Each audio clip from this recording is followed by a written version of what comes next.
Bismillah. Alhamdulillah.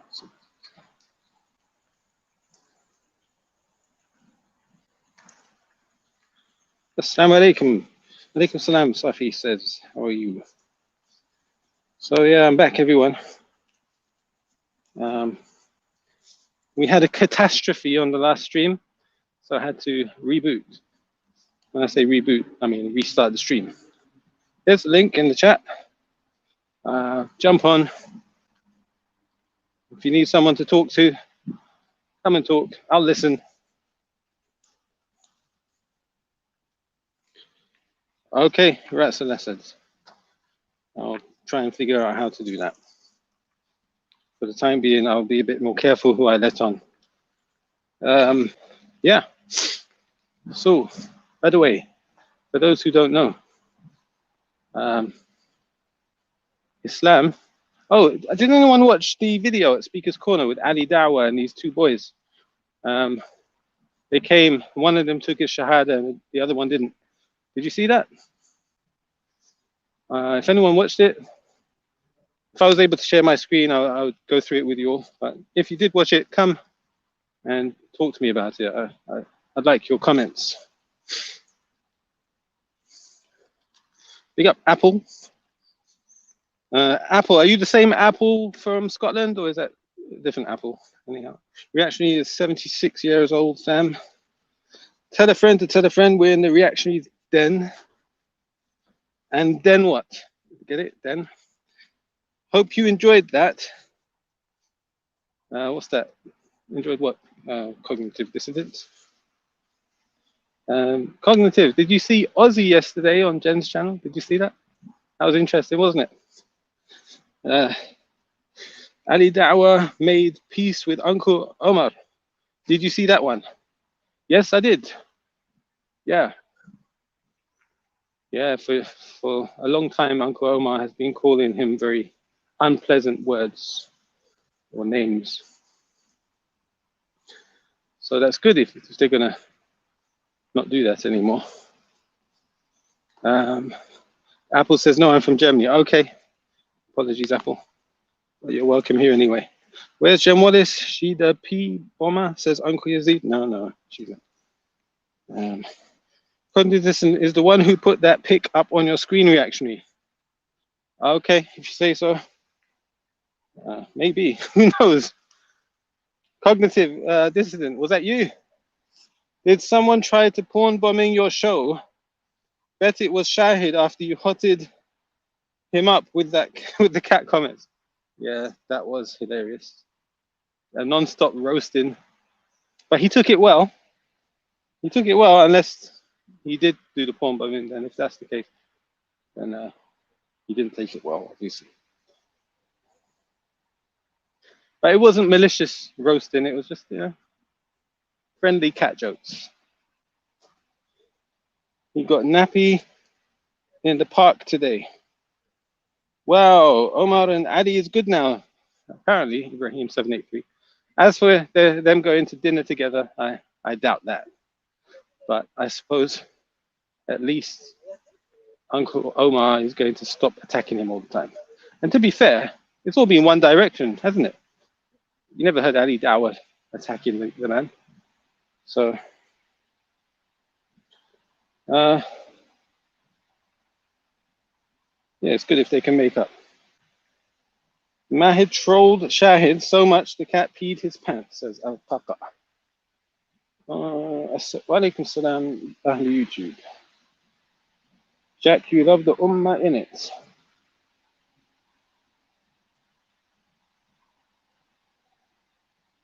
Cool. Knock, knock. I am the one who knocks, Skyler. Why would you say that? Yazid. Don't expect an answer to that question, Jen. Al-Qaqa 0121 up in this something. So it was only for personal reason, Saladin. Oh yeah, your name was called out in that video, Saladin, right? With Uncle Omar. Well, one of his videos. I saw another one today. Yeah. He mentioned all of you with some sort of nickname. What did he call you? What's your nickname? Saladin. Oh yeah, instead of calling you Salahuddin, he calls you Fasaduddin. The opposite of Salah, which means to make something right, is Fasad, which is to corrupt something or to make it go wrong. So Salahuddin, your new nickname, Fasaduddin. Thank Uncle Omar for that. Shahid did it for revenge.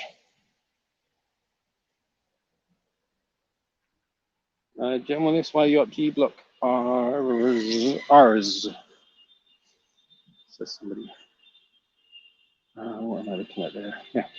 Gentleness, why would you say that yesterday? What did Gentleness say yesterday? I can't go back that far in the chat. Can you explain yourself? He took it like a feline. Yo, is this the real rebel? The rhythm, the rebel. Why does reactionary sound like he's always out of breath? Because I'm going for a walk in the rain. So on the one hand, I've got a bit of lack of oxygen, and I've got a lot of water coming down in my head. So like I'm having a shower, outdoor shower. Ali Dawah said he repents from calling him a Khariji. Yeah, so what was funny, Ali Dawah was giving dawah, right, in quotes, to these two young gentlemen who came to visit him. And he ended up roasting Shamsi. He was like telling them, don't go near this crazy cult leader, Shamsi. I was like, wow, you're giving these people dawah to La ilaha illallah, and you're warning them against Shamsi. Fair enough. Hello. Hey, how are you? Hi, Jen Wallace. How are you? Jeez, I'm accepting complaints on the reactionary show today. So if people can put their complaints in the chat, and I will try to answer them one by one. Yep, This big is up. crazy. So there's all these troll accounts of me, right? So I was watching Harris Sultan earlier, and all of a sudden I look at the chat and people are tagging me. I'm like, what? And the troll account of me is saying stuff about burning the Quran. And then they're saying I was on some taco page saying some Al Jazeera. Um, all these pages today saying a bunch of wild stuff so they all can come back. They do this and then they're compiling all these screenshots of me saying all these horrible things. You know what I'm saying? And yeah, so yes, Greg Dunya yesterday, while we were on my show, right, when Raj was on there, he tried to jump on. Well, I thought it was him, right? But you don't understand how many times during my streams, people like with that account, freaking all weird accounts, they try to jump on and porn bomb. You know, I must kick 5-10 people from every live. It's crazy. So like that's definitely not the first time I seen Yazid was on, and I saw, you know, obviously Raj was there. So yeah, I did. So I was like, you know, if it is him, he's only gonna fuck with this guy. If it's not him, it's gonna be a porn bomber. Yeah, floppy birds. Questions your statement there, and yeah. So is this going to be roast Jen hour? Like how we just had an hour of roasting Shahid?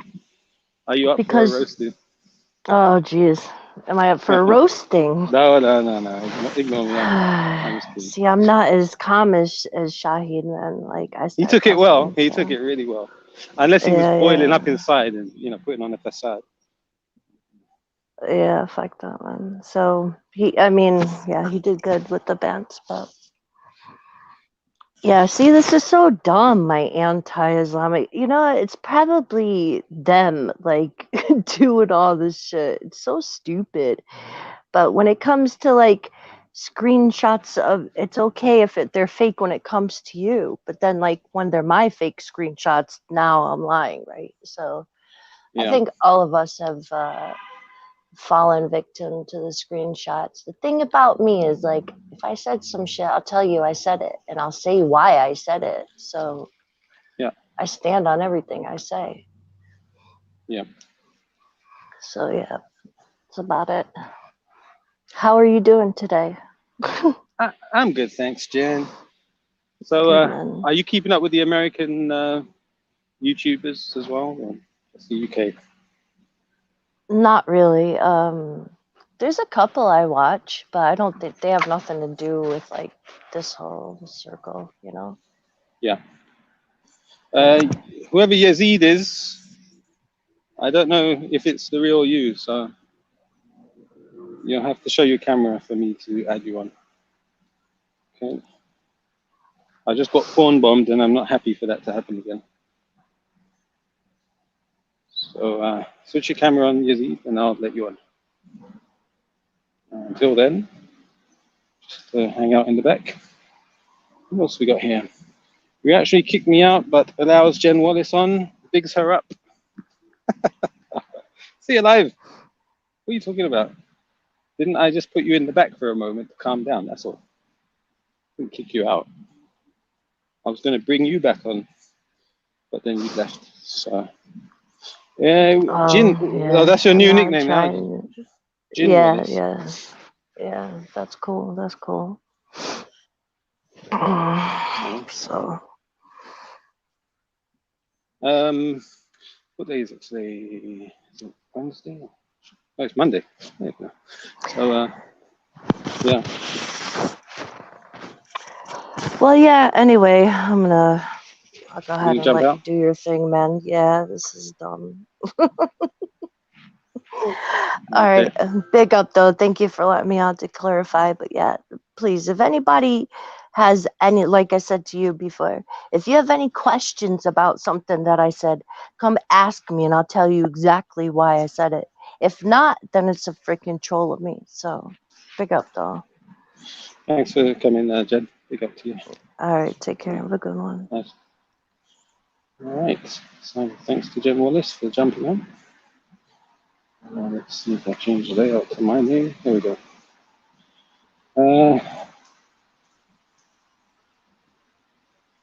Yeah. So as usual, I'm just walking, warming up, and when I get back to my location, I'll just concentrate a bit more on the stream, and hopefully we'll have some good conversations. Seal, make a 2-hour rant on why React is an agent now, says Ann Bacteria. Stacia, get out of here, Gandalf, says Jacko Radio. Oh, Jacko Radio, did you see that comment earlier? Jordan M said, you are the most vile person on YouTube. Now, let's see. Yazid, I cannot see you. How do I know that's you? Oh yeah, that's only Yazid would do that. There you go. Hello. Nope. Not gonna speak. Must be a fake. There's no audio, Yazid, just so you know, cannot hear you. There he's gone. I don't understand why people like dislike Jen Wallace. Like, what's the deal? How come she's got so much enemies out here? Can somebody explain? I'm interested to know. Jen Wallace was probably seeing things. You lie to cover your snatch photos. There is a fake Jen in. I'm not going to read that. Reactionary likes the attention he's getting. Man is moist. Watch when they turn against you, reactionary. Your channel goes dead again. Yeah, well, I'm not really doing. I'm only going live to sort of, if you go walking or jogging or something, what do you do? What do you listen to? A lot of people listen to music. At least I can just have some company. So that's all. The only reason I'm really on YouTube right now. Plus, I got sick of the ongoing fitna. I found it so boring and repetitive. So, but let me go live and talk to people. Also, there's a lot of people out here struggling. They need someone to talk to or someone to engage with. And they can either come and speak on the panel or they can type something in the chat and I'll read their comment and communicate with them. So, have you got anything you wish to talk about, Zia? You're welcome to jump on. What do you think of the unbeautiful? And by the way, when you say they will turn against me. Who's they, by the way? Let me know who you mean by they. Jen, what do you think of the unbeautiful game yesterday? She's gone. I must be way behind on the comments, as usual. Jin Wallace attacked Islam multiple times. Even you know about it, but then harboring her here. But kick me off the panel, says Sia Life. Okay. Look, Sia, watch that video back, right? I allowed you to speak, but it was just like getting a bit not over the top, but uncontrollable, right? One side was just talking. What I wanted to do is hear the other side, hear the answers, but that wasn't possible when you keep asking. So I only put you in the back for a temporary moment so that he could answer, and then I would come back to you. That's all. Hello? Anybody there? No? Try again. Your mic's not working. Okay. Review. Studio. Try again. Hello, Yazid. Your mic's not working. Okay. Get from studio. Who have we got here? By calling reactionary an agent, you're making takfir on him. See alive, says Osama. Jen Wallace. No number popcorn. Jenny Wally is liar. You said what you said yesterday. Why pigeon chatting shizzle now?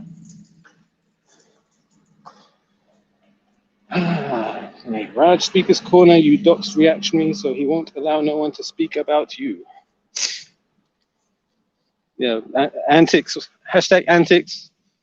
If you know about any doxing, call them out. Don't accept doxing. Doxing's not a good thing. Who else we got here? Reactionary jump off the bridge. You kicked me out. Freedom of speech for a Muslim sister, but harboring a Jin Wallace who attacks Islam. So yeah, okay, you're gonna jump on, or you're just gonna harbor, yeah, using your words, are you just gonna harbor the resentment? Reactionary block Osama bin Laden. Where is Kilowatt, says EDB. EDB must be an EF Dawah person to talk about kilowatts, right? Obviously. Jen Wallace, Gandalf, adding with you lot. Salam alaikum. Wa alaikum salam, Jordan. How are you? Okay. Alaikum salam wa rahmatullahi wa barakatuh. Okay, Sizzle. Wow, how are you, brother? Have you calmed down from a few nights ago? Sia Khalifa. Jack, you still call Muslims Billah. Don't let reactionary make excuses. He violated you. Destroy him. It's almost obvious who the troll account of me is now. So bait. I don't know why I enjoy reading comments so much. Jem Wallace, don't these people know you left Christianity after 20 years? So obviously you're going to have similar misgivings about Islam since they are sister religions. Don't they understand this? I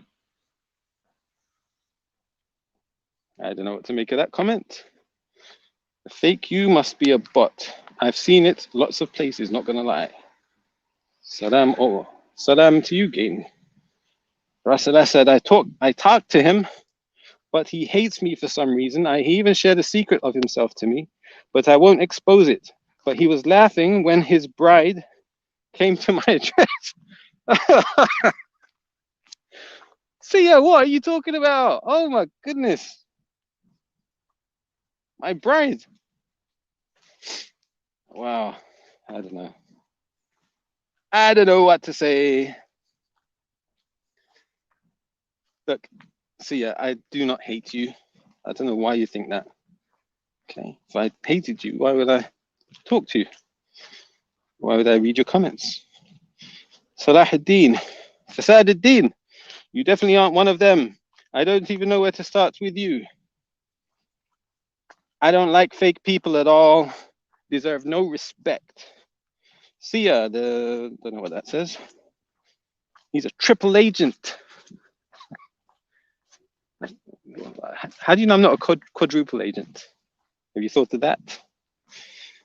I'll say it in your face. In your face. What's the topic?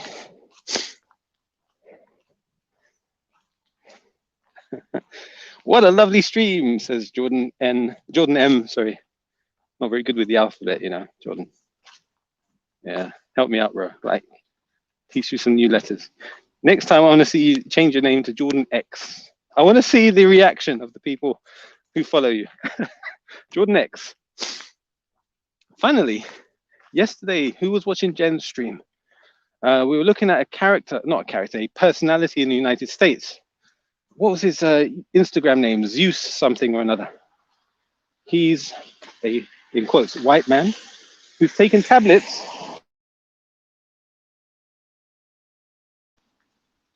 I'm not sure what you call these tablets, melatonin tablets. Anyway, it's to change his skin color. So now he thinks he's black and his skin color has darkened. Now, why did I say that? I said, yeah, because I thought, Jordan, it might be a good idea. It could be a real social experiment. Take some of those pills, change your name to Jordan X, and see if you lose any subscribers.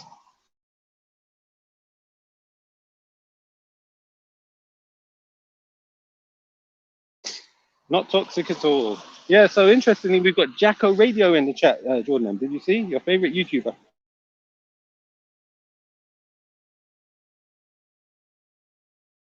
So, Sia, yeah, take care. Have a good evening, Sia. We got, who else we got? Jen Wallace.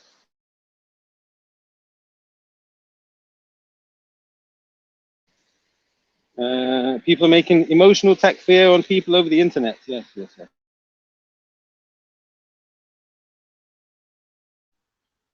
Take your meds, Sia. Jordan M. The internet unites the mentally ill. Yes, so welcome to this mentally ill club over here, Jordan. You've united. you finally had a video done on you, eh? How was that experience? Was it enjoyable? You're famous now. Sia done a video on you. No, I'm just kidding. Sia, yeah, don't expose it, please. Just jump on. I'm sure you can come to a good ending, inshallah. Sia never talks about useful topics. Always about gossips, fitna, fights, beef, drama. Gandalf, that's how I know you never listen. I only ever asked about today, modern day. What have I done again? I don't know, mate. I don't know what I did. Who's this? Praise Salah wants to jump on. Should I let him on? What do you guys think? Is it a good idea? Well, I did let Shahid on and I did let Jen on, so might as well let Abu Aisha on. If it's the real him, we'll see. Hello. Assalamu alaikum, akhi. Alaikum salam. How are you, I'm good. Abu How are Aisha? you? Good, thank you. Good, thank you. Listen. Yes, Bella. And who else we got? Jordan M. Assalamu alaikum. I've got a few minutes. Wa alaikum salam. Alaikum salam, Jordan X and Abu Aisha. How's it going? I've come to try and stop you trolling everyone, reactionary. Troll. I'm strolling, not trolling. Yeah. How's it going? All right? Yeah, all good, brother. I'm very happy. How was your your day? I suppose. How was your day? It was all right. A bit miserable weather, but yeah, I don't know, man. It was all right. Are you putting on weight since you're not able to run with the crutches? Or is that well, I joined well, yesterday while England were playing, I went to the gym because it's empty. So I then went to have a pizza, which was also empty. But I think that also gave Italy some good luck. So yeah. Did you trash the place, by the way, and blame it on the football fans? Do you know they were? Alaikum salam. I was on Italy's side, man, because I can't stand English football culture. Is like one of the most embarrassing things around. and it's like a religion over here. Like, you know, you saw the scenes of London. You know, people were throwing people in the Thames, and you saw obviously everyone blaming the black players for the penalties and stuff. Embarrassing, man. Absolutely. Yeah, because they missed all the penalties, right? So. They did. I'm sure your ethno-nationalistic friends are having a field day on it. I think, to be honest, I think Gareth Southgate should have not have done that, considering the climate and stuff with George Floyd. But I guess it's sad that you even have to think like that. But with these football jobs, yeah, you have to. So he should have only allowed the white players to shoot penalties. Well, to be honest, I didn't watch it, but is it true that the 3 young black players all came on at the end with the most pressurized penalties? Yeah, that's exactly what happened. Are you trying to imply, Jordan, that there's some kind of conspiracy? Well, no, I don't think Gareth Southgate's that clever. I think he just didn't. I think he missed the sort of macro issues going on. And these are issues clearly that have to be taken into consideration. So, do you think this is like an increase of racism, or is it just existing racism that's being highlighted? It's existing racism that's already there. That these things just spark it out, isn't it? Excuse in it. There's an excuse now. The thing is, yeah, you got like the domestic violence stats going up through the roof when England lose. You've got alcoholism, violence, people smashing things up. You got people getting thrown in the Thames. That's a first, isn't it? Yeah. So I don't know. I've always hated football, man. I always hated it. But you know, majority of us Pakistanis, we can't really swim. So I hope it wasn't Pakistani, bro. The thing is, yeah, the people that I know that are Muslim are like the most hardened football fans. They're the ones behind England. Yeah. They're telling me I'm a traitor. You do look a bit tanned recently, Jordan. Yeah. Oh shit. So what do you think is a way forward then? All right, check last thing. Actually, check this out. Yeah, apparently the masjids were empty for Maghrib yesterday. I mean, what's that about? Like, a few of the streams were cancelled as well. Anyway, sorry, what was your question? Oh, no. Well, that you can argue. Jordan made a suggestion, didn't he? He said on a video he made today. He said that the youngsters should just boycott the team. If I was a black player, I'd boycott the team unless I saw some action done. Because all they're going to do. What is this? Take the knee nonsense that they did for George Floyd, where they come out and do some token thing at the beginning. It wasn't so long ago there were bananas and monkey chants on the pitches and stuff. They're not doing nothing about the racism, and they won't. This will be brushed under the carpet, man. What should be done, or what could be done? Yeah, good question. I think look, you see things about people losing their jobs and things like that. I think there should be would you say football as a whole has lost its, there's diving, there's abuse of the ref. So already, the sport's got no kind of integrity. Like that for a while, though. No integrity already, yeah. So the fans are all fighting, drinking, they have to be separated. So already the sport's already sort of attracts the wrong crowds. But I do think there needs to be harsh consequences for that. I think that each club maybe needs to be responsible, and anyone found doing that needs to have their season tickets banned, or they need to be banned from their football clubs. But they're not going to do anything like that. So look, growing up playing rugby, it's very alcohol what's the word? You're surrounded by alcohol. People who grow up playing rugby, okay? Hang on a minute. You're 5'6" or something. Possibly. 5'3". So those who play rugby, right, in a position of prop, perhaps. Oh yeah. So allegedly, maybe. You took all the kicks. And they lose brain cells because of the punishment. Anyhow, people who play rugby, they're surrounded by alcohol. The whole rugby culture is alcohol. Back at the clubhouse, on the field, well, not on the field, but the fans. And you've also got waving of the England flag. What's the difference between football and rugby that makes football fans? When rugby, okay, firstly, I've been to Twickenham. I watched England v Argentina, and you drink with the other people. You drink with the Argentinians. You go to cricket, everyone has a barbecue together. So there's already that. I don't see these violence stats going up when England lose in the rugby. There's not that same, and obviously it's our national sport, but it's like a replacement for religion for many people, isn't it? You got nothing going on in your life, so you live for the weekend, the football match. You're part of a tribe. You all wear the same uniform. Really, these people all need Islam, but the problem is a lot of my Muslim friends are football fanatics, so I can't even say that that's helped for some of them. I've been trying to get them out of football. I'm not sure what to say, really. Are we trying to reform football the way we want to reform religion? Yeah, is that the objective? I would personally bin football. I think it's too far gone. But then where would all of these? Where would they all go? All of these. The thing is, they go Speaker's Corner, innit? They follow Tommy Robinson around. Yeah, they follow Jordan around. They'd all come on YouTube doxing each other. They'll go on Zubayd's channel, innit? Sorry, Zubaydah. That was a joke. Okay. I could have said Ralph's channel, but they're a bit more like the rugby. You just love putting yourself in it, don't you?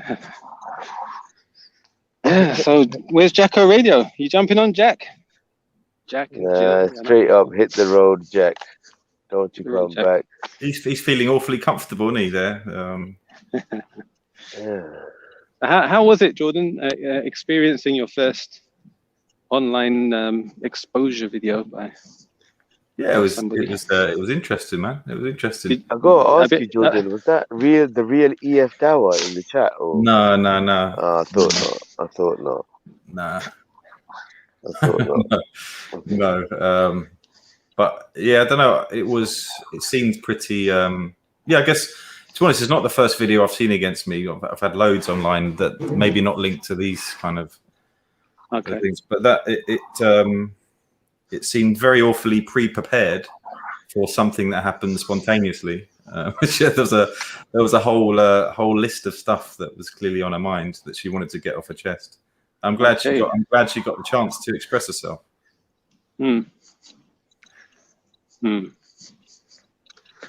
Yeah, so I suppose you watched the whole thing, right, over breakfast or something? Not all of it. I did flick through it though, and I don't know. I used to be in the EDL. Apparently, I used to. What else is it? I hate people that don't speak English. That's me. It was a stream complaining about slander, using slander. So I don't know. I didn't know what to make of it. But well, that's consistent with YouTube, right? Double standards and hypocrisy everywhere. Yeah. So. Yeah. But I hope she's got it off her chest now, and that I've got no animosity towards her. Bygones be bygones. If she took my comments about her affiliations with people like Jack Radio and Banksy to heart, my apologies. If they're not that bad of people, why did it bother her what I said? But yeah, I don't know. Fascinating. What did Ben Ikra say? I'm sure he watched it. I bet you he watched it. I think no. I think Hamza did. Hamza said to me, "There was someone that came on my stream. Do you know someone called Sia?" I was like, she's looking to expose you." I said, "Don't worry, Hamza. Don't worry." Wow. He doesn't know how to use the block button yet, though, I guess. He does actually, but he won't. He blocks the Christians and stuff. He's not going to block a Muslim willy nilly. Yes. Yeah, big up, Brother Hamza. Yeah. Okay. Well, football's done finally. I mean, are you happy that they lost? Because imagine if we won. There would have been a national holiday. It would have been like. I wanted them to lose in the group stages, but I was Denmark supporter last week. Yeah. But yeah, I guess losing the final better than winning it. What do you mean? No. Now the increase is like 12% of domestic violence. It would have been 26 with the win. It was 38 with the loss. But it helps the economy, because if there was no domestic violence, you wouldn't need so many nurses in hospital, right? Oh, So people will be losing their jobs. reactionary. With the win, they could have gloated for another 50 something years and sold merchandise of the Euros. They would have made more money rather than women getting beaten up and nurses getting that little extra overtime. What's that about, man? You know, this is coming home. I was googling that football was actually made in China. Yeah. Oh, yeah. I read that too. But we grabbed it and professionalized it. So it's kind of what we do, isn't it? It's like, oh, that's a good idea. We'll professionalize it. And, This Jacko Radio, he should just go. Why don't you go chill out on Islamophobe channels, Jacko Radio, you crackhead. Some of these people, man, honestly. Yeah. Well, Jack is obviously quite old because we moved on from the radio to television. Okay. Yeah, go chill out with Jupiter and Wendy Wu. Crackhead. Yes, brothers. So we, I suppose everybody is aware we are in the first 10 days of the Hajj. What can you tell me about these first 10 days? Anybody?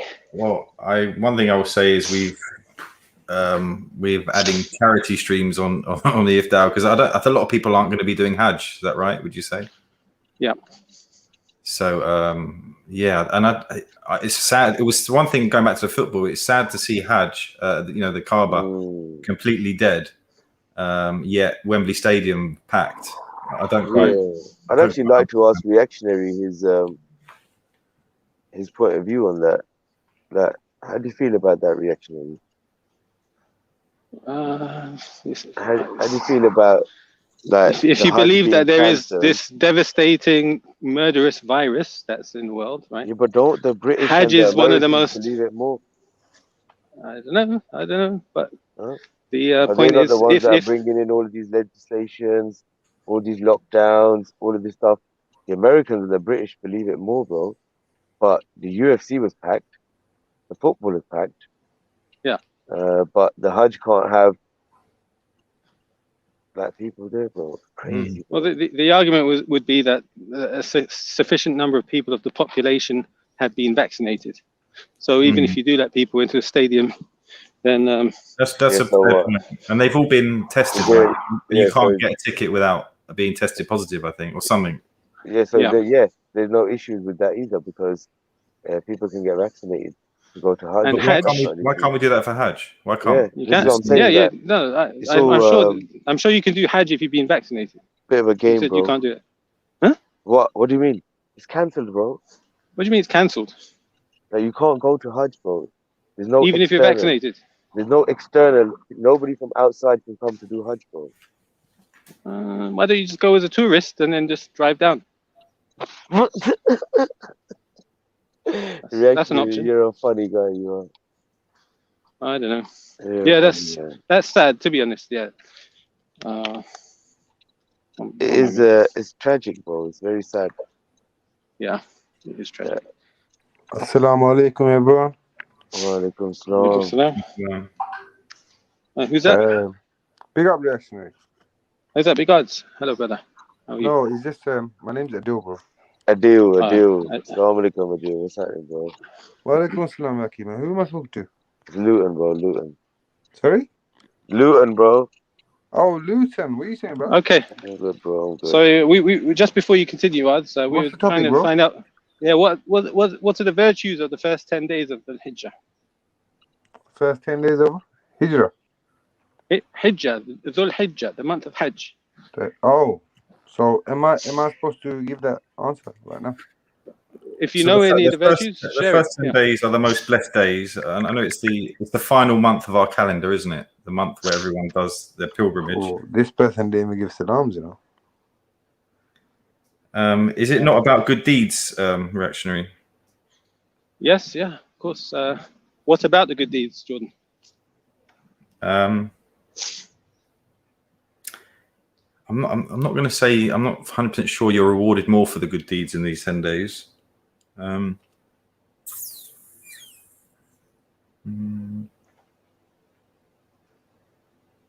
Anyone in the chat, if you know the hadith, you can type it.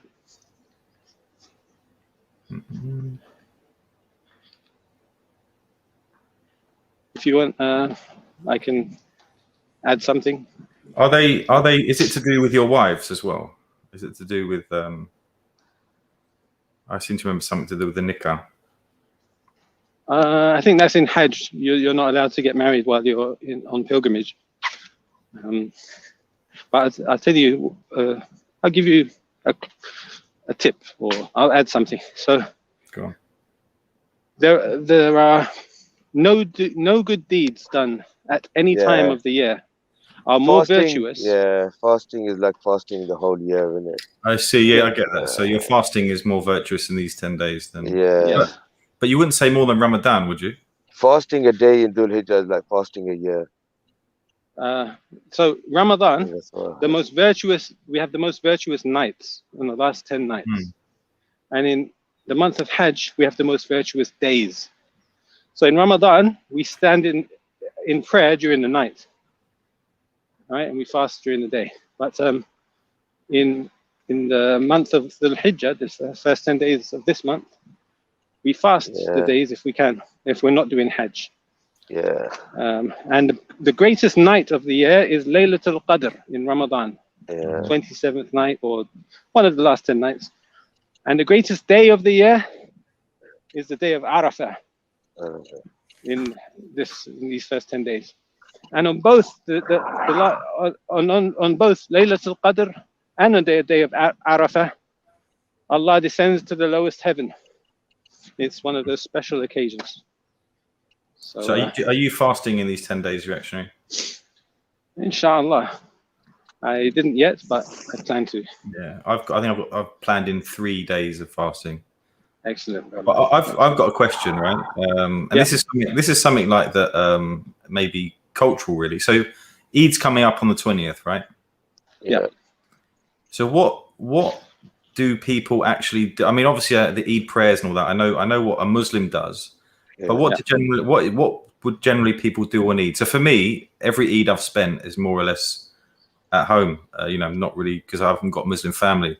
My sister's in another country. When she was here, we used to just do bits, and obviously I'd buy my niece gifts, and it almost felt like the equivalent to I guess I would say it felt like, I'm not going to say Christmas, but it feels like is that family present sort of giving. Is there anything anything else that you guys do? Anything else that you guys do during Eid? Well, so my experience living in a Muslim country was that on Dhul Hijjah. So for example, when you go to pray Salah, normally you go to the mosque and pray, right? But on the two Eids, you don't. Normally, it's not done in the mosque. It's done in a big open space, where all of the mosques gather, or all of the congregations, gather in that one place. So you'll see a large number of people that you'll never usually see. So you see a huge body of Muslims united. That does something to your iman, like when you're in Hajj as well, right? Similar feeling. Also, people wear their best clothes. They really show out. They look fantastic. They smarten up. They smell good. Is it your cultural clothes? So for me, it would be a suit. Is it? You'd wear Correct. Okay. Yeah. So you'll be your clothing. You'll be smelling good. You'll be looking good. A lot of people will take bags of sweets to give to children as they're walking past with their parents. And then afterwards it's just hugging everyone, and then you go home to your family. Something I like to do, or people I know, should I say, like to do, is maybe go to these 5-star hotels. They have like restaurants, and you can go to one of these. Is that where like blind people touch your face? Oh yeah, reactionary. You go that's to not a 5-star joint. Eid day, reactionary. Yeah, so sometimes it depends where I am. If I'm near family, then it'll be a family breakfast. That's a good idea, actually. I quite often will book. I'll try and look for a deal in a 5-star hotel in London, and I'll just stay randomly some nights. I guess Eid will be packed out then, I imagine, would it? See, Eid's more about like the family thing, isn't it? Like we wake up in the morning, everyone gets together, we go to pray Eid Salah, Then we come back. By that time, breakfast like is ready. Like most of our close relatives come round. We'll eat breakfast together, and then we just start going to different cousins' houses for food. So it'll be like 6-7 hours worth of traveling to like close relatives' houses, and you have to eat. So like at the end of the night, you're pretty much bloated, to be honest with you. But restaurants and takeaways is a no on Eid day, bro. No. That's the day that you just go around and eat. Yeah, look, that's it. That's if you're at home with the family, right? But if you're not, then, and also your wife then might you need to like travel home your wife to the family. Yeah, if you have a wife who has to cook every day, she wants a break. So you take her to this fantastic hotel with the best. They make. Yeah, but you don't make your wife cook every day. Reactionary, man. That's crazy. No, what's the wife for then, brother? What's the wife for? The wife not necessarily just to cook. Or do you not cook at all, reactionary? I cook at home. Okay. So if you only got one reactionary, reactionary's got a few wives, so he's all right. So yeah, I'm not going to confirm or deny any of those rumors. Well, we know what that means, innit? So it's all good, reactionary. So yeah, but there was a nice experience as well when I went to one of these mosques in a Muslim country. All of the neighbors who had property next to the mosque or nearby the mosque, they all of their families cooked their what do you call it? Not ethnic dishes, but the dishes of their hometown or home village. And they all brought food into the masjid, like downstairs, there was an open area. And so everyone would go around to each, it was like, what do you call those, book fairs or something, or a little conference. There's a little stall all around. Each family's got their own prepared dishes and everybody just goes and takes a bit. And you introduce yourself to the families of that local community. So you'll get to know each other. And it's a wonderful, happy time. So do you you look forward to Eid a lot, right? In a way, yes. What it is, why do we look forward to Eid? If you just look forward to Eid for the sake of it, there's no point because you haven't earned it. The point of Eid is it comes as a relief and a celebration after striving really hard. Yeah. For the previous 10 days. Yeah, that's strive when you're striving really hard, seeking Allah's forgiveness, and you've been in, pleading, begging, in humiliation. And then, question, actually. So you're suggesting that it's because this is one of the things that I always wonder during Ramadan. So we try our best, and you're almost describing Eid as this, where we come back down to normal. Should it not be continuing to be on what you've done? Or are we expected to be better in Ramadan and then the rest of the year struggle? I think what reactionary is talking about is like a reward day. Like, so, because you've been doing so much ibadah, like extra ibadah. So on Eid day, you do your ibadah as well. And if you want to do extra, that's not a problem. But it's like a reward, like a day, when you get to just relax, eat. Because after 30 days of Ramadan, you don't get, like, when you sit down on Eid day and start eating, it's just like, it's a... I suppose you're right. Yeah. Look at if you're a boxer and you're preparing for a big fight, heavyweight title fight, right? The biggest fight of the year, you're going to spend 2 months in camp. Yep. You're sparring the hardest partners you can spar. Eating you broccoli. Lose weight. You abstain from certain types of acts. And then the fight happens. That's, Yom Arafah or, the last Laylatul Qadr. Now, whether you win or lose at the end, afterwards you have a party. I don't know about the loser, but the winner is going to have a party. No, but even the loser is still going to go and have a burger and chips. Yeah. And but what you're not going to do is do haram, right? Some people, they go to that extreme where they have. Then what's the point of doing all the ibadah? Prior to that moment. So what you do it within reason. The funniest one reactionary is, the brothers who grow their beard during Ramadan, and then on the last night they go for a haircut and get a clean shave. It's like, yeah. Do you know, if you go in central London when the end of Ramadan, like they're all driving like Lamborghinis. They've hired them all out. They hire it out for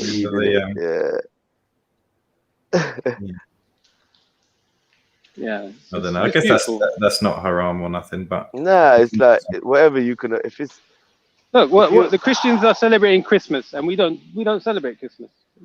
We need an outlet too, right? Kids need an outlet. They can't yeah, but the participate in thing is, what Christmas and comes Easter. with that, innit, it's a bit dangerous. Yeah. Innit? These supercars, these kids are like 19, 20 years old. They don't really know how to drive these cars. A lot of the time, they have crazy accidents, man, and like, Yeah. that's the down yeah. side of it. That sounds As like long- good actually for me, maybe, because like I say, I don't have a Muslim family and live alone, so maybe a track day I need. That sounds like. Yeah, but if I was in the thing with Jordan's that, position, Jordan, yeah, if I was in Jordan's position, what I would do is I would get loads of food and go around to my mum's and make Eid there and let them know what Eid's about and have fun with the people that you love. Like, you can go out and chill out with friends, like, and you can sit there and it's like a couple of hours. It's not the same, innit? Like, go make fun at home, bro. Like, go take food for your mum. Go have some banging Asian food, mate. Kebabish. or maybe invite your mum to Invite your one of mum your round to friends. you.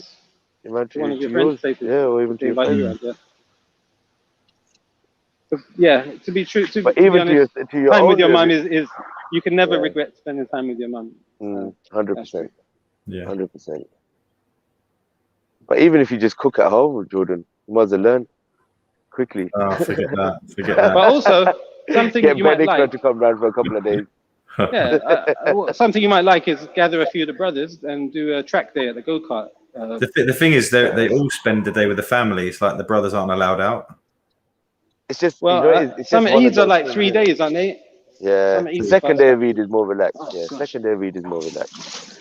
First day is busy because you got the Salah, then you got like everybody wants to come round to yours, then you have to go to everybody's houses. By the time that's all finished, it's like 9, 10, 11 o'clock at night.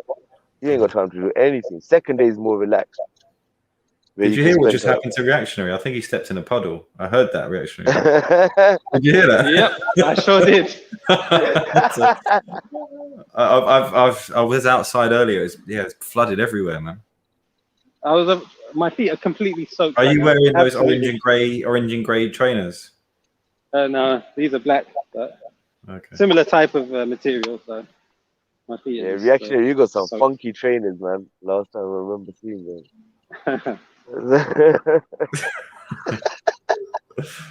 It's like you got one of them blind waitresses to pick them up for you. Come on, Luton, bro. You're hurting me with these ones. I'm sorry, Reactionary. I'm sorry, man. Yeah, but I think we do learn about Reactionary each time. So what we learned today is he used to play rugby. Yeah, and he likes to go to 5-star hotels. So he kind of smells of private school. Snobby, bit of a snob. Yeah, like that kind of. Yeah. Wouldn't be surprised, to be honest. A guy who spends £55 on a haircut. That's it. Yeah, you got to think about a little bit. What's this guy about? Gets a head massage before he gets his hair shampooed and conditioned, and you know what I mean. Apparently, he's only got like 14 hair on his head. You can count them. What's that about?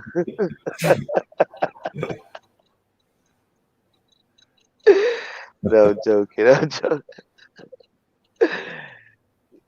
was gonna say, Jordan, have you linked up with Dawah yet? I'm hoping to, man. I'm gonna do a stream with that brother. He's gonna start training me as well when I get my leg better. So we're gonna do some boxing. The size of him? Yeah, he's massive, man. Bro, he looks like a wall, isn't it? Like there's no gaps. Like it's like, yo, what's that? Like he's huge, man, huge. Yeah, I think I'm definitely gonna get some training off him, and yeah, he's a beast, man. I've seen him. Help me for Speaker's Corner, innit? Because isn't that what Speaker's Corner is about now? Everyone's having a punch up there, so yeah, you might as well get a little crew together, innit? What car is that? It's a Lamborghini, is it? Or is it Aston? That's an Aston Martin. Oh, a Lamborghini. It's Ferrari. He actually hangs about in some mad areas, you know. Is that Ferrari 360? It'd be funny if some guy. Assalamu alaikum, gain. Kya le, ठीक ठाक. कैसे हो? Balari? Balo asi. Jordan, how are you doing, brother? Oi, get away from my car. Yeah. Don't you touch that. That had an Italy flag on it, But yeah? can you imagine that's actually Reactionary's car? Yeah. And all this time he's been like pretending to us that he lives. Thing is, why would you get a car like that and then buy those kind of trainers? Like, To hide those trainers, innit? I don't know. Maybe there's some vintage trainers.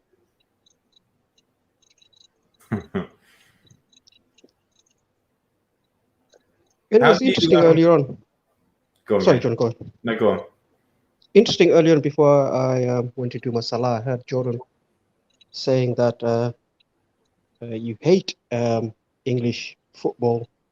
But Yeah. was you not an English football fan before, I presume? No. So I grew up at school. I was in the school football team and stuff. And I used to go to Stamford Bridge as a teenager. And that, to be honest, that was where I got put off. I used to see grown men crying. I used to see fights. I used to see racism. Chelsea. Yeah, to be honest, Stamford Bridge is probably one of the worst. I mean, the football was amazing. It was when Zola was around and all those guys. Yeah, classic Zola, man. Classic. But the fans were I just thought this is like some zombie kind of and you see the way people behave even in front of their kids, and I think I just grew to dislike it. And I think everyone, like, you can't say anything about football. It's like I think it's worse than insulting a religion. If you know, and that's why I think I pushed the boundaries with people. That's why I went around with the Italy flag. I don't really care. I didn't really care who wins. But so you wasn't really a football fan as such. No, so you have to support a team at school, and I had Arsenal. If you don't support a team, people think you're either gay or you get beaten up. So you have to have a team, but I didn't like it at all, man. Okay, well, it's interesting you say that. You support Italy based on British football lads, how they behave and so on. But Italy's got far worse record of fans compared to UK. Yes, I mean, if you know Italian football and politics, they're hand in hand, especially teams like Napoli, teams like Lazio, teams like Inter Milan. They're based on political ideology, and some of the supporters, some of the supporters of Lazio are far right. And so you're right. Then it's equally. If I was Italian, I'd equally hate it over there. I mean, like you say, our one is politically linked, isn't it? I mentioned the FDLA and EDL. That could only come out of football. You were never ever going to get someone like Tommy Robinson coming out of the hockey. Well, technically speaking, I mean, the guy who was into football, myself, from the 80s up to 2014 when I stopped watching football. But do you know, in the 80s, it wasn't like it is now, is it? It was worse. It was worse for Asian and black. I mean, I was a Liverpool fan back in the days. You know, in the 80s, you're either a Liverpool fan or Tottenham fan or something like that. Yeah. But I was a Liverpool fan, and I have been to Liverpool Stadium, Cop in Anfield. I've been to a few stadiums in London as well. Growing up watching football in the 80s or even 90s, it was much worse. You know, it was a proper, you had football gangs, proper gangs. You know, I mean, the firms. You must have heard of I know Millwall and all that had that. Millwall and Green Street Hooligans, things like that, in Chelsea, and Crystal Palace, Brighton, Animosity, and all those big firms. So it's a lot worse and a lot more dangerous in those days. People used to get stabbed, bottled, punch up, bars. But didn't these firms have black people within them and stuff? Later on, they did. It wasn't so like. Yeah, well, later on, they did. Like. Depends which part of UK, which part of football team you support. If you're Arsenal, if you're Arsenal fan or Chelsea fan, there's a chance that you may have black fans, even Liverpool fans. There was Asians and blacks, and Man United. Things like, you know, the big commercial, big teams, they will have it. But the smaller teams like Brighton, Palace, West Ham, you know, it's very, very less black and Asian fans them days. But it's now become. Odds is asking, is he allowed on the panel, or is it only blue-eyed Muslims? You know what? you don't know Reactionary's view. Then he's even more against that than Odds is. Come on, Reactionary. Reactionary hates white people. You know, football's become a bit more corporate now, as you know. Since the Premiership, it's become a bit more corporate. But they have cleaned up a lot. Yeah, but when you say even the sport itself, like I don't remember back in those days you being able to spit at the ref and swear at the ref without getting sent off. Back in the days, people used to punch the ref and kick the ref. Yeah, I don't know. Yeah, there was fights in the pitch. Back in the people used to smoke in the on the pitch. Yeah. But what I mean is now the players are often a lot bigger than the sport itself. You know, they've elevated some of these players. Yeah, it's corporate. It's become money-making machine. Them days, it was all about the local team support, and it was love for the game and love for your team them days. But now, because of Premiership setup, it became a very, very multinational. You know, I mean, the most fans, the Premiership fans are in China. You know, the most Man United fans are in China. I heard that. In America. Yeah. Most Liverpool fans are all over the world as well. So it's become a massive corporation. They have cleaned up a bit. They try to make it more family friendly. I mean, if you've been to stadiums nowadays, it's nothing like the old days. It's much better, cleaner. I mean, Stamford Bridge Stadium is a very nice looking stadium. I've been to a few times. I went last time. I went 2012, 2014. Yeah, it's a nice stadium. Even look, when you hear a stat, you hear a stat that domestic violence goes up by 40% when England lose. there's got to be something wrong. But I can say the same thing in cricket. I'm not sure you can. What if cricket lose? People go and beat their wives up? In India and Pakistan, yes, in Bangladesh, they worship cricket. Nah, have you got those stats to hand? No. Listen, yeah, well, you talk about Pakistan and India, Bangladesh, they keep stats like that. But I can tell you from experience, when I watch cricket back home, they're very passionate. They are very passionate. Very passionate, yeah. But one of the reasons why the wives get beaten up is because of the alcohol. Again, obviously, it's not that readily available in our country, so it's not going to be like this here. Here, what it is they get drunk, go home, and for whatever reason, they take out the missus. Beat the shit out of the missus. Yeah, like obviously, like there's going to be reasons. Either they want food, she's half asleep. The poor woman, she's probably 3 o'clock in the morning, 4 in the morning by the time they get home. Like so. But you're right, obviously, Luton, you're correct in that sense that it's no alcohol in those countries, right? But the fights and violence. The alcohol is definitely linked, isn't it? Definitely. But then I can say the same thing about alcohol. Right? Forget football and alcohol. What about Friday night and Saturday night alcohol pub drink in the old days? Yeah. No, that's domestic violence went up, and no one's playing football, no one's watching football. No, but that's what they're saying. It increases by 38% when England lose, and increases by 26% when England play. Like so, even if they win, So this is football related. I guess they're saying it's football related. That 26% of an increase, even if they win, they need to ban alcohol when England plays. They need to ban England alcohol for about a year. Just to take the knee, man. Take the knee. Imagine just take the knee for the next World Cup. Just relax. That's not gonna happen. It's big money, man. They can't ever do that. Big money. But imagine they ban the fans. Imagine they turn around and goes, right, no fans from England until you lot can show that you're not racist and you're not like carrying on like idiot. If I was those 3 black players, I would definitely. I'm sure. I mean, I know they're getting paid a lot, but just for principle, I think they should make a stance, man. They should make a stance. That's disgraceful. I know it's a minority of people doing it, but it's enough for it to be really bad, man. Thing is, though, as well, Jordan, they don't want to let the rest of the team down, innit? Like at the end of the day, it's not Harry Kane's fault. It's not Luke Shaw's fault. Like it's not these guys, innit, that are doing it. It's these idiot fans, innit? So but I mean, international football, they're representing England, aren't they? So they're representing. Yeah, I know. But they'll feel like they're letting their team down. They'll feel like they're letting their boys down and stuff like that. So I can see where that does stop them from doing that. I can see that. Okay, if it was anti-Semitic, like jabs being thrown at them, what would be the response? Tournament would have been cancelled.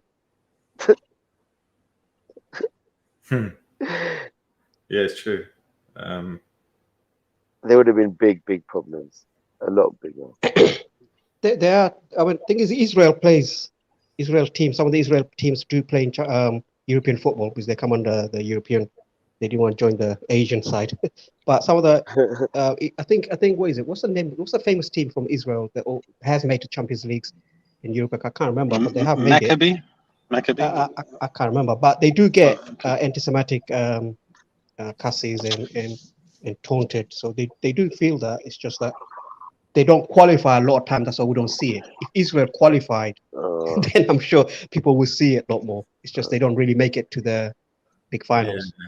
The thing is, isn't it surprising that, because obviously these three black, I didn't watch one match, but presumably these three black players contributed to them getting to that position, like the best position they've got to.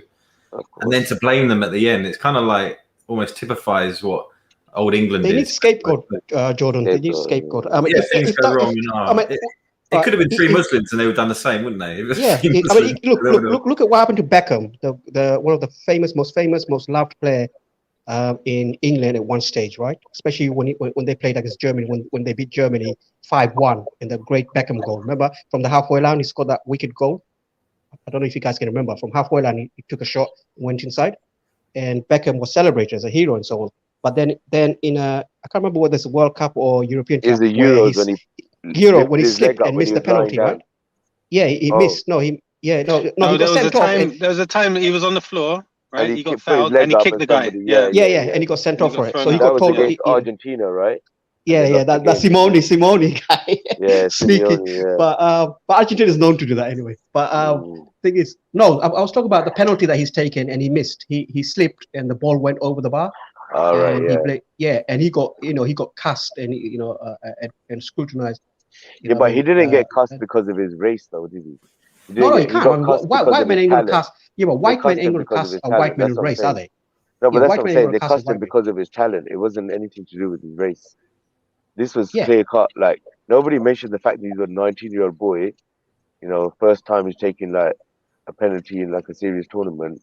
Like, nobody mentioned that. They just mentioned that he's a gorilla and he's a monkey. Yeah, they use the race thing. It's easy for those fans to do. That's why.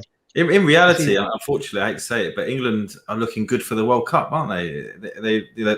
They those guys have got more experience now. They're going to be a year stronger. But yeah, our lager louts can't see it that way, man. But they're in Qatar. I don't know how they're going to behave up there. Yeah, a lot of arrests. I can't stand the tennis fans, bro. They're like they're naughty, aren't they, tennis fans? I don't know, strawberries and cream and clapping respectfully and drinking wine. They're terrible. No, they cause so much nuisance with their queuing everywhere. They love to queue up. Yeah, I think. Do you know what? But class is probably something to do with it as well. I was having a chat with Abbas earlier. But I think the thing is, tennis is a very middle class kind of sport. So it has but the thing is, it's still alcohol related, isn't it? They're still getting, Whereas football. I mean, Abbas was making the argument that football is football is a working class sport. It's more working class related, but I'm not sure that's true. I think everybody was interested in the World Cup, whether you're middle class, rich, poor. I don't know. I mean, he was talking about maybe how Prince William was there, wasn't he? But he's wouldn't you expect people? So was Prince Philip? Anyone notice Prince Philip there by himself in the corner? He actually did. But wouldn't you notice, that wouldn't you expect someone who's like grown up in a ghetto or working class, whatever you say, these people have grown up with black people, and generally you'd say, I guess. Whereas which part of the UK those fans are from? Well, people like Reactionary, that private school and stuff, they've only grown up with white people. So I would expect the middle class to be more racist than the working class. They are. They just keep it inside them, and they let the working class do that. They're the power players. Yeah, they pass the memes over. They pull the strings. Rather than calling you a name over the road, they'll just not give you a job. They're the real racists. where it can affect you. Yeah. It's mad. But anyway, this will be over in 3 weeks' time, and those players will be all right, man. It is what it is. Yeah, we've got Olympics coming up soon, I suppose. Yeah, Tokyo. August or September. Yeah. Is it Tokyo? Yeah. Which one's in China then? China's not having any this year. Yeah, good. and then the next World Cup is in Qatar. Qatar. Qatar. Yeah. Qatar. Did you see the advert in the England game yesterday on the those side thing? Says, see you next year, guys. See you in Qatar. It's gonna be a good tournament in Qatar, isn't it? Good question by Stephen Saraboro. Let's hope so. Thousands of people died making those stadiums. You need beers. Is it? You can't have England fans and have no beer. You can't. That. You So can't maybe, yeah, that's what somebody was saying in the chat. Alcohol-free World Cup. have, and a bacon sandwich. That's gonna be all right. I Innit? will Imagine all of guarantee you these fans with Qatar will oranges. change their rules. I will guarantee that Qatar Yeah. will have. Because they'll Imagine make they a lot of don't, money though, out of it too, won't they? Imagine they don't though, game. Imagine they don't, and they turn around and like pint of tea, lads. Shisha bar, shisha.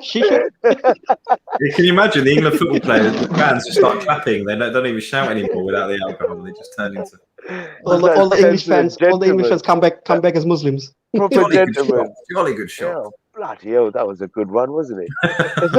Oh, we lost, but yeah, great respect to the other team. Yeah, well done, lads. Well done. Well done. Just start shouting. It's not hip, the hip, winning, hooray, lads. It's the hip, hip, taking part hooray. that counts. Thing is, it's going to get rid of a lot of riffraffs because the tickets are going to be expensive. The hotels, Qatar ain't cheap. That is So, true. You That know, is a very lot true. of working class, universal credit guys, they won't be able to go. Apologies to any universal credit. Are any of you planning to go to the World Cup? No. Yeah, all right. It's not That a would good be opportunity. crazy, man. I It would be went nice, to- though. Yeah. That would be nice. Yeah, it's probably a good idea. You can get You a up good for a deal. reactionary? No, not really. No, Nah, I've been to not really. Qatar before. It's all right. It's a bit, You wouldn't go there for a game. The benches. Qatar's reactions got VIP in the box, man. I watched the Anthony Joshua fight in Saudi Arabia. That I went there. Oh yeah, you did say that. Yeah. That must have been an awesome atmosphere. It was Front beautiful. row. Yeah, a lot of people from England, surprisingly. Surprisingly. Yeah. That's not a surprise reaction. He's pulling your leg. We'll support the black boxers, will we? Jordan. Only if he wins. Only if he wins. Nah, you know, isn't it? No, I was one supporting end- Andy Ruiz, mate. Andy Ruiz. I guarantee Yeah, you, Fury. Everyone, all the racists would be on Fury's side, won't they? When he finally destroys Joshua. Yeah. I don't know. Do they like gypsies? I think Joshua would be smart not to fight Fury. He'll get demolished. I think at the moment, at least, he's got a little bit of hype around him. Yeah, I think Fury's just too big, man. He's just too big. Wilder would wreck Anthony Joshua. I completely agree. Actually, that's a fight that should happen before. I don't agree with that. That Wilder would. I reckon I wouldn't even last 3 rounds. Wilder versus. Agreed. I don't know about that. Anthony Joshua's career has purely been to avoid Deontay Wilder. Yeah. Deontay Wilder came to London, right, on the request of Sky Sports. He was supposed to commentate, step in the ring afterwards, and face off. Anthony Joshua got a not cease and desist, one of those restraining orders to prevent him from coming. Can you believe it? Yeah. I think Wilder would completely wreck him.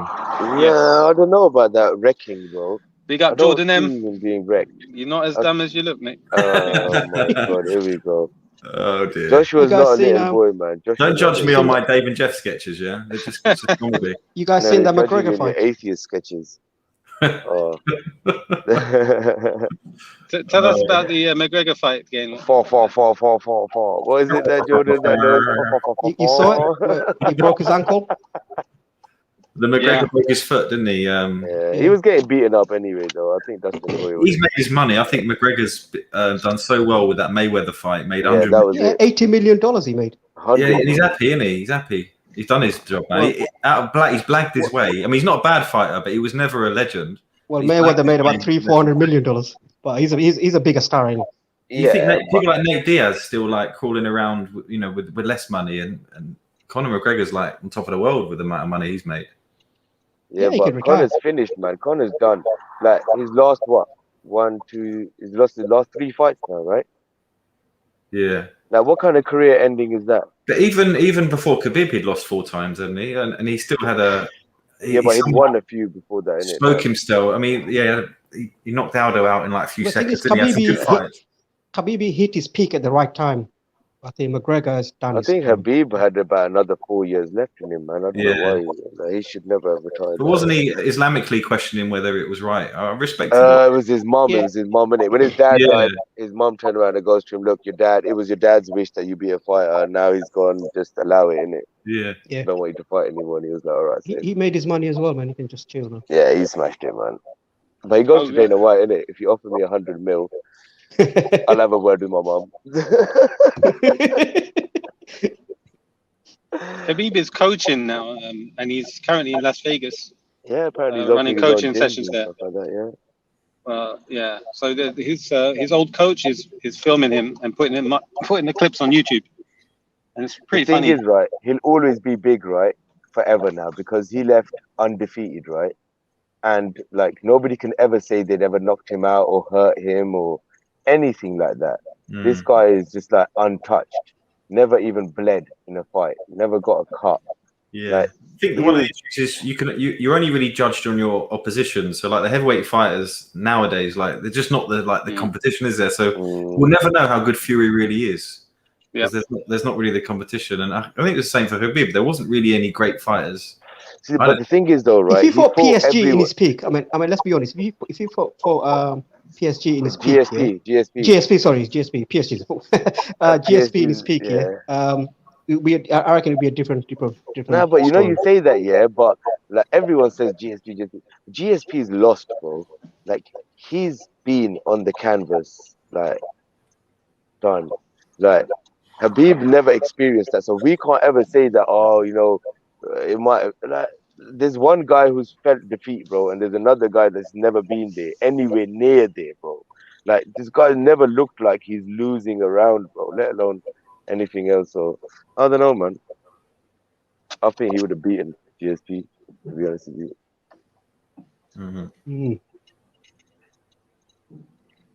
It's one of those things we'll never know. Mike Tyson or Muhammad Ali. I reckon Tyson would have knocked Muhammad Ali out. But Muhammad Ali would win that. Nah, Tyson was too quick. Tyson, look, the heavyweights. Look at Muhammad Ali in his prime. Okay, in his prime. The heavyweights. He invented a lot of things. He invented the shuffles in. Tyson wouldn't touch him in his prime. The heavyweights that were fighting Ali were not quick as what Tyson even Tyson admits it, bro. Like, I agree with that. But Tyson only needs to touch you once or twice. And Tyson's got knockout punch in it. The guy's lifting his whole body into that punch. Yeah. Tyson was something else, man. He put people to sleep, man. 6'4", 6'5", man. He was putting them to sleep. Because when he had his coach, that Customato guy, he was together mentally as well. But once he lost that, everyone took advantage of him and he fell apart, didn't he? Yeah, what was his name? Don King, innit? Yeah, that snake. But to be fair, who had more tougher opponents, Muhammad Ali or Tyson? Because Muhammad Ali I reckon he had the most toughest opponents. Yeah, you're right. Fraser, George Foreman, and Cooper, and all those guys. They were tough guys. Yeah, but if you look at Ali through his era, Ali had fighters where people thought, you know, it's a good fight. They were good fights. Tyson just ran through everybody. Yeah. Like, he just ran through. Yeah, but then he came across a guy who can actually box, like Holyfield. Nah, he did fight a lot of good boxers, man. He fought Lennox Lewis. I know Mike Tyson was past it, but Lennox Lewis was someone that was around that was, I think, underrated. Who was it that he beat? Who was it Tyson beat that beat Ali? I forgot his name. Is it Buster Douglas? Is it that guy? No. Larry Holmes. Larry Holmes. That's it. So he beat Ali in it, and then Tyson. Yeah, but a few people beat Ali, but you know. Ali already had Parkinson's at that time. Yeah, he was stage 2. He was definitely like messed up at that time. There's an argument that George Foreman may have hit harder than Tyson.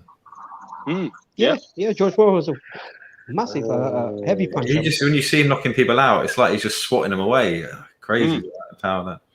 And watch, if you want to see Ali versus was it Cleveland Williams? Yeah, watch that fight. Ali was saying to him through the fight. Wait, hang on, Cleveland Williams, is that the white guy? Is he the white guy? No, black guy. Just watch that. There was a white guy. If you want to see Ali at his best, watch that fight. It's incredible. Yeah, the Fraser fight was incredible, man. The Fraser fight. He didn't get hit by one punch in that whole fight. Thing is, though, if you type in Muhammad Ali's highlights, and then you type in Tyson highlights, are you telling me that Ali's more exciting, or was Tyson for his more time? exciting? Yeah, man was a genius. Was Tyson more exciting though? Who was more like? Tyson was about knockouts, right? Let's be honest. He'll knock a man off his feet. Exactly. Like, he'll go flying. Exactly. But Muhammad Ali would just psychological. beauty. He would have beaten. Yeah, He would but have beaten sometimes Tyson He was psychologically. a and ballerina then in the win. ring. Like, yeah, but it was sometimes a thing of Ali used beauty. to take so much beats and beats and beats. Even cussed them out. That's it. You're thinking of him late in his career. I'm talking about when Mm. he was in his prime. No, he Right. still took a lot more shots. So 60s even in and his early prime, he used 70s. to take a lot of shots. He used to take a lot of hits. Watch him against Sonny Liston. Bruv. Oh no, That guy was the ghost a punch. murderer. The ghost Yeah, punch. he was the Oh most yeah, fierce that was puncher. that was a fix, man. That was a fix. That's the mafia. So that was hilarious. That fight. I can't believe that was The real. invisible punch. Get up. He was telling him to get up. I didn't touch him, mate. You're on the floor. But he had the best like personality. Any interview of Muhammad Ali, bro. Don't you think that's what I watched. motivates him He above was a Mike king. Tyson? He was a king of Yeah, words. definitely.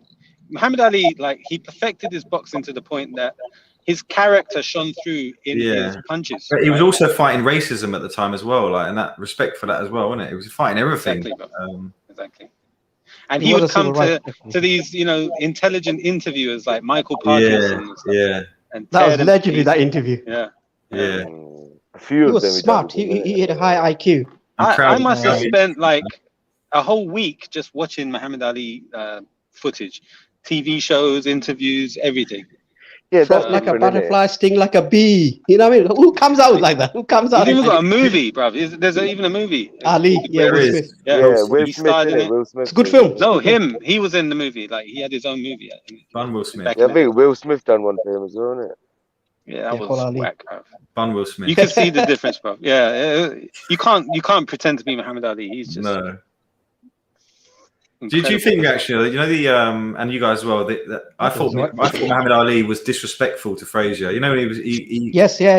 he went over the limit. He used to go outside his house and He he used to do it to everyone, man. Called him Uncle Sam. He He used to used to call do him it the to gorilla. C word, the coon. He was the Conor McGregor It of was too much, boxing back man. in the days. It was He was like Conor McGregor, but not as rude.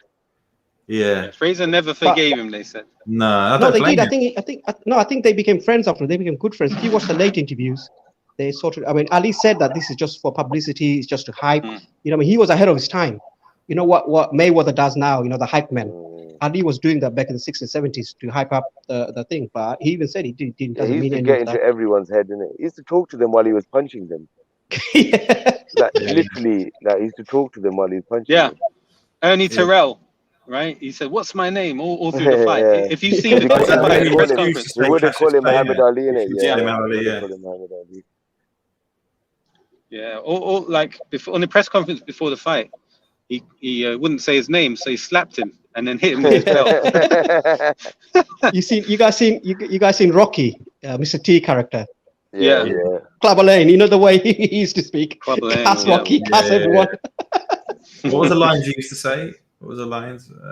Forgotten. How you feel? What? Pity from the fool. 18. Pity the fool. I feel pain I or feel something. the fool. Pitiful. I ain't Yeah. getting no plain fool. I ain't getting Fool. no plain fool. Your missus wants me, fool. But even A real man. A real man. Rocky 4 smashed Rocky 3 out of the water, man. I like Rocky 3. Rocky 4 is Yeah, classic. Rocky 4 3 was a good movie. Rocky Yeah. 3 was good. His training regime in that Rocky 4 was amazing. You know, in the Oh, when he- mountains. Is that the No, one when he in went to cabin. Russia, right? In Russia. Yeah. Yeah. And the steroid Drago. Yeah. I must break you. If Well, have you die- seen He Have you was seen steroid, Creed 2? yeah, Have he you seen? was Have you like- guys seen Creed 2 where Drago and Rocky met again and Drago's son is in there? Yeah. No, I haven't seen I it. haven't seen I that. stopped I watching haven't them. seen that. Yeah, Creed 2. Yeah. Drago and I Rocky think I face gave up up against each after other. watching that one with Billy in it. I think is it Rocky 5? Is that the one with that boxer from Liverpool? What's his name? That youngster? Yeah. innit? The one Billy. he's That's training. Creed 1. Yeah. You know the that's guy I'm not talking Creed about 1. from Liverpool. That's What's his Rocky real name? 5, bro? isn't it? No, that's Creed 1, man. What's the the name of that one where? boxer, the Everton fan that fought against David Hay? Oh, that guy. Oh, my word. Tony Bellew. Tony Belly, yeah. Yeah. I met him in Real. He's It's all Rocky right. 5 had that Tommy Machine Gun, the actual Yeah, boxer as that's well. it. innit? Tommy Machine Gun. Tommy That's Machine it. Gun. He was actually in Yeah. amongst the heavyweights at the time, wasn't he? Yeah, yeah. What's He his That name? was was that was the Tommy worst one. Tommy Machine Gun something. Wasn't it? Tava, Antonio Tava. Are you talking about As him? soon as I watched No, that no, movie, I it's, thought, No, Rocky oh, 5. dead. the guy in Rocky 5. Oh, Tommy As soon as I Morrison. saw Rocky 5, I thought Tommy that's Morrison, it. that's it. Tommy Done. Machine Gun Morrison. Morrison, yeah, Morrison. You see him when he died. He got all drugged up and he's all skinny and he passed away. His documentaries make Did you have sure- HIV? He did, yeah, he did. He contracted it from drugs Oh, and just withered away. And it's like you can see him all skinny and talking about how he used to be, boxer. Yeah, Ibrahim saying in the chat that Habib talks. Yeah, because Habib used to say stuff to his fighters as well, innit? To be like, just give up. I don't want to hit you. oh yeah, up. yeah. Like, You know you can't beat me. Just give up.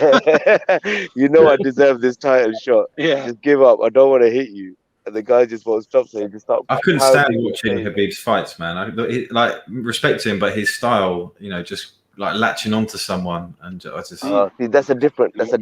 want to see innit? people standing up whacking each other. Not Yeah, I not, like that as well. I like that as well not until naked, I started just like watching falling it. all over each other. He puts them Did you in guys- this. He grabs their wrist, right? They call it the Dagestani handcuff or something like that. Like they can't move. Bro, He just grabs drains- the wrist, locks them. He ties their legs up and locks their legs in. Like watch Conor McGregor. He couldn't do anything. He's just looking to his corner, thinking, "What do I do here?" Same thing with Yeah. Dustin Poirier. Dustin Basically, Poirier put him he in a drains- guillotine, right? He And drains he your couldn't finish energy, him. innit? Yeah, he drains your energy, innit? You keep trying to get out and get away from him, and like he's just holding you in one position, and he's putting his weight on Yeah. top. And 10 minutes later, the opponent just looks screwed when they get Yeah, up. yeah. You see Gaethje, right? You see Gaethje after the first round. He was just so out of breath. He couldn't even talk. He was Oh, done. that guy's punching power. Who did he knock out? Who's the guy knocked out that always wears the sunglasses? The other one. Tony Ferguson. Ferguson, isn't it? Yeah, Tony Ferguson. Yeah. That punching was some of the most impressive. But punches. Habib took some of them clean, Yeah. and like nothing happens to this guy. Tony man. Ferguson's never recovered from those punches, bro. Like to this day, I think that Like, ruined he his lost career. He lost the Gaethje It's next. amazing just that ruined he went as long as he did. I mean, he was getting pummeled, and he stood up still, man. His face was all over the place. He was a You're guy right. that was renowned for taking shots. He could take a hit. Did you guys used to watch the original UFC where they really didn't have much rules then? Chuck Liddell. No, before that.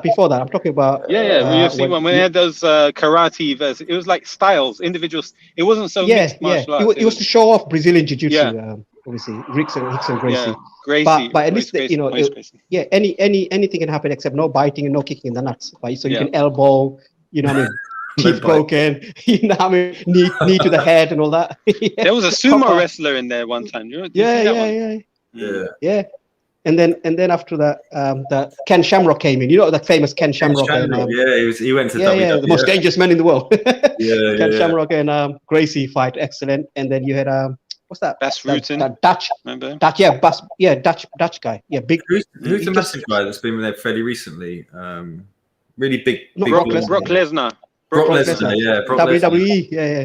He lost his last fight when I saw, but Brock Lesnar looks like a beast, doesn't he? You wouldn't want to Yeah. compete with that guy. Yeah. If you ever want to see, I don't know if you guys, if you ever want to see a real proper raw fight with real competition, I mean, you guys watch Rickson Gracie's fights, not Royce Gracie, Rickson Gracie. He entered Valetudo, Kumite, and all that in Japan, where they have proper match. And this Japanese guy, he got his hand broken, leg broken, but he still went and fought. They had about 3 fights in one day. He had. If you ever get a chance to watch it, Rickson Gracie's fight, Valetudo is called. Do you know who I used to like, Gabe? Yeah. You know Fedor Emelianenko. Emelianenko, yeah. Emelianenko. Yeah. Bro, that guy was just brutal, man. Honestly, I watched his highlights the other day. I was like, yo, what the hell? I used to watch a few of his fights, but then I watched his highlights. Like, he's just brutal, man. Like, oof. I know somebody's picked him up and slammed him on his neck, and he turned around and just finished the guy off. It's like, what the hell? I think the How did you worst do that? knockout I've ever seen. Don't know if you used to follow Pride. It was a UFC, but in a Japanese Pride, UFC. Pride, yeah. There was a match between Rampage Jackson and Vanderlei Silva. Oh, my them goodness. Yeah, they that's had what they about started 5 off, man. fights, Vanderlei Silva pretty much like knocked his head off. He Yeah. almost murdered him in the ring with a punch. Or was it a kick? I don't even remember. It was a kick. He I just think, fell right that face through the Rampage- first, It was a face kick, I first think. through the ropes. Oh ring. my goodness. I That remember Rampage guy, he was actually Street Fighter one because I've seen videos. You know the old days where it was famous, where it was popular to watch real Street Fighter in That's America. Kimbo. You know? That's That's Kimbo. Oh, Kimbo Kimbo Slice. Slice. Yeah. Yeah. Kimbo Slice, yeah. Rampage was the bigger end, but a bit more solid. Rampage Yeah. Jackson was a machine. Yeah. Man. Rampage was a He was in wrestler. the A-Team, the film A-Team. Yes. B.A. You know- Brackus. Yeah. John Bones Jones destroyed like everyone in it. Yeah. He destroyed all of these guys, man. Like Machida, he put him to sleep. He's the best of all in the time. ring. Do you agree? Is there anyone that could beat I him? believe, yeah. Who? I don't think there's Who? anybody. In what? In what? Just in Who? mixed. The best mixed- fighter in history. John Bones Who- Jones. what's the I name you believe say? that he- What's John the name you Bones say? Jones. I think Anderson Okay. Silva was pretty good too. Yeah, I was going to Anderson I say. Silva said- was good, but I said I think Masoyama. It was Bones between a him and champion. Audley Harrison. Oh, Audley Harrison, bloody hell. That guy, man, honestly, just not know when to retire. That guy. I remember once, he lost a 4-round fight and he didn't throw one punch. Yeah. Was that David Hay? Or was that? What are you Yeah, I doing? remember that. What, Yeah. what are you doing? You're trying to beat them with your face. Going to injure your hand with my face. And he used to blink when a punch was thrown. Like,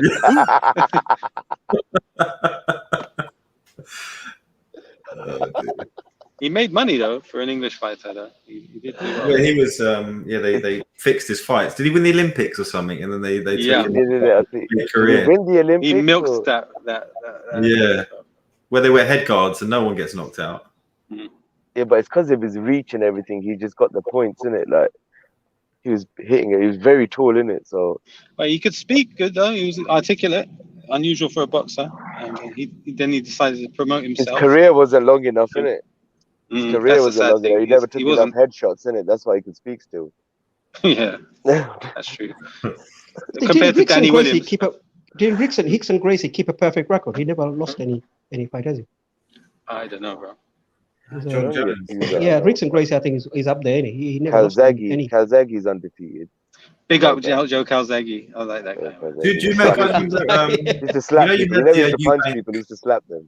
You know, you had Eubank Nigel Benn rivalry. Do Yeah. you remember Steve Collins came along and busted them both up and still never got the Yeah. recognition?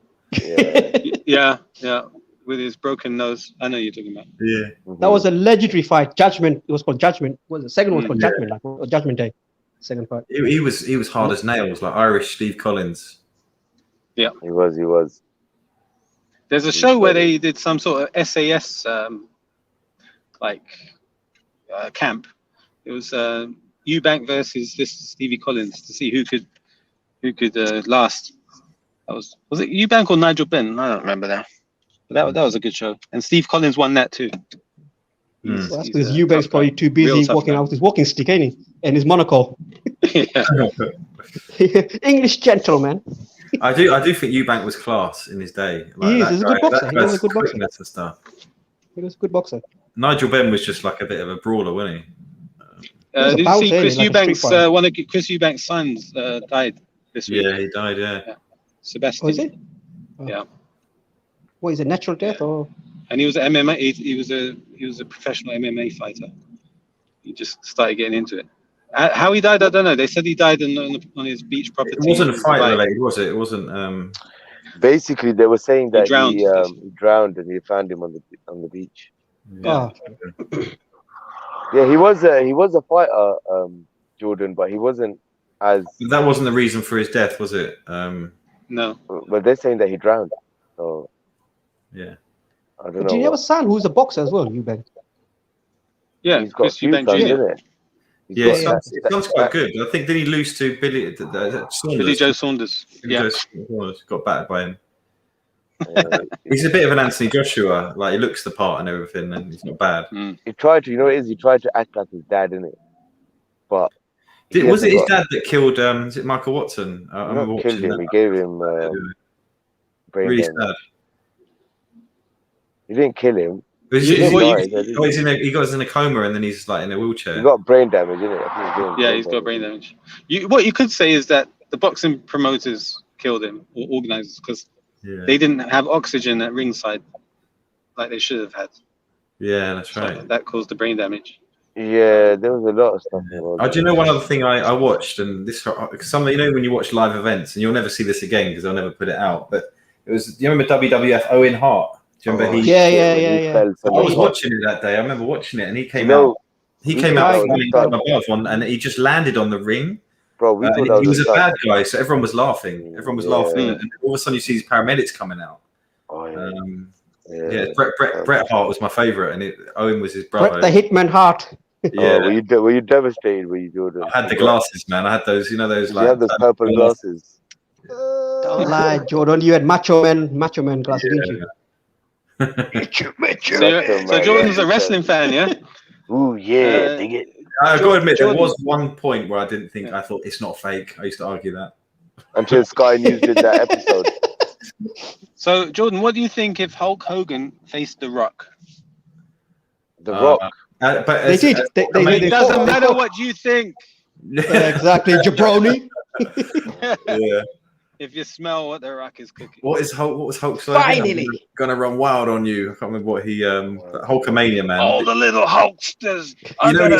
He starts grabbing the ring anyway. Starts grabbing the ropes and goes all. No, he'd destroy the Rock. No, Rock won.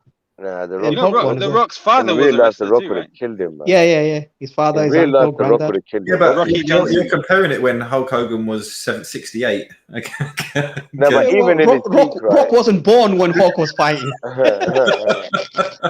I mean, the man was fighting since the 70s. Jordan, do you still believe these guys could have beaten some of the people that they beat in wrestling? Honestly. I mean, what I'm talking about when I Yeah, was but like, those guys are tough. Don't Like, think do you remember that guy, Sid Justice? Yeah, yeah, it was Remember Sid the Vicious. size Sid of Vicious. him? Sid Vicious. Sid Vicious. Remember yeah, the big guy. size of him? curly blonde hair, innit? Bro, Talk. yeah, and like these like used to beat him like Hulk Hogan and like Ultimate Warrior. Like, are you joking me, bro? Like, No, the biggest kill you joke lot is in a a real fight. skinny guy fighting a 7-foot Big Show. Remember Big Show? And they pick Big Show up. What about when Mayweather broke Big Show's nose? Apparently. So what the hell? Look at the size of Mayweather, bro. Like, Big Show would just chew Big him Show's up. hand is the size of Mayweather's whole body. his feet is longer than his whole leg. Can you imagine he like booted him? Like, what would happen to Mayweather? Oh, shit. Mayweather's punches won't even. It's like an ant punching Exactly. That's what a I'm saying. man. Yeah, exactly. And supposedly he broke Big Show's nose. Do you remember when Tyson and Stone Cold battle? Yeah. I remember that. Yeah. That's Oh funny. yeah, I do remember that. I remember that. Yeah, Stone Cold pushing Yeah. with Tyson just went mad. He used to just do loads of shit. I think Tyson needed a bit of money, didn't he? I think he'd been ripped off. Yeah, he I was think broke. you're right. I think He you're was in a right. movie called Hangover, wasn't it? Where he was... It was a case of you keep With the his tiger. tigers. Yeah, it was a case of you keep the tigers and you get rid of them. his management were desperate, You man. can He go was on like- WWF. No, he got rid of his tiger because he bit the keeper's hand, didn't he? That's why. Mm. Has he got rid of all of his tigers? Or Well, the tiger bitten one of he the had them carer's from hand. time, innit? Wow. If you want to see something funny, watch Mike Tyson's old interviews when he Yeah, just yeah. gets upset with the interviewer Oh. and just starts swearing at them. Like, He just goes, do you know, one of them was bad here. Like, this they're woman bad, aren't they? started- Like, so how do you feel about your rape allegations? He's like, I'm on here to promote my book. Well, I just want to know, and then he just rip into them. Yeah, but This what is- about I when mean- like one of the women speaks to him and like she's asking some like proper off-key question? He goes, listen, I only know how to fornicate with women. I don't speak to them. Don't talk to me unless you want to fornicate. If It's like, you, what if you the guys, fuck are you saying on a live press conference? Like, this guy Yeah. just didn't He was an care. animal, man. Animal. if you guys Yeah. ever get a chance, watch Mike Tyson's stand-up comedy about his life. It's called Undisputed. I think it might be available on YouTube. I'll give you a little snippet here. Mike Tyson was saying that, remember when his wife, Robin Givens, right? You know, she was Yeah. cheating on him and everything, right? So one day Yeah. Mike Tyson was driving back home early and he saw a skinny white guy climb out of the window, right? And try to run off. So Mike Tyson got out of the car and chased that skinny white guy, yeah? And grabbed him and Must held have him killed down him. and was gonna punch his face. And the skinny white guy says, "Oh no, don't punch my face. You can punch anywhere else. Don't punch my face." Do you know who it was? Mike Tyson said that in his comedy. It was Brad Pitt. Wow. Brad Pitt was just sneaking out the window What the and hell? ran away. Yeah. He watch his stand-up comedy where he talks about his life from young age to Wow. adult. And there's a lot of comedy stuff in it. Anywhere except for my face. Bloody hell. Yeah, because Brad Pitt at that time was a model, wasn't he? Yeah. He was a model. So he said, hit anywhere, but not the Okay, face. if I was Tyson, that would have been Brad Pitt's end. No one would have known about Brad Pitt after that. But they became good friends afterwards. It's funny later on in life, Brad Pitt and Tyson, they laugh. How can you That's be good crazy, friends man. after that?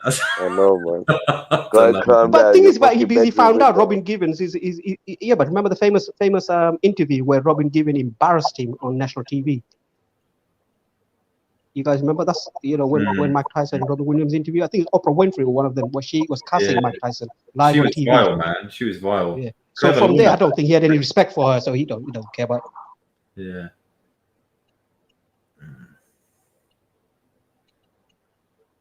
It's funny when you see some Barbara Walters. Who? The interviewer was called Barbara Walters. Oh, Barbara Walters. Yeah. It may have been Oprah, actually. I think it was Barbara Walters. I don't know who that is. Yeah, she's like the before your white days, Oprah Jordan. Winfrey. Yeah. Before What's the time, yeah? Oprah. Can't stand Oprah. Boy, that's politically incorrect thing to say, Jordan. That's it. Yeah. That's it. You're Yeah. racist. I'm gonna have Jacko Radio is gonna put that on his channel now. Everyone's gonna like Oprah. Yeah. So what are we going to do in England now that Piers Morgan's not on TV anymore? Never used to watch that guy anyway. I thought he went to America. I used to enjoy watching some of those snippets from Good Morning Britain when he has guests on. And I thought he brought some. Man. Hey, sorry. I just couldn't stand. He'd be purposefully controversial. Yeah. Not even really his beliefs. He just that's how I saw. A bit like James O'Brien, same sort of annoying character. Does what's his name? Abbas? Does he still go on LBC? Or He does. He's brilliant on there, man. He's brilliant on there. He still does it. So I don't think they always put the clips back on EF Dawah. I might start going on it as well. Actually, I was tempted to start going on there. Yeah, bruv. I'll tune in, bruv. Let us know when you do and upload the clip. If I get rinsed, I'll see it on the Reactionaries channel. Bruv, I used to go on that. White cult member gets rinsed. I used to stick it on Nick Ferrari, bro. He used to hate my guts. You used to go on there, did you? Yeah, Nick Ferrari. He was light work though, bro. He was easy to smash. Yeah. What is his political actual stance? Because I can never work out if he's Nigel Farage or liberal. That's a good question, bro. I don't know. He's just BBC, isn't he? Really? Yeah, he's just racist. Have you ever run Majid Nawaz's reaction? Oh no, I'm not laughing because I know you were. Anyway, what was that? No, I don't know. That's just no, seriously. We don't know. You know why he's asking that, right? No, I don't. Seriously, reaction. Seriously, I do not know. I just asked. No, I swear, because I don't know what the inside joke is either. Wallahi, I just asked. It's random. It's just random. I might have to one day. I know Ali Dawah called him once, didn't he? Oh, okay. Said, you are a kafir. Is that the one? Yeah. I don't know. I haven't heard. Reaction. Check it out. Did Ali Dawah call him? Yeah, he called him. Ali Dawah called him. Well, I'll go check it. Yeah. It's quite a hard conversation to have, isn't it? Because how do you've got to obviously keep in mind that non-Muslims are watching, so you can't just go on and call him a kafir. It just looks silly from there. Yeah. By the way, there is a technique when you phone into these stations, because what happens is you phone in and they say, there's like somebody else who answers the phone and they say, what would you like to talk about? And so you have to be careful. If you're going to give a position, if they think that you're going to really give a good argument and you're going to defeat them, they might not let you on. So what they do, they'll ask you for your phone number and call you back. Sometimes you have to pretend like you're going to go with their narrative because they want to convince public opinion. And then you just have to switch it on them when you get on there. Okay? But yeah, whoever wants to start going on those shows, make sure you let us know, and we'll Can't really get call recorded. what's that? He's Yeah, Majid Nawaz a Kafir, though, can you? there's no way I'm letting He's him. more of a murtad, isn't it? No, What's the difference? it's somebody who's apostate, isn't it? Yeah, but it's still kafar, right? Yeah, but I swear murtad is worse, isn't it? The Kafir can be somebody who's been born with like disbelief, you know, like as soon as he come after puberty, disbelief all his life. This guy knew about Islam, so I remember Tommy Robinson phoned in to speak to George Galloway on George Galloway's show. Did you hear that one? Violated, yeah. I saw that. I saw that. Then he goes to him back. You call women birds. He goes, is it that one? Yeah. Birds. You call women birds. Scottish accent. I think, to be fair to Tommy Robinson, I don't think he's not the sharpest to work. I wouldn't say he's blunt either, but he goes into these things quite well prepared. I feel, and he's quite tactical. With his, I think he's well trained almost. Yeah, it's training. Yeah, I think, for example, I think he did put Ali down. He didn't put Ali down in his place, but I think obviously Ali Dawah went after him in the court. But Tom Robinson came out and had Ali Dawah admitting that he would marry his child off to a 9-year-old. It was he sort of tangled him up a bit. He done well against Jada, I thought.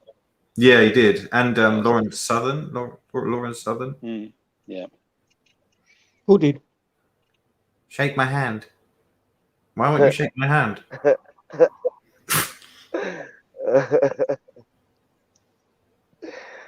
They're so weird, them people, man. I went on Ralph's show this morning, and so did Nicholas. Yeah. I don't know if anyone saw that. Yeah. Yeah, I watched it. Was that about the black penalty takers? Yeah. Yeah.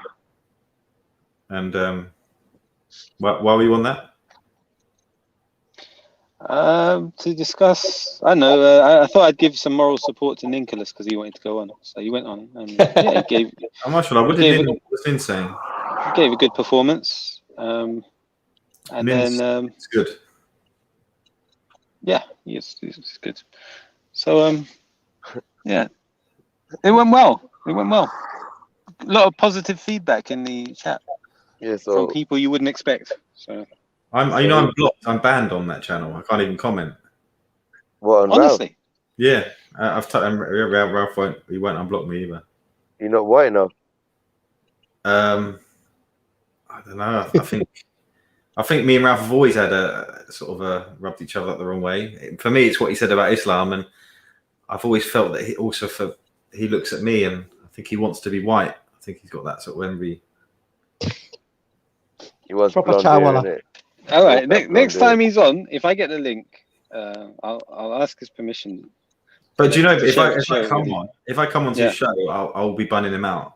I think he knows that as well. I'm not going to be like cozy talk. That's fine. That's what Nicholas tried to do as well. Nicholas tried to bun him out too. But you need to be prepared, Jordan. He's an intelligent guy. Yeah, he's not. Yeah, I've spoken to him about 3 times at the park, and I've never felt any intelligence come back. Yeah. But you haven't spoken to him on his turf.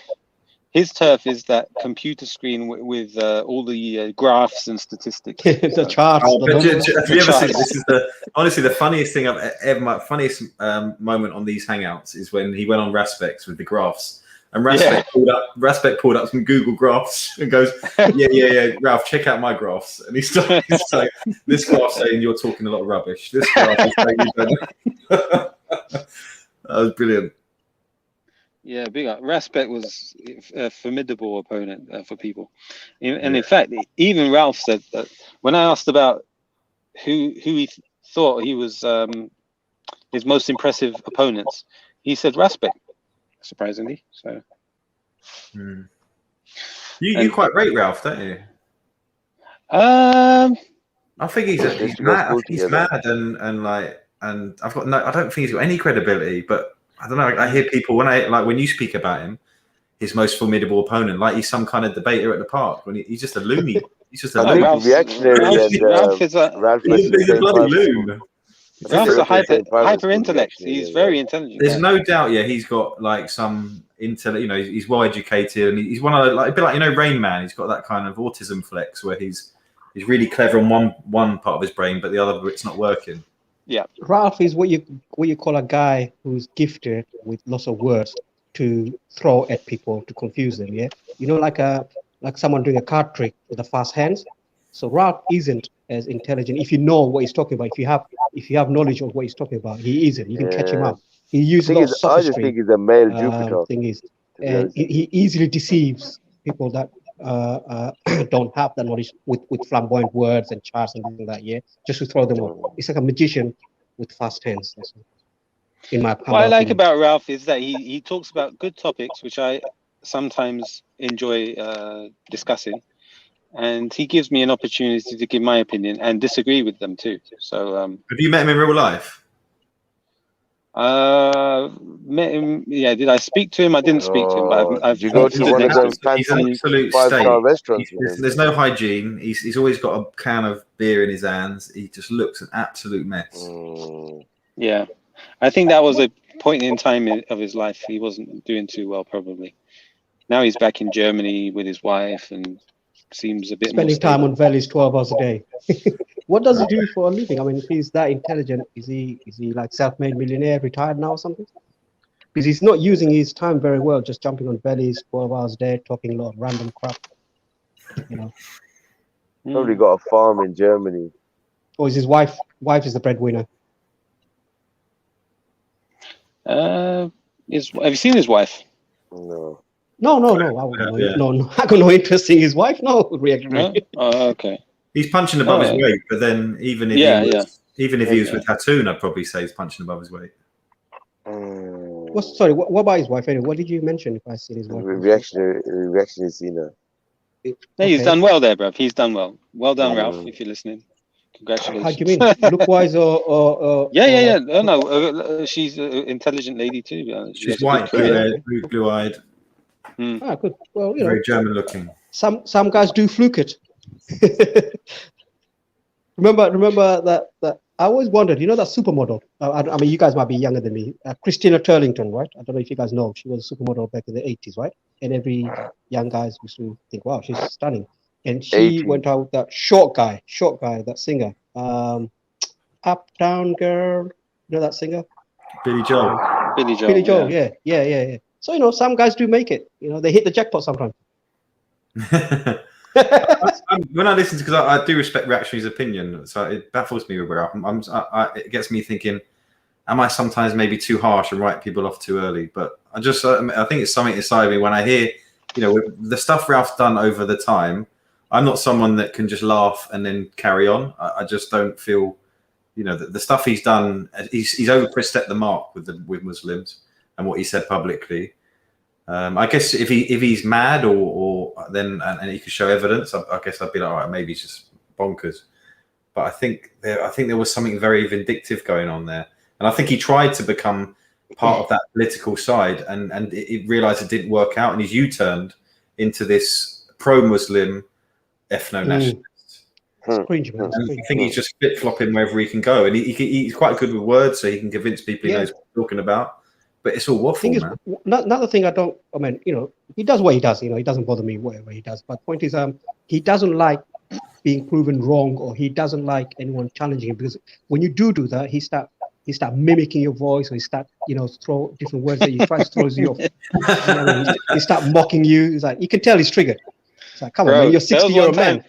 I was on the Valley show with him once, and Banksy was there too. And Banksy was doing his usual routine of effing this and laughing. You know how he does. And then so we teamed up on Banksy, and just, it was a slaughter. So yeah, I couldn't team up with either of those guys. So I've got to say, like I say, maybe it's a weakness in me. I just can't. You wouldn't see me sit on a panel with, you know, people like that, unless I'm like screaming at them or. What's this, Reactionary? You about to get doxxed? Do you think Reactionary, maybe some of us take it too serious? Take what too serious? like for you, you seem to be quite chilled about it. Like, I get the feeling you share a panel with most and be quite, it's not such a big deal. Whereas for me, I'm like, principle, I won't, I wouldn't jump on vellies with some of those cretins. I just can't. I would just feel coming off thinking, why did I do that? And especially I couldn't have a laugh with them. I could debate them or challenge them, but I couldn't, and that's what Raspect Show was all about. The Lion's Den. Anyone can go on, but he ain't going to go on there and let racists sit there and have a laugh with them. He's going to be challenging them every second they're on there. And I'm like, I can't really chummy up with a racist or an Islamophobe or any. Yeah.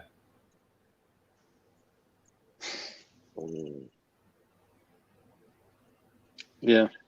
Well, I don't know. To me, online, this environment is a bit like playing the Xbox as a character, but also, what if you're playing the Xbox and you equip your character with certain tools. In this game, our tools are our arguments. But you can be an Xbox character because you haven't shown your face, whereas I'm actually, people know who I am. I don't know if that makes a difference. It does. I don't think it makes a difference. If I was just an avatar, maybe then I guess it does, because Jordan has to. I mean, obviously Jordan has to be careful what he says and how he says and things like that, because he could have real life implication on him. That's the difference. But no, people don't know what you look like. But it doesn't stop. I mean, I don't have to be careful what I say. No, you got to be careful what you say generally. No, I'm not talking about breaking the law. I'm not going as far as that. I'm talking about this Jordan is in a way public, because he does go to Speaker's Corner, he does go to these other events and this and that, and people can find Jordan, if you know what I mean. Some an internet troll can find him and do whatever they intend to do. Hopefully that doesn't happen. But so Jordan's got more of a risk attached to him than me and you. No, I don't know. I mean, people online know me as well, by the way. What if you're on a panel and someone is mocking the Prophet, peace be upon him, or it's somebody who has mocked him the week before?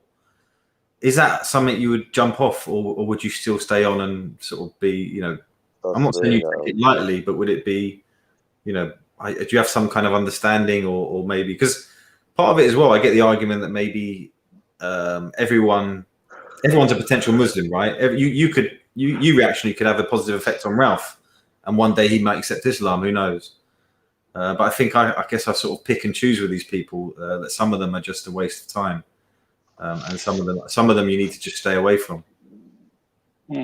I went on, what channel was it? The Lion's Den once.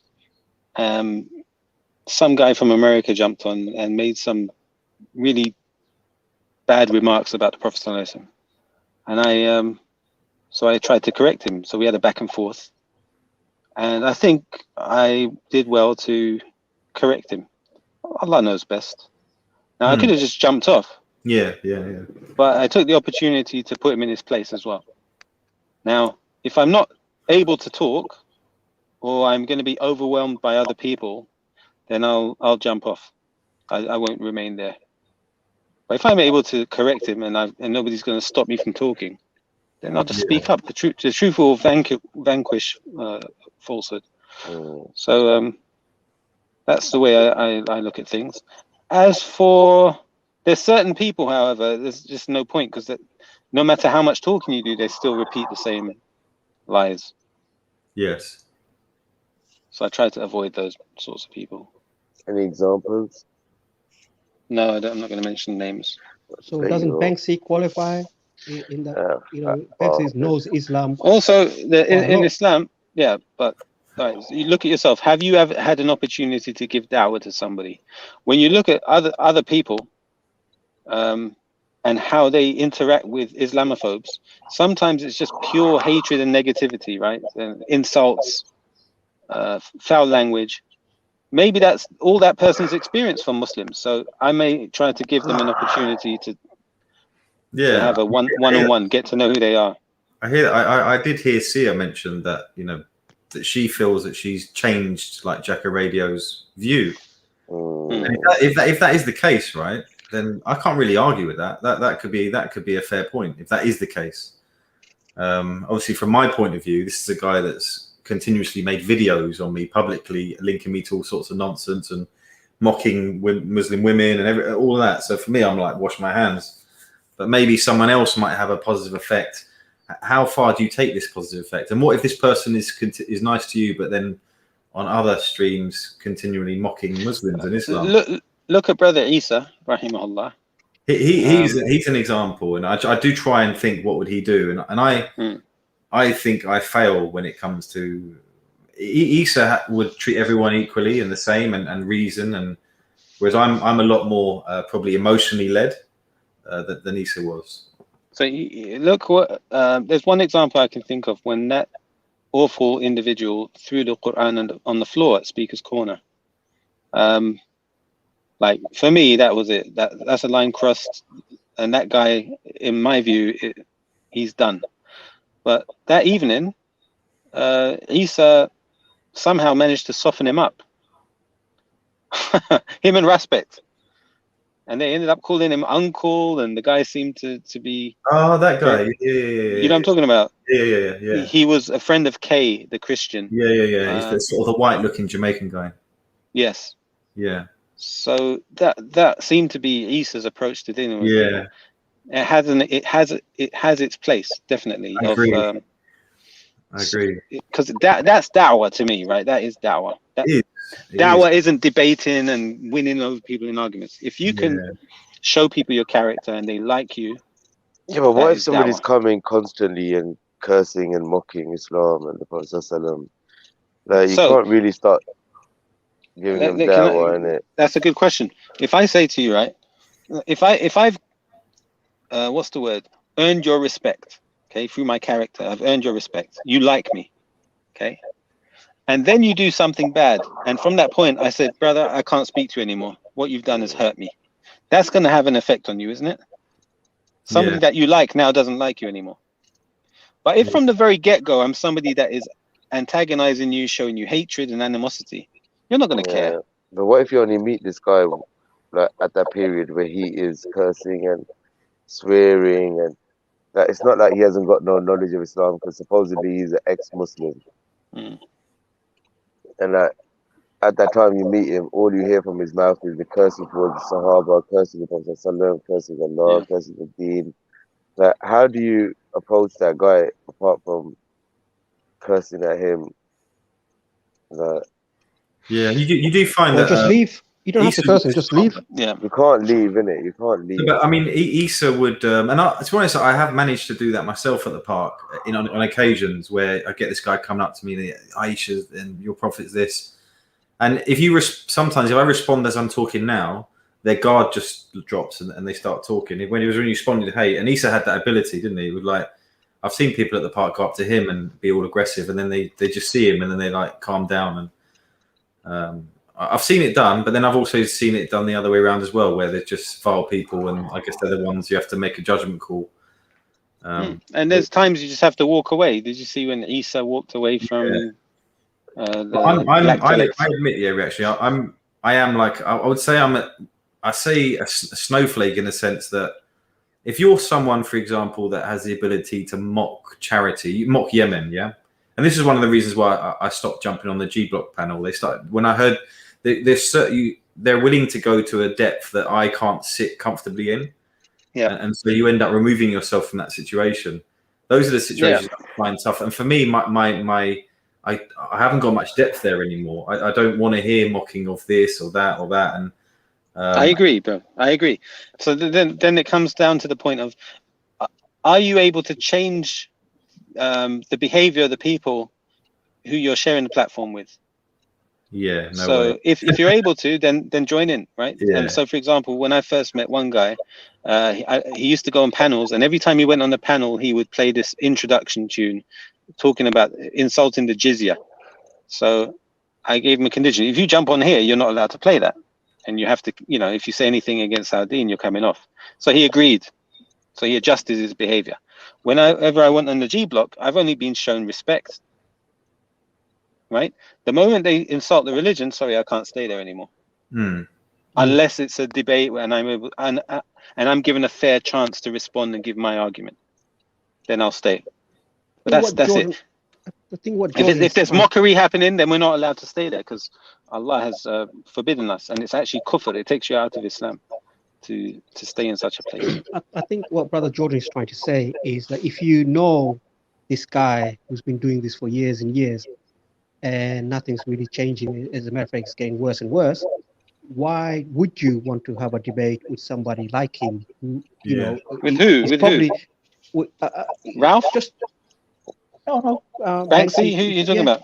Yeah, Banksy. You can have. Let's just take Banksy. Well, I haven't. I'm not debating Banksy. The time I spoke to Banksy. Right, so there's 2 times I think I spoke to Banksy. Actually 3 times. Once on the Manny Cinder show, and then he just resorted to his insulting, so I just left. The second time was on the G Block, and then that's when Ralph was there, and I sussed his technique. He has this thing where all he does is say the F word all the time in every sentence, right? Yep. And he'll laugh like everything's funny, even though there's no joke. He'll just laugh, ha ha ha, and say the F word. So I started mocking that, and then he stopped doing it. He realized actually, And the third time. And the third time was maybe on Sia's channel, and it was just me and him. Well, and I jumped off. That was I was basically interviewing him, you know, finding out who he is, what he's about. That was really all it was. So there was no insulting of the Dean happening there. I think Banksy is clearly scarred by what he's had, you know, by whatever his Islam was. And the thing is, he's online. He's like one of these sort of internet geeks that online he gives himself this like I'm Banksy, and he gets drunk and he becomes this like overconfident like person. If you meet him in real life, he's this giggly little guy. It's actually hard to hate him in real life because he's just like he's little guy, laughs at everything you say. Yeah. So he's actually quite a confusing character to deal with, especially if because I might see him at Speaker's Corner one week and he's nice as play. Next thing I know, 2 days later, he's on a live stream saying that I'm trying to rip people's hijabs off, you know, and I'm part of this. Now, I'm not saying this as an insult. Yeah, I'm not saying this as an insult to him. It's just my observation. I did watch him recently having a real fitna event with somebody on the Veli show called Motion. I think it was Motion. And the guy was saying, I'm going to smash your head in when I see you. And Banksy was like still pressing his buttons.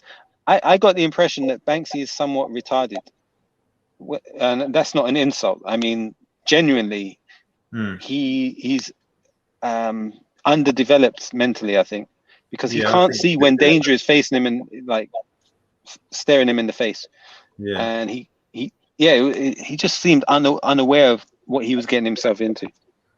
Yeah. I think if you're really not happy with yourself and the outside world, you can create someone online.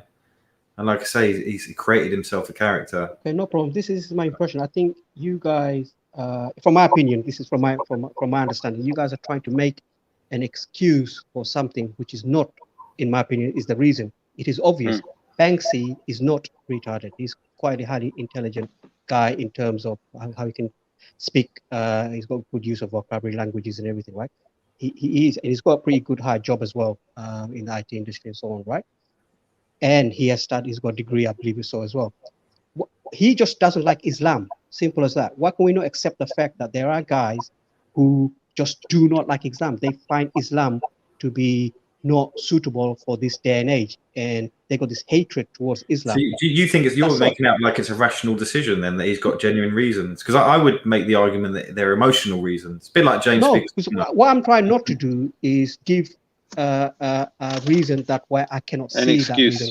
An excuse. Yeah, I'm seeing the obvious that one, he's got, as I said, he made it clear that he does have a good job. He got to be quite smart to work in that. Because I'm in the IT industry, so and the work he does is probably a little bit notch below me, but he's still smart enough, right?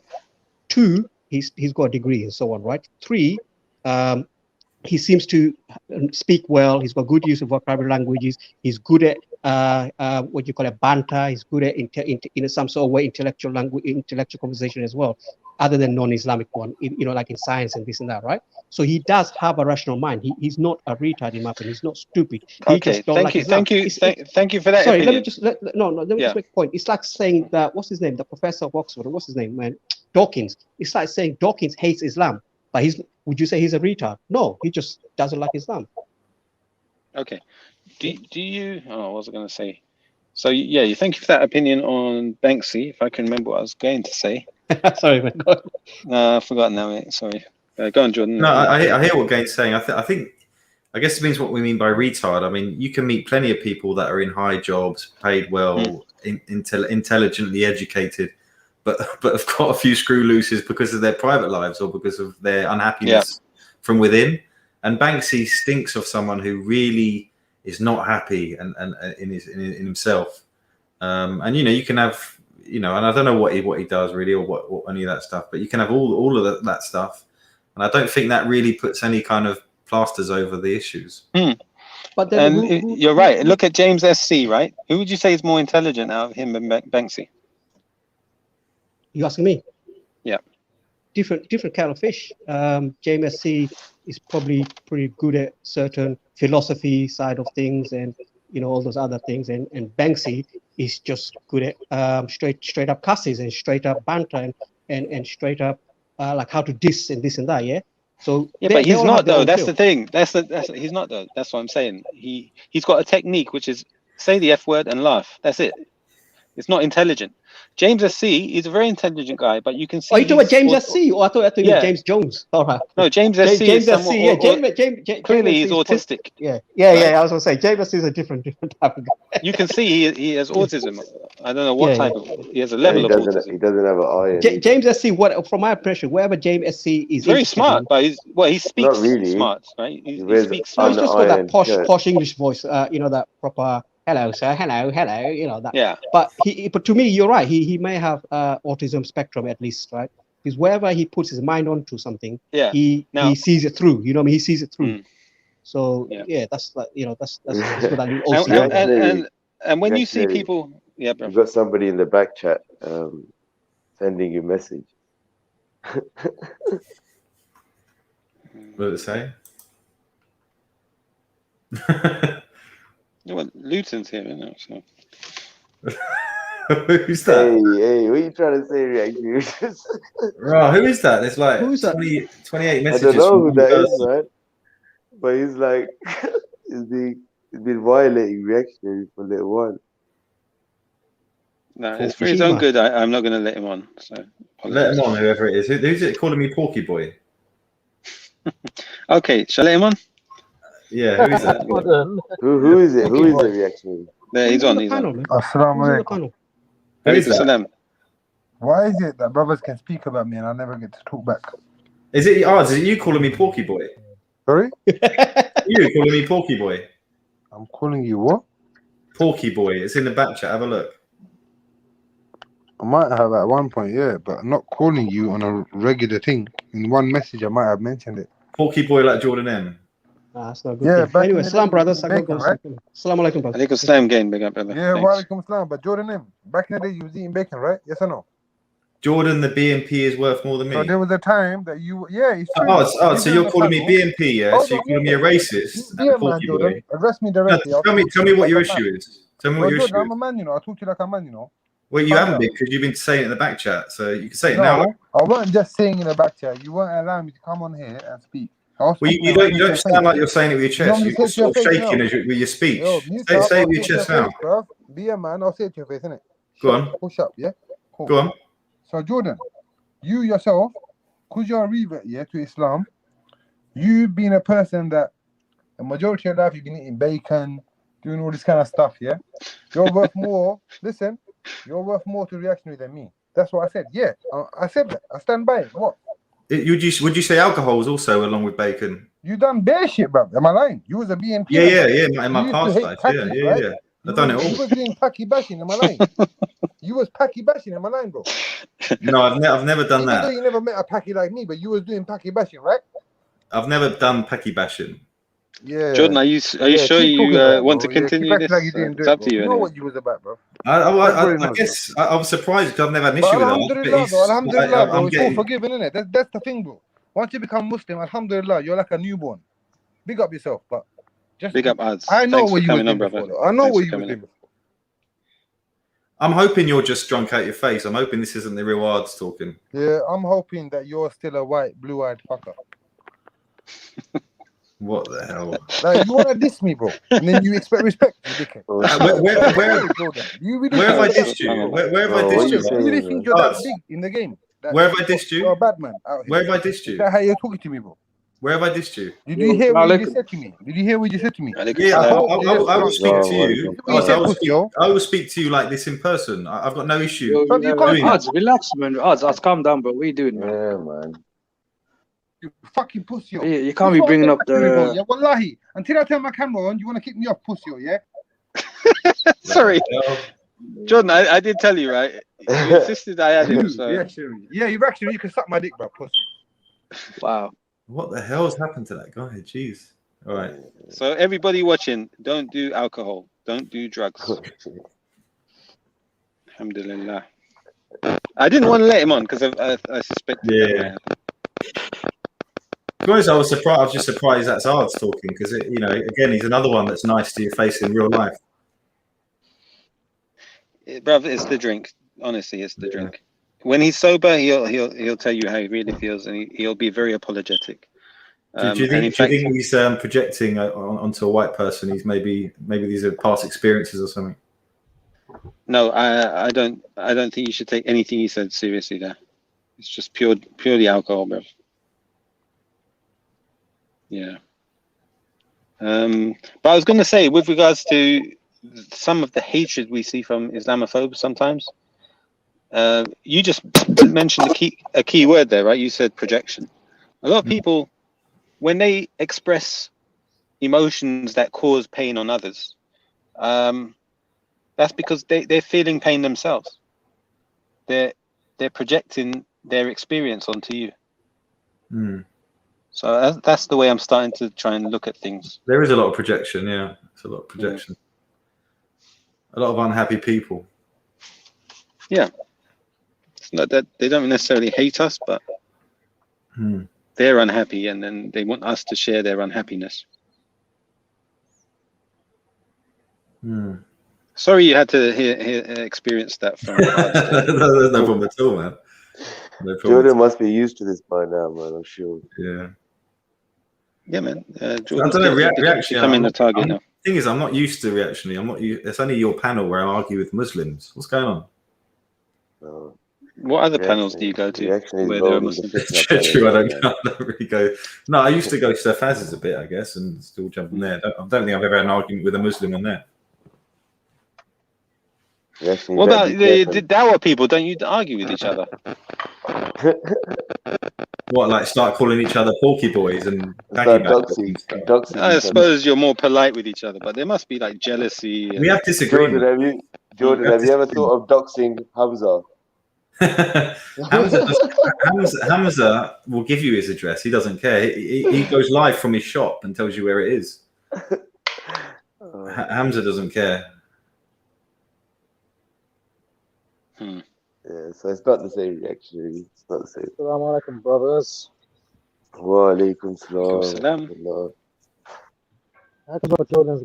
There's a bunch of Dawah channels, right? There's SF Dawah, SC Dawah, EF Dawah. Now, isn't there any sort of competition between them or envy or anything? They work together. Do you know what? No. Never, ever. They all eat together at the end of the speaker's corner. Saeed will tell you that there's never, ever any. There may be disagreements in debates or like you said this, but it's always worked out, and it's always that the brotherhood between the Dawah channels is amazing. They even bring like big ones, all the big brothers, loads of SC Dawah guys come on EF Dawah. EF Dawah guys go on SC Dawah.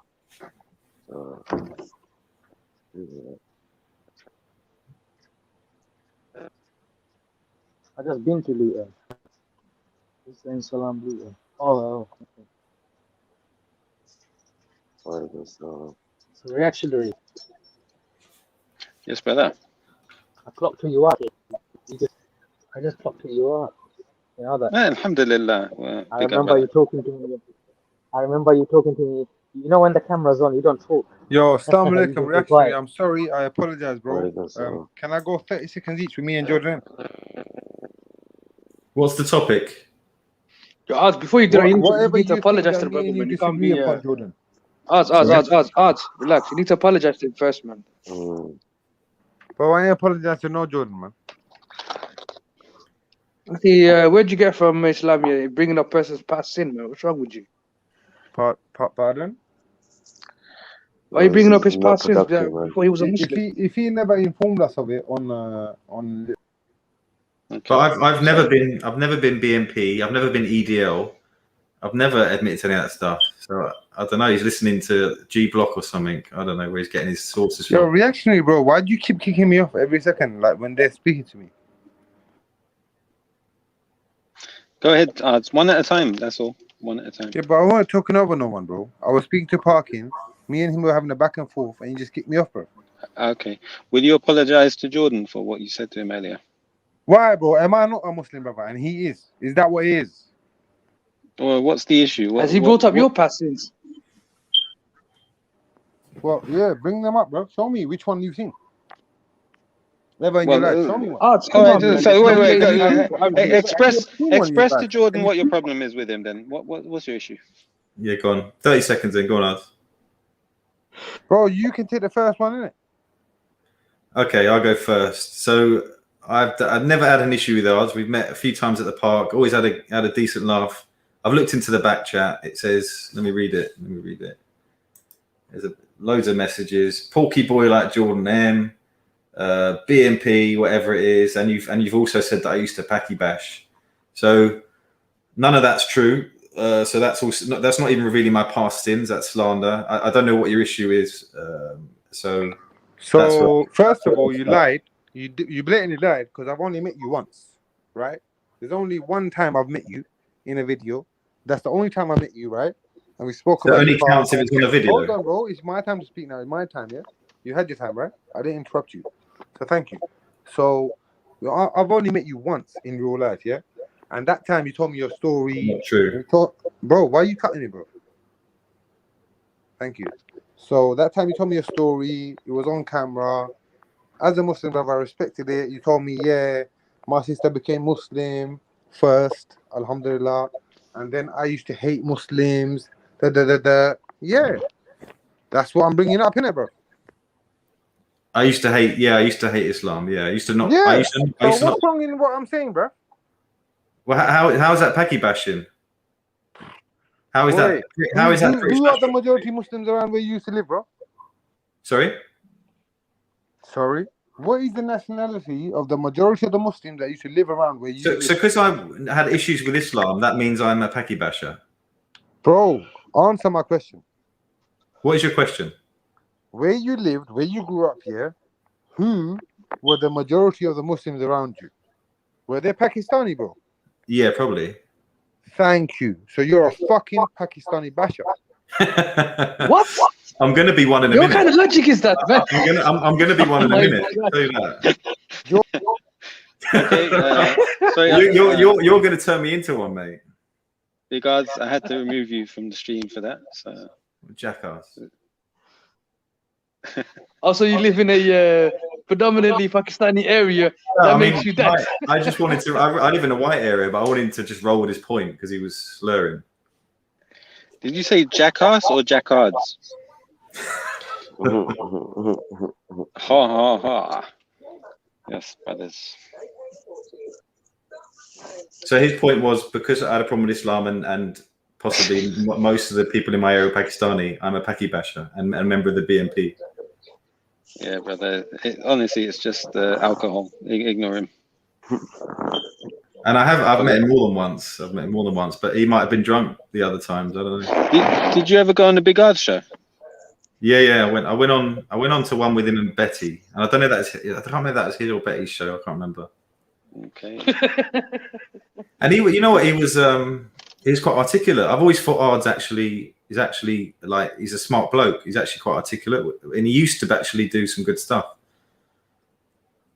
Yeah, it's true. It's sad what the drink It does. is sad. It is sad when you see, you know, that all aside, it is sad when you see someone not, you know, struggling maybe like he seems to be.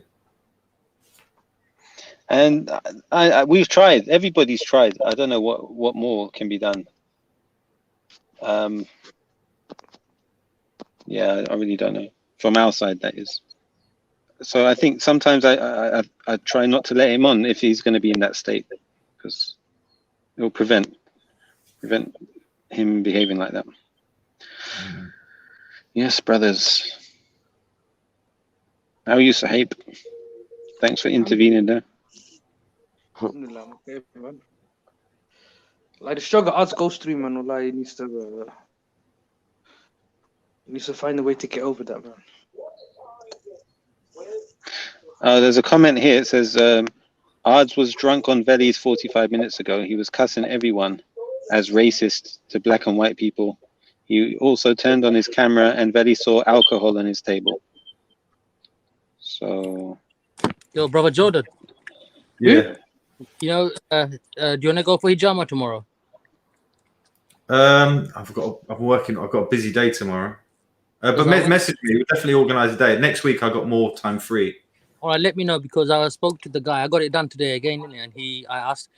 He sees the after one. He said, "I'll tell him to come." So I've got yeah. Let me know when you're free next week, and I'll link up and I'll take you there. Which is it? Is it in London? Yeah. What I'll do, I won't say where it is now, because to get it, I'll message you in it. Yeah. So is that in case the paparazzi turn up for Jordan's cupping sessions? Yeah, bro. I've never been recognised in real life. Hey, Jordan, this is a good comment. I'm sure you know this already, but becoming famous comes with the haters package, unfortunately. So... Yeah, but what is famous? Because I never ever get recognised. I don't think I'm anywhere near famous, and which is a good thing. Really? Online, you're famous though, right? Because you go on any channel you go on, people know of you. Yeah, I get, but that's in this small world, isn't it? In the Dawah scene, I guess. Well, you're known on Smile to Jannah.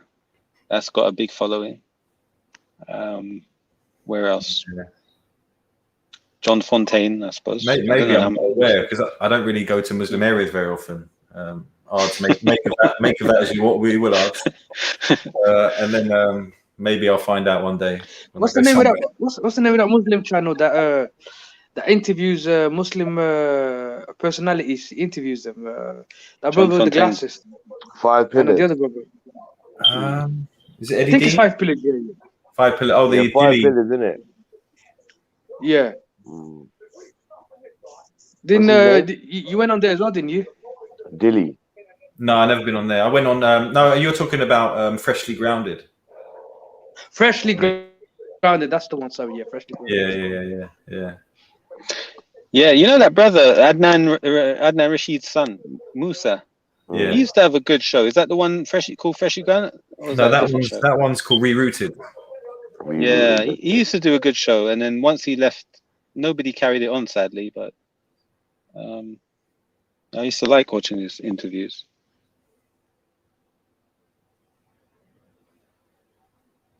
Yeah, I'm thinking of starting to interview people on my channel. Like, if anyone's interested to give me their life story, you know, you can jump on and tell us.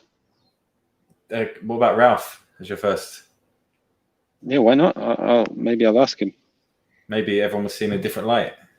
That would be interesting, though, wouldn't it? Reactionary. Does the person have to have a following or anyone? To be honest, anyone, right? Yeah, I need a bit of practice as well to hone my skills in interviewing. So, yeah, I'll probably do it like one of those Piers Morgan life story type interviews and get the guests to start crying midway through. Who do you guys think has the best interview kind of format in terms of the Muslim community? Would you say Hijab with his podcast or Freshly Grounded? I think Freshly Grounded are really good because they appeal to the young. So, yeah, he's kind of like, I don't know about cool, but he's kind of current, isn't he? The rerouted ones are good, but they're kind of a bit more, I don't know what the word is, but I feel like Freshly Grounded have made an effort to make their streams like current. So a lot of the young Muslims Jordan, look at this comment. Burkina Faso. Burkina Faso. Burkina Faso, yeah. Is that where you are, Suspicious Soul, for real? Wow. You know where that is, right? No, where is that? I think it's in Africa somewhere. Jordan didn't even know that was a country. Do you know, mate, the thing is, when you make, so for me, over lockdown, I started to make a lot of TikToks and stuff. And you see the views going like you see, one of them had like 1 million views, the one I did about ex-Muslims. But still, when you're just in all I am is really in my house. I only really leave to go to work. I don't really go. I haven't been to Speaker's Corner back for over a year. I haven't really been around. I went to the Uyghur protest, and obviously I was aware people knew me there. But I think I'm pretty unaware, maybe, of what. You had 1 million views on TikTok, did you say? For one video, yeah, which was probably the worst video. It's now got 1 million on YouTube. It is on your channel. Yeah. It's me just saying, ex-Muslims, why don't you move on with your lives? Never expect an ex to speak well of you. Something like that. Wow. Well done, Jordan, bro. You've gone clear now. You know what it is, brother Jordan? You know, new reboots. Like say like Muslim community give them a lot of clout, clout's really a negative word, but a lot of what's the right word, man? Reactionary. What's the right word? A lot of time, support. Yeah, support. A lot of support, a lot of energy, a lot of majority will give you backing. Does the app show you demographics of the viewers, Jordan? Yeah, it does. Yeah. Where were most of your 1 million viewers from, and what they're age? They're now mostly UK, but Indonesia is massive. America, but it's all around. I mean, Saudi. It shows you where it shows you the demographics of where your main viewers are coming from. Yeah, if it's mostly UK for 1 million viewers, then I suspect it's not just Muslims, probably non-Muslims too. But a view, like if someone watches a video and they see you in a video, does that necessarily mean they know who you are the next time? Because a lot of them may just flick past it. Or do you go on how many subscribers you have? Because they've obviously clicked and they've subscribed to you. I hardly subscribe to anybody, but once I view a channel, YouTube automatically recommends me more videos from their channel, so I don't need to subscribe usually. And I think more and more people, or less and less people, are using the subscribe button. All right, but then yeah, I guess the amount of subscribers you have doesn't make a difference, does it? To your it's done on views. Yeah, your algorithms and if people are making money.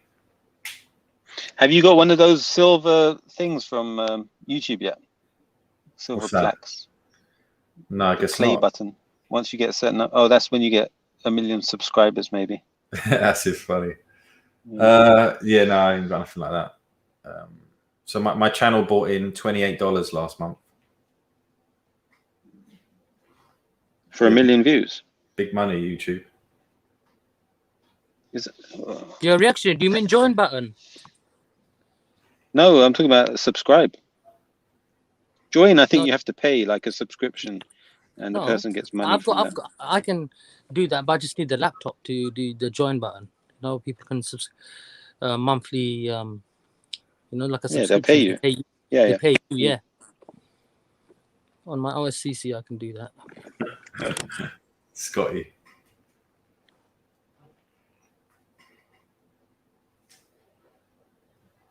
I think Reactionary is taking it easy. I think he obviously did him a favour, didn't he? Took him off. A lot of people wouldn't do that, would they? They'd keep the beef on the channel going, see the views go up. He's a nice guy, Ards, man. He's definitely got a soft side to him. It's just drink affects people. Like, you got to respect single dads, man. Definitely. Just respect any man that remains in his child's life. Yeah. That's really. And even those that don't, right? We should make excuses because we don't know what men are going through. Men, especially when they reach middle age, that's a real sort of turning point in life because they're no longer young and they're not old, but they're sort of in between, and they're reaching a point where it's too late to do a lot of things that they would have wanted to do when they were younger. And if they haven't achieved everything they could do in life, it's very difficult to from this point on.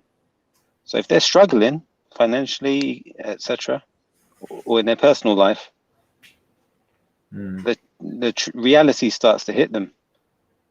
And either they're in a marriage they wish they weren't in anymore, or they're not even married. Yeah. I'm not hinting at anyone. I'm just talking out loud. Look, I don't have kids, and I can imagine it being hard enough when you've got a wife to have, and equally to have a daughter rather than a son. So having two daughters, Raspek's got a couple of daughters as well. And you see him raising them, mostly on his own. So I don't know how people do that, to be honest. Yeah. And we all get tried. We don't get burdened with more than we can bear as well. Everybody gets their own tests. So, yeah, man. Like, I've got a friend, he's been trying to have kids for years, like many years. And just Allah hasn't blessed him with children. And he can't take it. It's just too much for him. It really, really pains him that he can't have kids. Yeah. But Allah's the greatest of planners too, isn't he? Because there may be a reason. Yeah, true.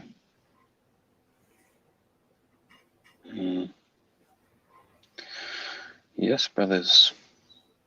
Well, the good news, the fitness seems to have died now, doesn't it? It's finished. Yeah.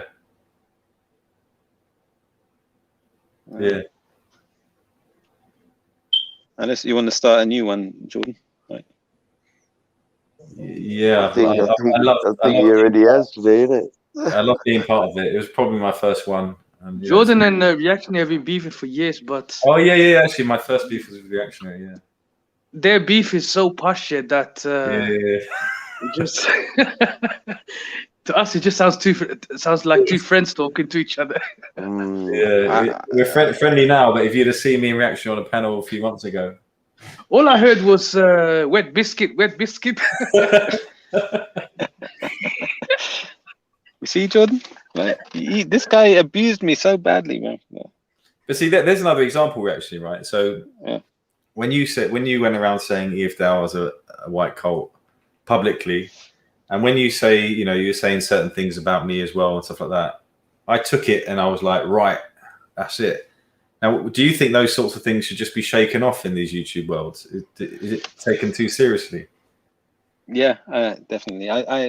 That's one of my observations of you, and I don't like to give you not a criticism, but I don't like to comment on people publicly if I can avoid it. But if you want me to, I can. But you took what I said even more serious. What my response is, you were quite. Okay, so you were quite upset.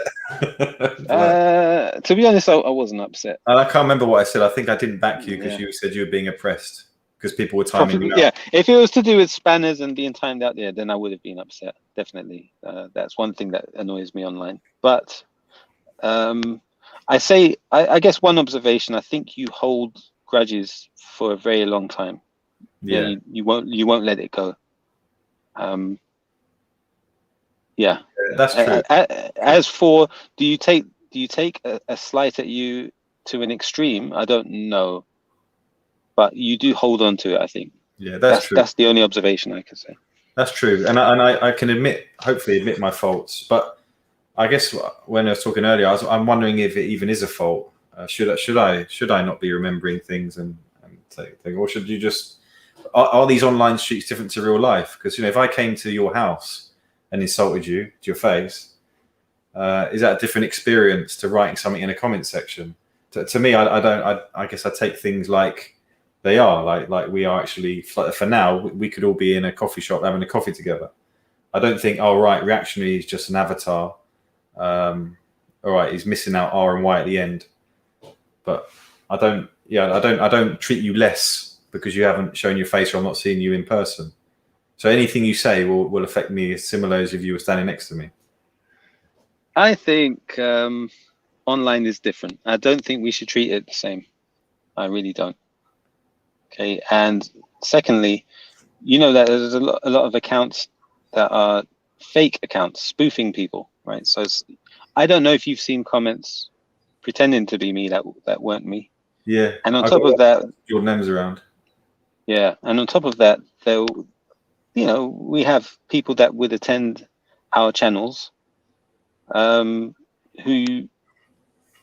were a little bit more animated in their trolling. So, and then people are telling you this person is actually reactionary.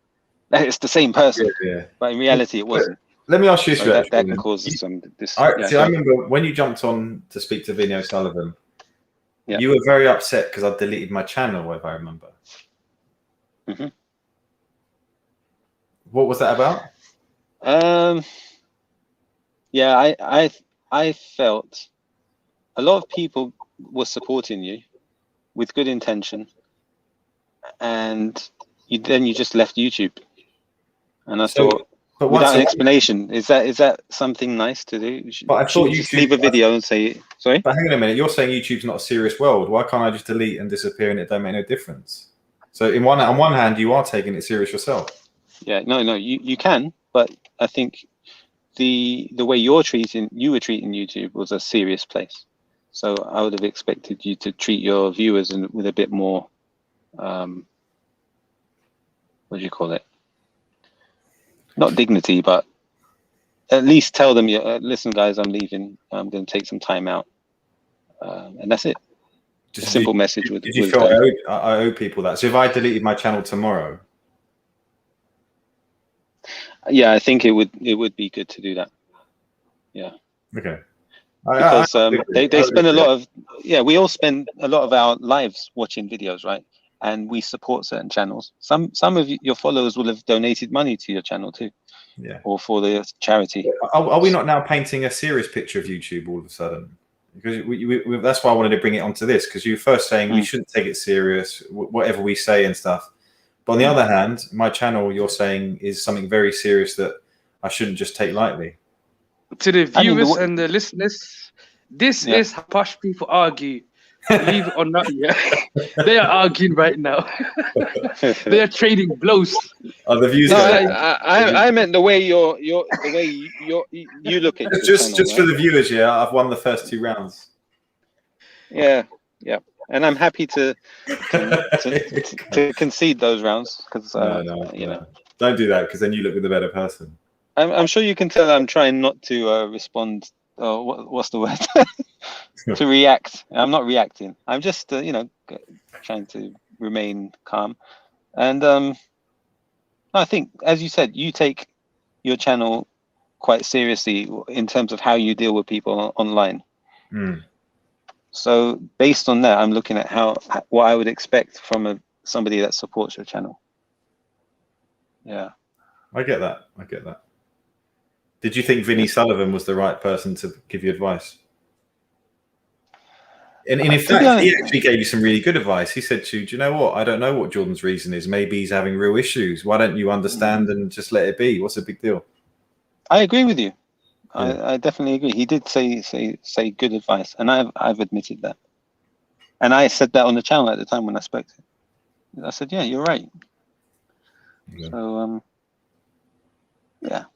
I suppose what it was, you blocked me. So when you blocked me, I said, let me go and since he won't let me write to him, I'm gonna speak. That's all it was. And it just so happened Vinny Sullivan was there. The first person I ever blocked. I was like, how do I get rid of this guy's comments?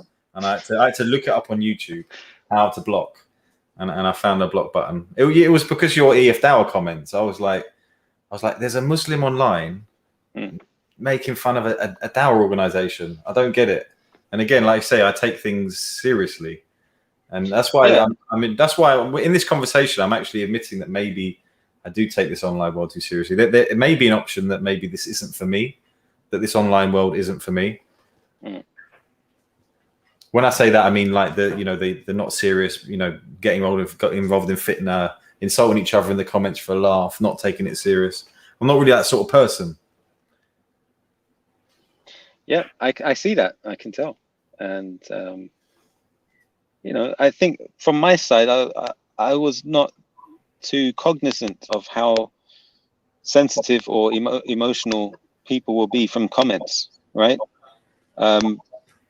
My channel was, yes, I would get comments, but I would treat it. I guess I was coming off the back of my experiences with Go Live Media, where it was a real competition, because his mods would never let me type anything. So I had to create so many different users, right, just to get a message seen on his screen. And then if I jumped on his panel, I would get kicked off.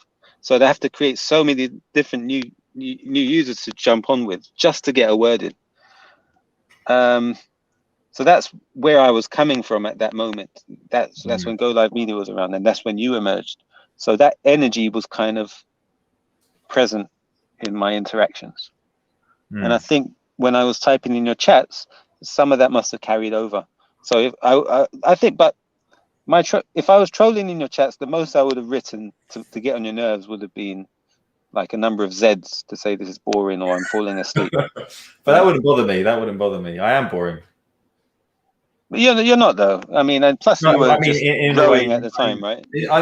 For me, it's part of my charm. I'm happy how it's one of the reasons I get those comments at me as well. I get people. But it's one of the reasons the Islamophobes hate me, because I'm not raving, raging, extreme, ginger bearded. I'm just your guy next door. And how can your guy next door convert to Islam? Guy if maybe if doesn't you were the seem guy like next to my next door neighbor, that wouldn't be too bad, because I've had some pretty not so good neighbors occasionally. But yeah, I think, yeah. So I was a bit insensitive, and sorry, not insensitive. Non-cognizant of the impact I was having on people. Words do affect people, especially when they're being sincere and running the channel. Yeah, so but I think I don't think I necessarily take things personally. Like, people can say what they want about me.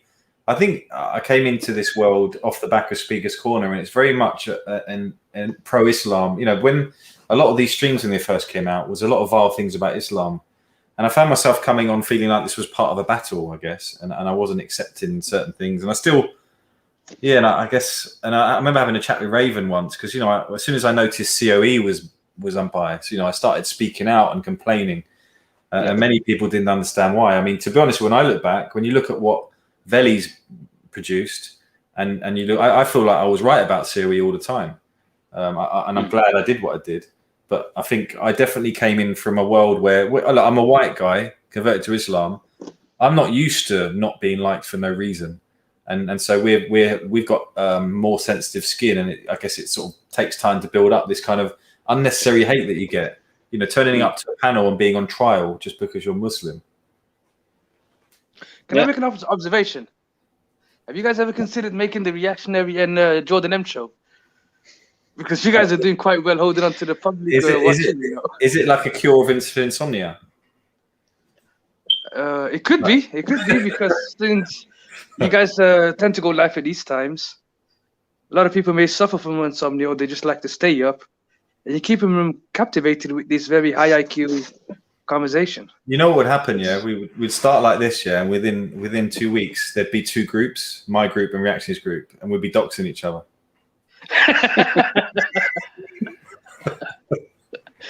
I don't think you would fall that low, man. I think you're. No. I think you guys both combined would probably have an IQ above 300 combined, just so. Just before I forget, I was going to say something else as well. Like the way you just described, why would somebody attack a Dawah channel, right? That's pretty much what you said. I knew that was harboring. I knew you were harboring that line I said. No, that's all right. No, I'm not. I'm not taking issue with it, and I can understand you asking that question. But this has been my outlook since I've been online. It's pretty much trying to be an independent person and observing people's behaviors with all these different channels and groups. Now, when it comes to Dawah groups, I'm very. I'm not a big fan of almost any of them, to be honest. Okay, I see them as I call them cults. You know that, right? I call them all cults. Yeah. And because that's the sort of behavior I see. I see a following of people who just automatically love whatever they do. And if you're not a member of that group, so SC Dawah, you'd say you might as well just be a kafir to them. You know. So SC Dawah is Hashim and Mansour and Sabor. Would you say that that's a cult? Yeah. Who's the leader? That's how I feel.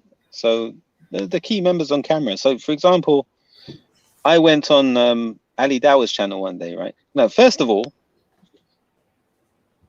if you're not recommended to one of them by one of their friends, you're always going to be an outsider. You'll never be allowed in. Then I somehow managed to be on Ali Dawah's channel. It was Adnan Rashid, Ali Dawah, Sabur. And you would probably say these are the most respected Dawah personalities, right? And I asked Adnan Rashid a question. So everybody was nice and polite. They asked the question. And then as he's answering, he waffled and he didn't answer my question. So I asked it again. And Sabor got very upset with me. Then he kicked me off the channel and permanently blocked me. Okay? So... And you took that serious. You took that serious. You're advising me not to take these things serious. Yeah, because no, they're serious in what they're doing. Okay, they're serious. If it was me and someone came and did that to me, I don't care. Like, it's just okay. You've seen how people come on this channel. It's yeah. fine. Do you know what? I've noticed what you're saying here. I've noticed that they can be very intolerant to Muslims that go on and ask questions, and I think it's probably from, you imagine what some of the questions they do get. They get some really stupid questions, and they get questions. I've noticed that. I didn't see your, and I guess you haven't even revealed what your question is. For all we know, your question is, why are you guys in a cult? But, no, I uploaded the question on my channel, the clip of it. And there was also... How is that cult behavior? How is that cult behavior? Because you're not agreeing with them. Is that what you're saying? Yeah, exactly. Okay. Is it because you're not agreeing with their type of Islam? So are you making this sectarian or? No, not at all. So the question I asked was, Jordan came back with a left hook, you know. Look, Jordan may be fighting, but I'm just, I'm not engaged. Here's how I see it, actually, and obviously I see these guys. Yeah, so I know Sabor. I speak to him. I know Hamza very well. Obviously, I've met his family. I know Abbas. I know Imran. I know that these people are all doing this for the sake of Allah. They go to the park, a lot of them, week in, week out, spreading Islam, your religion, doing dawah for your religion. They're out there on the front line doing it. Regardless of what you think of they're a bit cult-like or this like that. I don't understand how a Muslim would talk out against EF Dawah, like even put anything negative in a place where you might get Islamophobes watching. So for me, it was like, what is this? This reactionary guy is a Fruit Loop. Yeah. So here's, and I understand your position. I do get where you're coming from. For me, I'm coming from a position of somebody who's been in Islam for a number of years, and I've realized after a period of time that in the end we're all just human beings. Even though we're Muslims, we still succumb to the same traits you see in the workplace. You'll see politics, you'll see backbiting, you'll see strategy, and you see all sorts of bad things happen, right? Whenever people congregate into a group, or collectivize, into little groups, and that's what these Dawah groups are as well. They're not immune to it, okay? They're not. And they're not they're not prophets of Allah, okay? They're not yes, they're doing good. Yeah, they're doing good, but they have issues which I don't like. Do you question their intention for the Dawah? I think their intention starts good. No, I don't know. Actually, the intention I won't. But in Islam, I'm not gonna push we judge on intention, right? So if you've got people that aren't perfect, like No, you we say, don't. No, they're we not don't. prophets, No, we don't. No, we don't. but they are at the park on the front line, trying to promote the message of Allah, giving dawah. Is that not just something that it's like, you know what? Regardless of my feelings about how they hold themselves, regardless of my feelings about this, maybe I shouldn't say anything negative towards these guys. Yeah, I mean, I'm just expressing my views public. I happen to do it publicly. That's all. Yeah, and it doesn't. What I say doesn't affect any of them. To be honest, I'm just a nobody online. But that's it. In some ways, I'm just trolling a bit. Or well, actually, reaction we could affect them if you're saying that. You know, they are a cult, and the more times you say it, the more people hear it. You'll be surprised. It could actually have a negative effect on them, right? Jedi on his channel once said that I was a member of his EDL when I went on his show. He blocked me off and said, this guy's in the EDL. He was a member of the EDL, and he used to use the word P. Now you've got Big Ards has come on today, said that. You've got Sia said that. And this is all like, I don't know where they got it from. And it all kind of, these things do spread. They do spread around these streets. People use it. I'm sure there's an interview with you on one of the, again, in quotes, Dawah channels, where they described you as being an ex-EDL member. No, I've always, Tommy Robinson was somebody I agreed with. So I've heard you say I agree with some of his views. That's it. Yeah, but the people introducing you are saying he's an ex-EDL member. That's why I've never heard that, and I would have corrected them at the time, because an ex-EDL member is something very different to someone that is seen on the media that grooming and terrorism is taking place. Correct. Yeah, and I found that surprising as well, because an EDL member is someone that turns up, more or less racist and join up to marches, drinking and bashing people up. Yeah, the only person who mentioned they were EDL was Isa, Chris. He was connected to EDL officially, wasn't he? So he was, but not you. No. And I don't think that should be held against him, but I've never been in that. Yeah, I don't know why these people are making a big deal out of that anyway. Even if you were, which you weren't, who cares? You're not now. Yeah, to be honest, if I was, it would make my story even more, I guess. And a lot of the far-right people are converting to Islam. Like I said to you the other day about your ethno-nationalist mates, a lot of them share traditional views in Islam, and deep down they respect Islam. They just can't get past it being this foreign religion. And that's why I think they don't like seeing people like me, because they see me, I was like, he's English and Muslim. What's going on?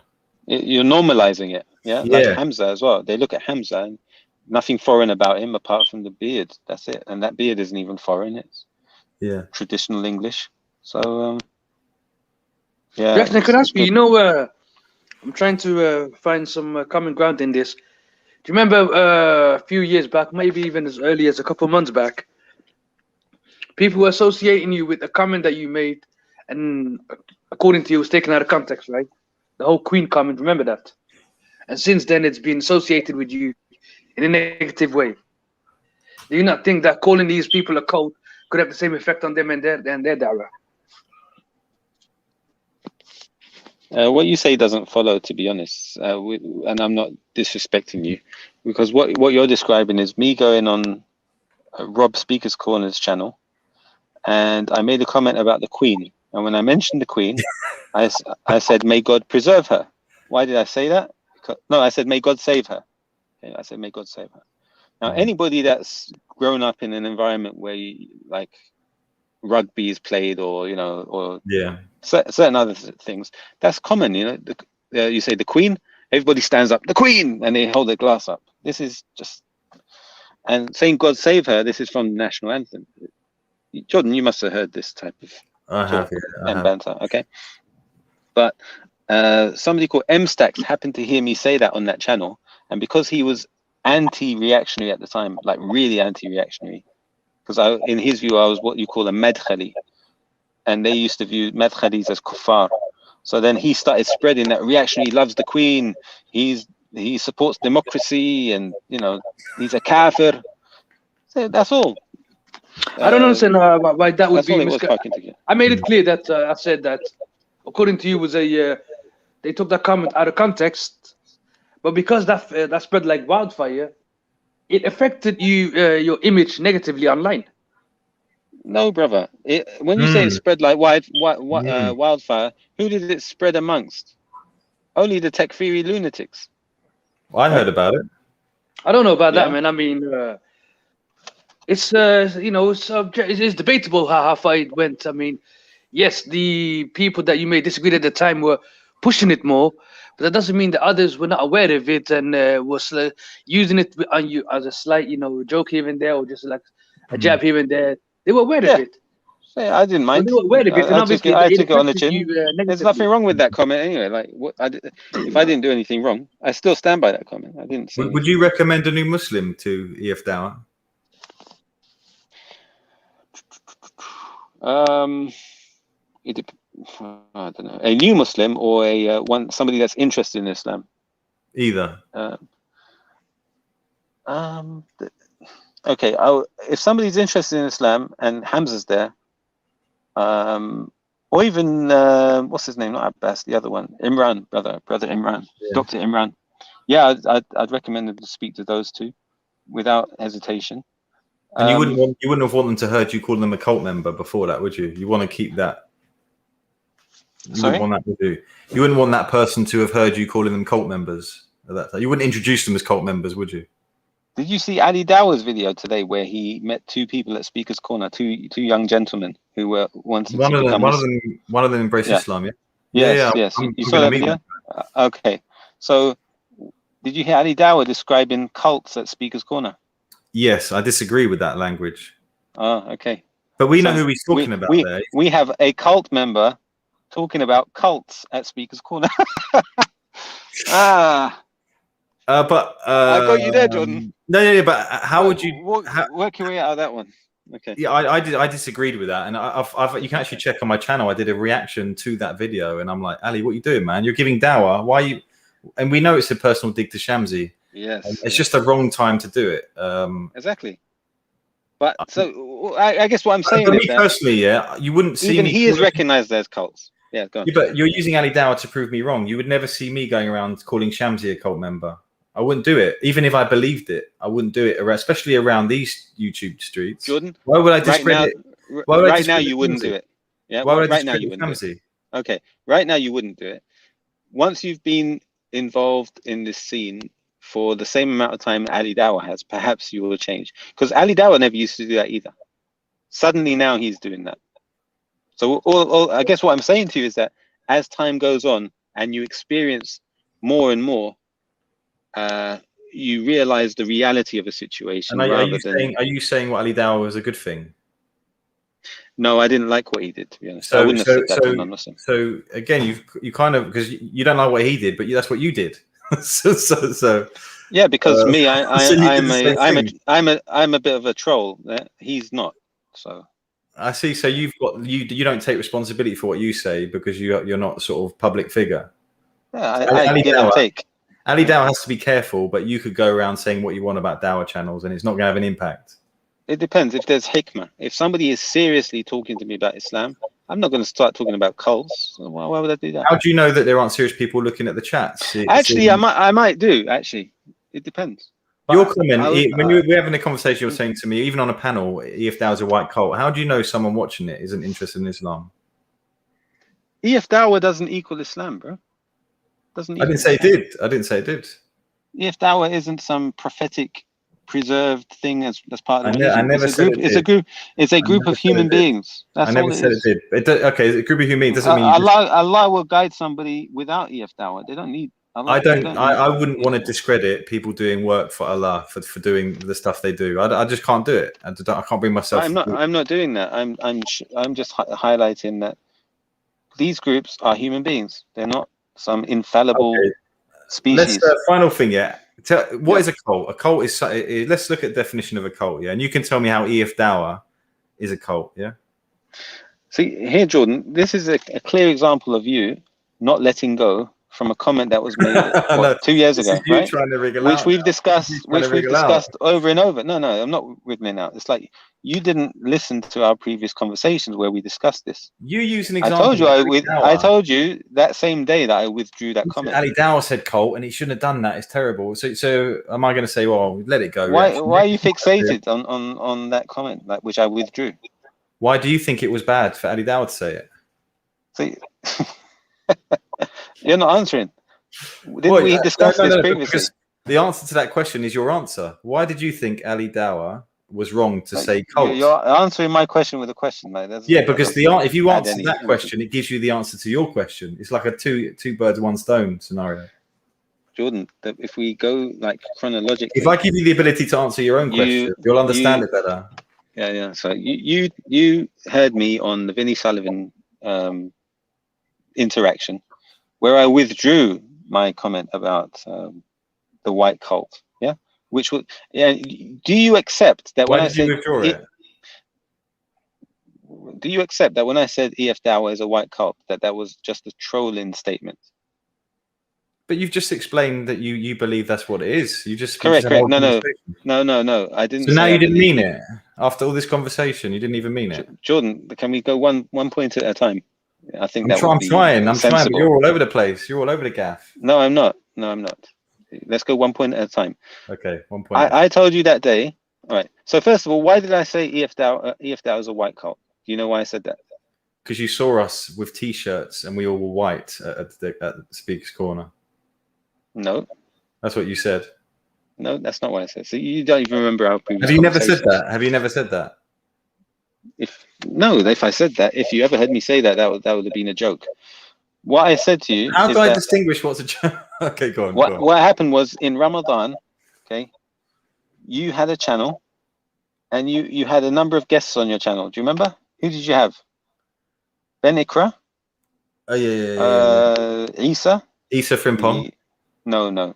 You had Ben Ikra. I did have Isa Frimpong. No, you had Ben Ikra. You had Isa from Imran, Bradford, or wherever he is.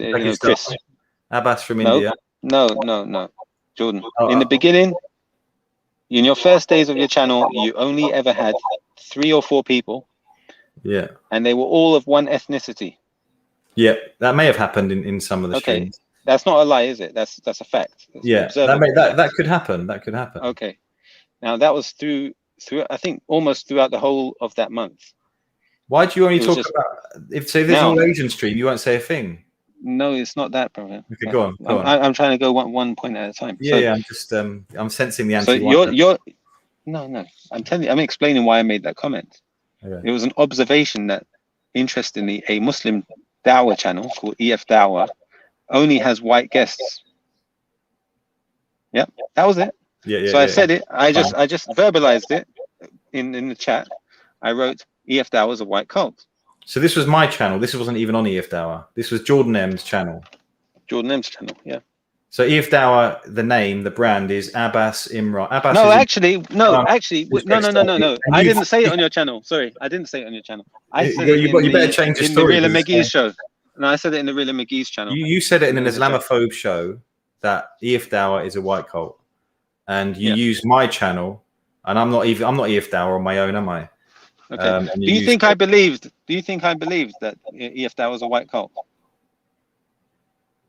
Yes, you've just said today categorically that Dawah organizations show cult-like behavior. You've just said it, but I know you're saying you're joking. Yeah, we can come back to that, but I'm saying let's go back to square one, right? Let's go back to square one. I observed what other people observed on your channel, that you only had white guests, and you were always saying big up EF Dawah. It was almost like this is EF Dawah. No one else has ever said it. No one else has ever said it or noticed it. They may notice people it. Have. No one's verbalized it. No one's verbalized it to me, no, Jordan. I was dumb enough to actually type it. Now, when did I type it? In that chat. You were in the chat. You in this in quotes on this Islamophobes channel. I've got videos of Isa Frimpong on my channel. Loads of them. No, that's later, bro. Okay, that was way after. Yeah. At the time, your channel only ever had white people in your channel. So you only used this at that time. You never used it after. Hold on a sec. Hold on. We're going one step at a time. So you had a channel which only ever had white guests. Then you went into the chat of an Islamophobe channel. I saw you in that chat of the Islamophobe channel. Yeah. Okay? What were you doing in the Islamophobe channel, Jordan?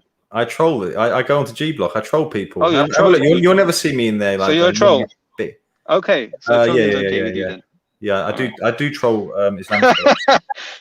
See, you What's wrong with that? What's wrong with that? No, okay, that's interesting because you've changed your tune from being very serious to now. Oh, I troll. Okay, so I trolled you. I said EF that was a white cult. That's not. I'm not an Islamophobe. Nobody believes I'm not an Islamophobe. Nobody. How are you equating this? I know you're not an Islamophobe. In this what's it got to do with being an Islamophobe? I was just pointing out the fact that we've noticed that all you've had on your channel up to that point was white guests, right? It was as though you're presenting EF Dawah as a white cult, when in reality we knew it wasn't, because you had Abbas and Imran who were part of EF Dawah. Okay, why didn't you ever have them on your show up until that point? Okay, and also there are other ethnicities who are reverts too.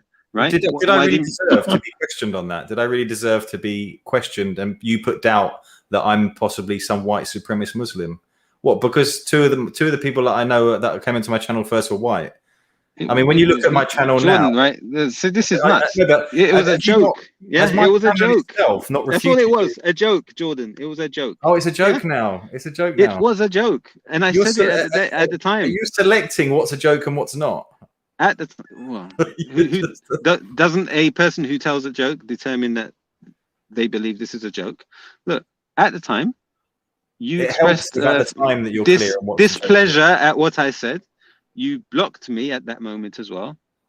So I went on the show, and then I had to go at you, right? And then I withdrew the statement that I'd made. Why didn't you apologize if it was all a joke? Why didn't you say Jordan, it was a joke? No, you didn't. You just said you went to have a go at me. So Jordan, you said something. Once I jumped on, I then spoke to Vinny Sullivan. Do you remember? And he gave me good advice. You were upset. And after that, you were in tears. I withdrew what I said, and I said, you weren't in a jokey mood. You were like, Vinny, can you believe this guy? Can you believe this guy? He's deleted his channel. Yeah. Was that not?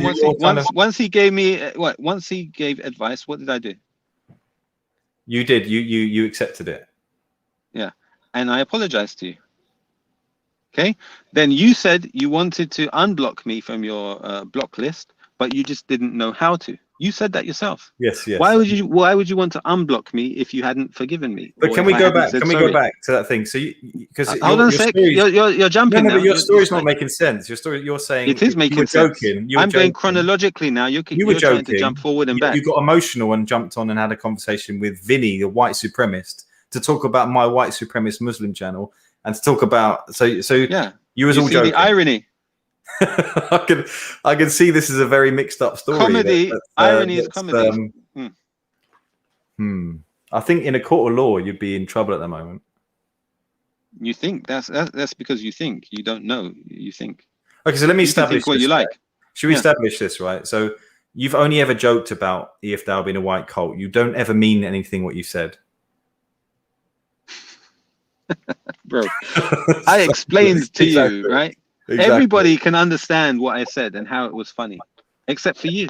You took it very personally, and until today, you're holding on to that. Yeah, Jordan has come on for the past few days. How do you know I didn't block you with a smile? Right? How do you know I didn't block you with a smile on my face? There was a Muslim on an Islamophobe channel. Bro, it was a joke, Jordan. At the time. How many times do you want to hear that? Okay, let it go. Did Real and Maggie let it go? Release it from your heart, bro. Who laughed at your joke? You will feel a lot better. Who laughed at your joke? Why are you holding grudges so long? Who laughed at your joke? What, 3 years? Reaction, can I just make an plenty of people laughed, by the way, Jordan. Plenty. You know, when you say you was joking about the white coat comment, were you joking if you was the joke with the white added, or if you remove the white, is it still a serious, or is it still a joke? In terms of using the word cult, Dawah. I didn't get you, bro. Sorry. You know when you said that the white, what was the comment? Oh, he only has white people on his. Yeah, I only have white people on my channel when it's a cult-like behavior. So that bit is a joke, but the cult's that one stands.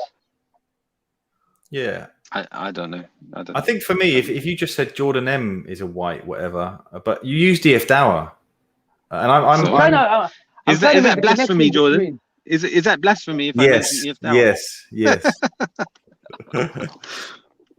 I'm Jordan, let it go, bro. Let it go. Have you ever seen that Disney film, the Ice Fairy or whatever it's called? The thing is, you're like that person on the plane saying stop being angry when the guy's just chilled. I was fine. I just was like confused. Why is this Muslim? You're not fine. You're clearly like. I'm confused. Why someone? I'm asking. You've never let it go. Have I raised my voice once in this whole conversation? Yeah, you're doing it with a smile. That's the only difference. I can feel you burning up inside, Jordan. It's coming across very. Yeah. Right, let me breathe. Yeah, let me breathe. Anyway, I think I was good enough to point holes in every start of your story there. So. No, I took it back chronologically, point by point, step by step. So can you summarize your position on the white cult and your comments and stuff? So it was all a joke. But you went on to Vinny to sort of cry. What we've established, Jordan, is that, and you carried on to this day. You carried on this day, and even today in this conversation, he's so upset. Today in this conversation, you said all the Dawah channels, in your opinion, Jordan, are you upset? Behavior. You're talking about Hashim, Mansour, and Sabor. Why are you not saying he is upset? Is that an Asian cult? Okay. Why am I a white cult? Jordan, are you upset? I'm all right. Are you? I'm fine. Okay. I feel like there's some trauma here. I know what you're doing now, right? I know what you're doing now. You've lost the argument, and now you're resorting. This is what the Christians do. This is what the Christians do. I have not lost any argument. Like you're holding on to a grudge. Calm down. You know, I think so far. Yeah, we can ask from my side. I think Jordan has been quite. He's been quite collected, and I wouldn't say that he's triggered or angry or anything. He's asking the precise questions, and me myself, maybe some of the viewers as well, are a bit confused why Reactionary would label something on EF Dawah that one of their members is doing on their own channel. Yeah, trying to find the connections. Yeah, I don't think Reactionary has been very clear on that. Now he said he was joking when he said that it was a troll comment. But he still hasn't been fully clear whether the cult Dawah thing is still a troll comment or he really means that. But Sahib, look, to be fair, you're unaware that Jordan and I have had the same conversation at least 3 times. Okay. The exact same discussion. 3 times. And you've been equally unsure. Everything has been explained. So this is the 4th time. Yet he's bringing it up again. So do you feel that your position is clear to everyone? Look, and he keeps interrupting. No, but is your position clear? He's obsessed. Because we can have this conversation in another month's time. All right, I'm going to ask you a question, and please be honest, right? Okay. And it's not to expose sins. Do you smoke weed? No. All right. Your behavior is what I call obsessive compulsive. Do you know people that smoke weed? Yes. And they exhibit this type of behavior. So you've got mates that smoke weed? I don't. I know people who smoke. No, yeah, I don't. Okay, that's why I asked. Yeah, so I don't know what you mean by that. I don't have any friends that do that. Okay. All right. But look, let it go. That's all you need to do. Just let it go. It's history. What do I need to let go? Because I'm not sure. It's gone. All right. What's your problem? What's your problem with what I said? Like, do you believe that Reactionary thinks EF Dawah is a white cult? Is that what you think? I think this conversation you've jumped around trying to say it's a joke, but you've equally also given quite. You mentioned I've been in this game a long time, and I've noticed the Dawah people exhibit cult-like behavior, and so in this conversation alone, you've refuted yourself.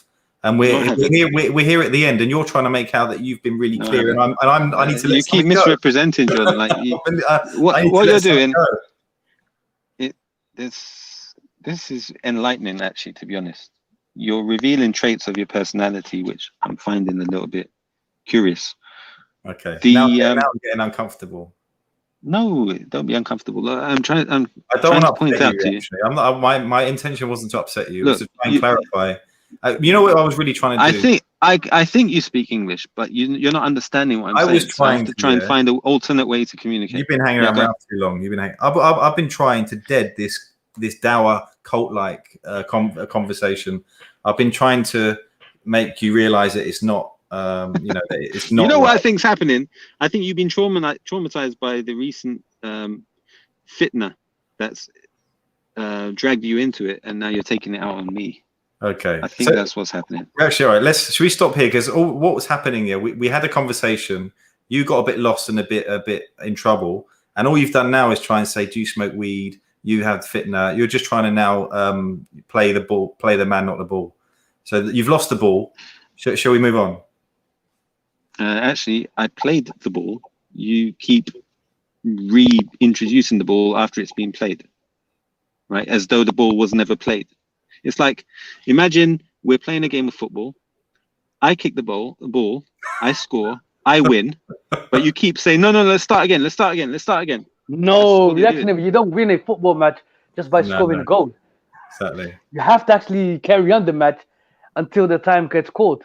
The problem is he's actually stuck the ball in his own net, and he's trying to. I've scored. An own goal, right? He's celebrating. Instead of saying it's 1-0 to me, he keeps putting the ball back. Let's start again. You scored 2 own goals and celebrated. Where's the 2 own goals, man? What are you talking about? You refuted yourself twice. No, I didn't. You did. You refuted yourself on the Look, honestly, Jordan, I think you're not doing yourself a good service here, mate. It's best you step back. If I review this, it's going to be embarrassing for you. Hey? 1 second. Can you put that comment back up of Asif? He's like Conor McGregor. He's broken his foot, but we're actually still fighting. Can you imagine? My foot's not broken. Can you imagine Faz beefing like this? Very polite. I made a comment about an hour ago when I said, look, these guys are going to fight. Very posh. This is how posh people argue. At the time, I was half-hearted joking. But it turned out to be correct, Hey, when you... No, it's one way, though. What do you call it? Suhaib. It's one-way beef. I've got no problem. I don't know. MZ 100%. I'm on your channel. I know you are. If MZ 100%, if M's 100% is agreeing with Jordan, I must be on the right. Oh, he's all over the place now. He's on the right. He's even going at the crowd now. He's going at the crowd. I think we should move on. But what I recommend for you is to watch back this conversation up to where you started talking about weed. Before that, and then you'll notice the flaws in your argument. Honestly, Jordan, this is but sometimes I'm not going to review it because I don't want to hurt you. Sometimes you need to watch yourself because at the time you're unaware that you've actually contradicted yourself. Okay, is it a crime to contradict yourself? No, it's not a crime. It's an unforgivable sin. No, it's not unforgivable. I forgive you. Okay, and it's not even a sin. It's not even a sin. Why have you? This is probably the 5th time we've talked about this. Actually, to be honest, it won't be the last conversation. It won't be the last time. We had a conversation on Zubaydas. We had one on Sir Faz. We had one on John Overkill. I think we had one more, and this would make it the 5th time. So actually, I'm sorry. Sabor, what's the point of talking about it if you keep starting all over again? I'm sorry, on Sabor's behalf. And do you want me? If you want, I'll try and get him on to apologise for kicking you off that time. And from then on, you've held the position that Dawah people are cults. And for whatever reason, you thought I was a white cult and you put my name on the Dawah. I blocked you because I couldn't understand why a Muslim was doing that. We should move on. Did you see when Sabor kicked off Abu Aisha from his show? No. And shouted at him and said, "Get off, shut up." You never saw that? That's proper cult behavior. And then they hid their video. They took it down. They were so embarrassed by their own behavior. Is there zero context to this? Did Abu Aisha come on and give praise to something? No, he was very polite. They just didn't like the question he asked. Okay, but I conceded in this conversation that I've noticed that behavior. I've noticed that. Christians are welcome to ask whatever they like and be as rude as they want, and they get, especially if it's a Christian woman. Oh my gosh! By the way, for everybody watching, right?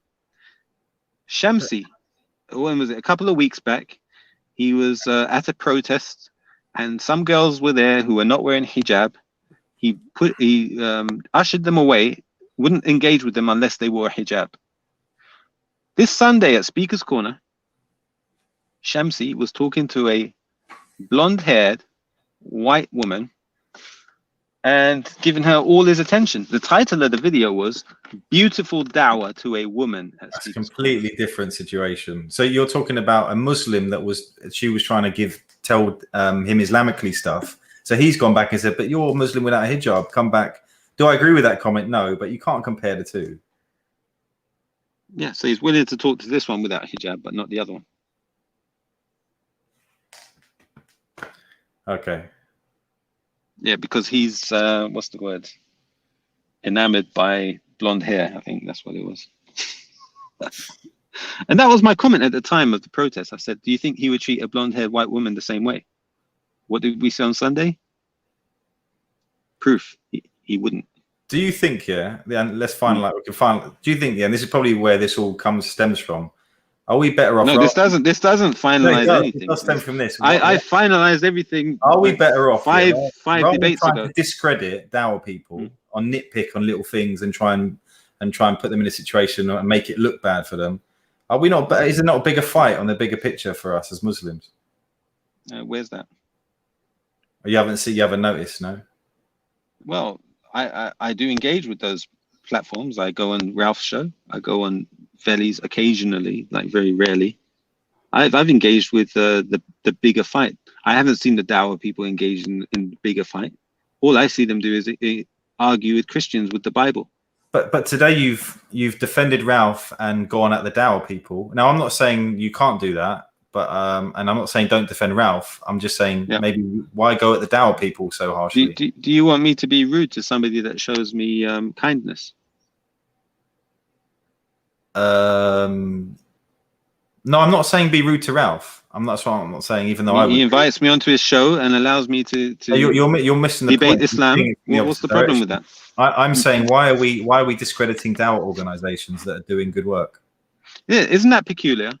Ralph lets me on his show and give Dawah to Islam, but these Dawah people kick me off and ban me permanently. Who's harboring? Isn't that peculiar? Look at that. Who's harboring? Who needs to let things go? Me or reactionary? This is proof they're a cult.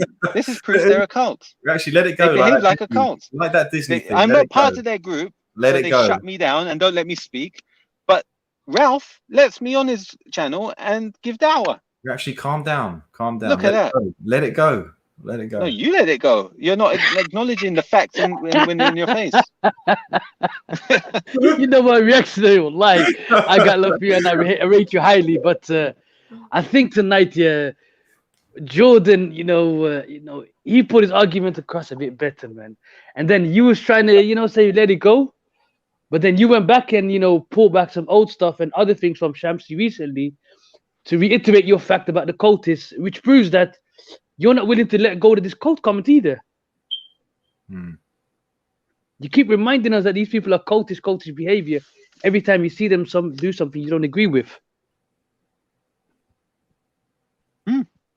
Yeah, I've seen cult behavior. I don't belong to their group, so they shut me down. I thought it was a joke. I'm not going to keep on because it's. No, the EF Dawah comment was a joke. I'm not going to keep on. Look at that. What do you understand about that? The EF Dawah being a white cult comment, that was a joke. But all of these Dawah groups behave like cults.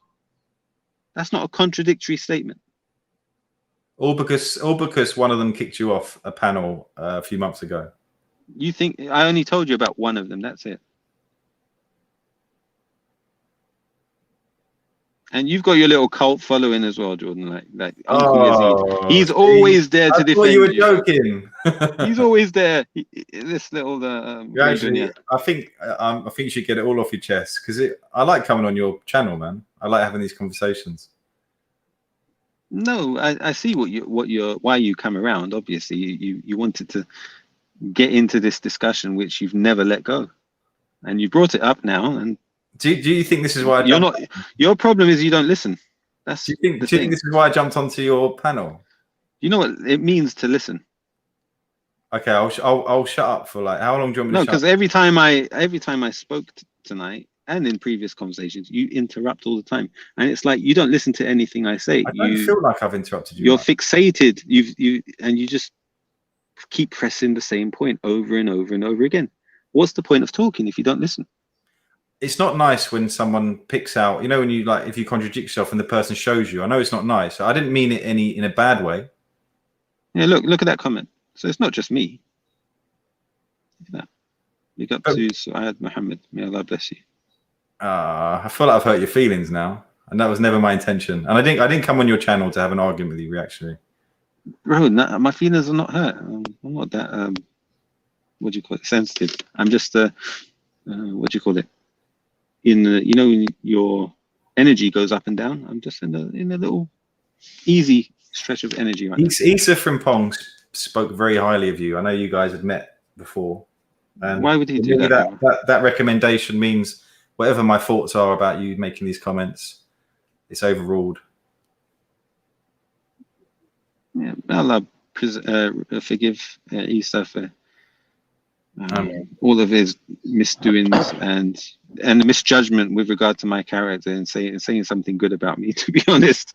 But yeah, he was a tremendous character. Allah have mercy on and I'm glad that he had some influence on you, that you respected him as well. So Allah, yeah, I can't.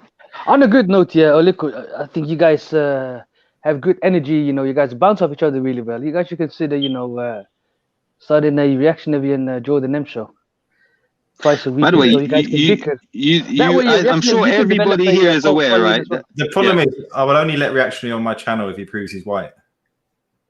Yeah, I'm sure everybody that's here. A challenge. That's a challenge, reactionary. You accept that challenge. Yeah. So there you go. Here's a white cult. The thing is, reactionary, if you are white, how can I let you on? Then I'm running a white cult. So you can only come on if you're brown, okay, or black. Let's parking ticket on your channel. Diversify a bit. Do you think I should open up panels? I don't know, mate. I don't know.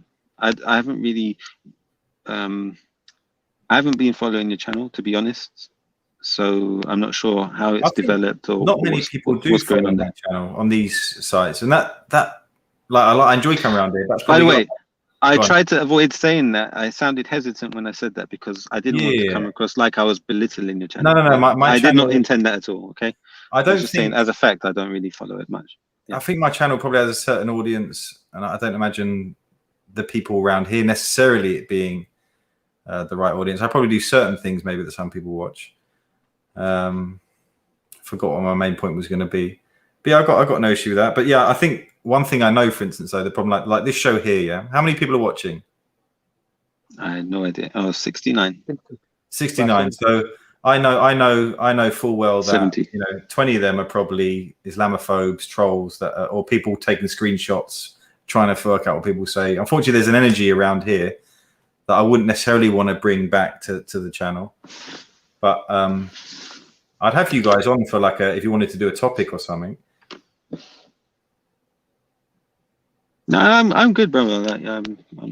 I'm content. But if you ever wanted me for any reason to come on there and talk about anything, happy to do that as well. Yeah. All right. When let's set a date. Mind you, let's not say it on here because then you get all the trolls down that. Yeah. No, let's not set a date because I'd rather not. I'm good. So I haven't hurt your feelings today. No, not at all. Feels a bit awkward. Nothing awkward, bruv. It's I just didn't realize that what I need to do is be aware of the impact my words have. Oh man, I just need to. Does it seem that way? Does it seem like I've been really hurt by your comments? I should apologize to you, Jordan. I really didn't mean to cause you any hurt in such a way, honestly. Okay. Do you know what? Now you've apologized, I think I'll be able to sleep. Alhamdulillah. By the way, like there is a hadith. You know the hadith about. If anybody can post the hadith, I'd be grateful. If you're in the right, you can still walk away. No, there is a hadith of a man who the Messenger of Allah pointed to amongst his companions and said that this man, he's one of the people of Jannah. This is how I recall the hadith. It's not word for word. Yeah. And I can stand corrected. So and was he a non-Muslim? or was he a Muslim? No, he was a Muslim. Yeah. Okay. So one of the companions started following him, right, to see. I do know. Where does he go? They didn't see anything right about him. Yeah, they didn't see anything. They're like, yeah, I know this one, but you go on. You tell it better than me. Yeah. So he asked the man. Hold on 1 second. Somebody's here. Yeah. So he asked the man, "Look, I've been following you. Like I've witnessed everything you do. I can't see anything about you that's special. Why would you be promised Jannah?" And the man said, to be honest, I can't think of anything that I do that's significant. The only thing I could possibly be doing that might be special, which I can't tell, is before I go to sleep at night, I make sure I hold nothing in my heart against another person. Yes. Yeah. It's a beautiful forgiveness story, isn't it? Yeah. What's the relevance of that hadith to what now? That's it. It's a reminder to myself and to you not to hold any grudges and let things go, basically. Let things go. Okay. So that's to me as well, by the way. I'm talking to everyone. To everyone. It's a hadith for everyone, every Muslim. Okay. I feel, is it okay? I wasn't taking a shot, and I wouldn't use a hadith to take a shot. Okay. What? Yeah, no, I know. But what if this is my opinion? Yeah. What if my opinion is, there's this guy reactionary online, seems very together, very good Islamic knowledge. I see him sometimes, fighting on the front line against Islamophobes and stuff like that. He's calling Dawah a white cult. Why is he doing that? I'm a bit confused. Is it okay to be in that position? So that's not a grudge, is it? Jordan. That's just like I want to find out what's going on here. So that's why I poke and I try and get your stories. And every time we speak, it changes a little bit. And have you finished? Are you finished? You keep interrupting me, man. Okay. Go on. You go. Let me know when you're finished. And you go. Okay. I give way. You said there's this guy called Reactionary. He keeps calling Dawah a white cult. Okay. Now, is that a correct statement or is that incorrect? I would say that it wasn't just that live stream. This carried on for a while. It carried on. Is that a correct statement? Incorrect. So are you saying that you only said it once on the Real McGee channel? Yeah. And typing in comments as well. That's the only time. That's the only time. Yep. I don't think you're someone that lies. I'll give you the benefit of the doubt. I don't. It must have been a lot of fake reactionaries around. Maybe. Because also maybe you're mixing up. There was an account called Kilowatt, right? But you've admitted yourself, reactionary, that we've spoken on the panel 4 times about this, and each time you've said it's a cult. So doesn't that already perhaps disprove it? But I withdrew the comment on the very first day of it being a white cult.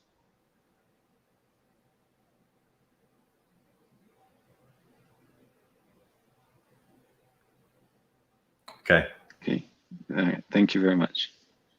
You're welcome. Sahib. Sahib. Yeah. Sahib. Yeah. Okay. Where's your summary now? Declare a winner for us, please. No, sorry. That's a joke. Boy. No, I'm glad we came to a conclusion finally. I feel Reactionary needs it more than me, so I think you should give it to him. No, bruv, there's no winners or losers on this. It's just a discussion, and I hope we can just are you gonna? All right, let's put it all behind us. This is what you just said to say. Can you give us a winner? And then you said there's no winners or losers. It was a joke. This is the most polite way. Do you know what I mean? Polite way that 2 people can argue. This is the equivalent of M Stacks and Amas going at each other on Surface. Do you know what I need? I need an applause sign every time Reactionary tells a joke, because you can't tell, right? See, again, I have to learn. I really have to gauge my my. Imagine I come on, I'm like, Reactionary. Yeah. Your channel is just for brown people. Just joking. Just joking. And at the end of the show, I go, I'm just joking, mate. I've never. Look, that's fine. I don't hold anything against you. and I've withdrew that statement from the day I made it, and that's it. I'm good. I still think a lot of these groups are cult-like in their behavior. I'm an innocent party here, but not a white cult. Yeah, this whole conversation is nothing about me insulting I you. think we just got a clarification from Reactionary. He just said they have cult-like behavior, but not white cult. Okay. Reactionary, just say pick up the Queen and end it, bro. That's not what I said, Suhaib. Hey, oh look, there's that Queen. Even though we just had a whole conversation about him saying, even though we just had a whole conversation about him saying Jordan's channel, and there was only 2 white people on it. Yeah. I guess you were saying it appears to be. Were you? Is that what you were saying? No, I didn't say that. I said I still stand. Look, forget it. I will not say the word cult around Jordan M. It's fine. Or Suhaib, because Suhaib misinterprets things. Because he's half asleep right now. At least, no. I'm saying the good thing we got out of this is Reactionary has finally admitted he will not use the word cult anymore. Alhamdulillah. That's a good thing. All right, everyone in the chat, type 1 if you think Jordan done a job on Reactionary. Do you not want to give it? I know this is a losing challenge for me because everybody is a Jordan. It's because I've got a cult in it. Oh no, I can't say that word. Type 2 if Reactionary. You even said today that I've got a cult on my channel. You said that. Yes, you have a cult following. Yes. And you summarized. You even get Sajid Lipham following you, brother. I was only joking. Why is Sajid Lipham a fan of yours? Let it go. What are you trying to say? I don't know. I'm asking. Why is he a fan? It's a weird word to use. Because he follows your channel, he watches your show. I'm subscribed to you. Am I a fan? Are you subscribed to me, Jordan? Yeah. How else do I know you're going live? I'm flattered, by the way. No, because YouTube normally just lets me know. Like when I log into YouTube, I'll see a channel is live, even if I'm not subscribed to them. But it's one that I regularly view, perhaps. But yeah, I'm flattered by that. Thank you. Everyone, like and subscribe to Jordan M. It's only fair. I think Reactionary, you need to revive your antics movement. That's the only way you can counter Jordan M's code followers. That's the only way you can beat them. By the way, I'm going to put a PayPal link in the chat. Whoever wants to join Antics. Okay. What? You have to pay for it. I'm gonna put a 5 in there right now, so I can get my matcha for an hour. Let me see if I can. What'd you get for the $5? You get an hour worth of matcha. I'm sure I will at some point make dua to everyone who who gives you money. Yeah, they're gonna help me, because every time, what's it called? Every time I mention Antics. Apologies, I'm doing a few things at the same time, so my mind's gone off track. Yeah, big up. Look at that. Ratsal Asad, #Antics. Will you hashtag that on your page, Jordan? #Antics. Support the movement. Anti-bullying and anti-extremism. I'll let you know. Keep your phone on. And we can put that on t-shirts as well. By the way, have you done any t-shirts on the channel, like Sajid Lipham? No, no merchandise. Do you recommend it? Why not? Yeah. It just seems a bit cringe. Do it and gauge the interest, if there's an interest. I don't really want to see people with Jordan M t-shirts, or I don't want to see that. Are you going to have Reactionary t-shirts? Oh, are you going to have Antics? Maybe I'll have E-Actioner. I'm going to Reactionary t-shirts and monetize it. What do you reckon?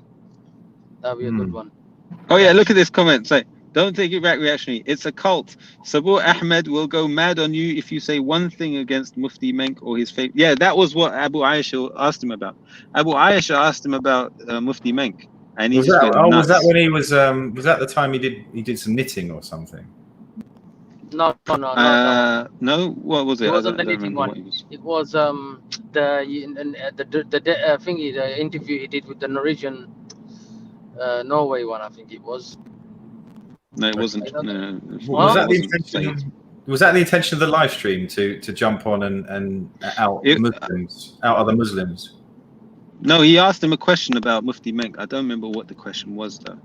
If anybody remembers, that would be good. Maybe you can ask Sabor to unhide the video. I think I was there. You were there, right? I was there. So what was the question about? I'm trying to remember now, bro. Hold on. It was my fault. So I said it's a troll. Let's send him off. Hold on. What was it? I can't remember that, man. I can't remember. I think it was. Yeah. Why would you do that? Why would you do that? Why would you say it's a troll? I thought it was. I didn't hear him properly. I was at the back, innit? You know, if you didn't hear it properly, why would you say that? That doesn't make sense. If someone came onto my channel, and mind you, I don't let people on, but I for instance, have my own opinion like a trigger about. Comment. Sorry, go on, Jordan. I have my own opinion about Yasser Qadhi, the Yaqeen Institute. I have my own opinions about them, but I don't necessarily see the value in putting content out against other Muslims on my channel. And I think Sabor's pretty similar. You don't see him exposing other Muslims on his channel. Ali's different. Ali Dawah does expose other Muslims, but Sabor. Can I ask? Sabor doesn't do that. You said you've got your own opinion. Can you tell us your opinion then? Well, yeah, I can actually, because I guess I'm not putting content out. But this might get clipped or whatever. But I don't think my voice is particularly that important. So speak with a different voice. Speak with a Saeed accent and see how that goes. So I think the Yaqeen Institute, for example, Jonathan C. Brown, his stance on gay marriage was a joke, and I it's hard because I got a lot of his books, that put me off, and a lot of their stances on a lot of stuff seems very liberal, and I think Yasser Qadhi has made a few blunders, and I think the holders in the Quran gave massive, was one of them, and he corrected it, but unfortunately. It was a bit too late. What else with Yasser Qadhi? I was reading about him. He went to Yale, didn't he?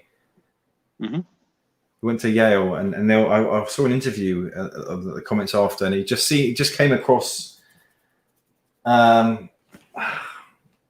He just came across a little bit arrogant for my liking in what he was saying. I don't want to word for word, misrepresent what he said, because I can't really remember, but it appeared to me that Yale had a certain effect on his opinions on things. Is that fair to say? Yeah, I'm still trying to figure out what your opinion. You said I have my own opinion on Yasser Qadhi. What is your opinion? So my opinion on Yasser Qadhi is, I think he's got one of the best series around on YouTube, which I would still recommend to people. Okay. But my opinion is he wouldn't be somebody that I would go to. Any reason why? Potential recklessness. I agree. I agree with you, definitely. The Yale influence that's a good opinion, Jordan. Big up. Yes. Yeah. There was a question here for you, Jordan. It says, has Jordan ever made takfir on someone? Saracen. Only in the kuffar. Takfir. Have I ever takfired anyone? Yeah, Leo Mohammed. Really? Do you view him as a kafir or a Muslim? I just whatever they were spouting, there was nothing to do with Islam. So you're not a Muslim. Okay. Thanks for the honesty there. But I do steer away from it. I do steer away from takfiring. Yeah, that's fair enough. How about you, actually? Have you ever takfired anyone?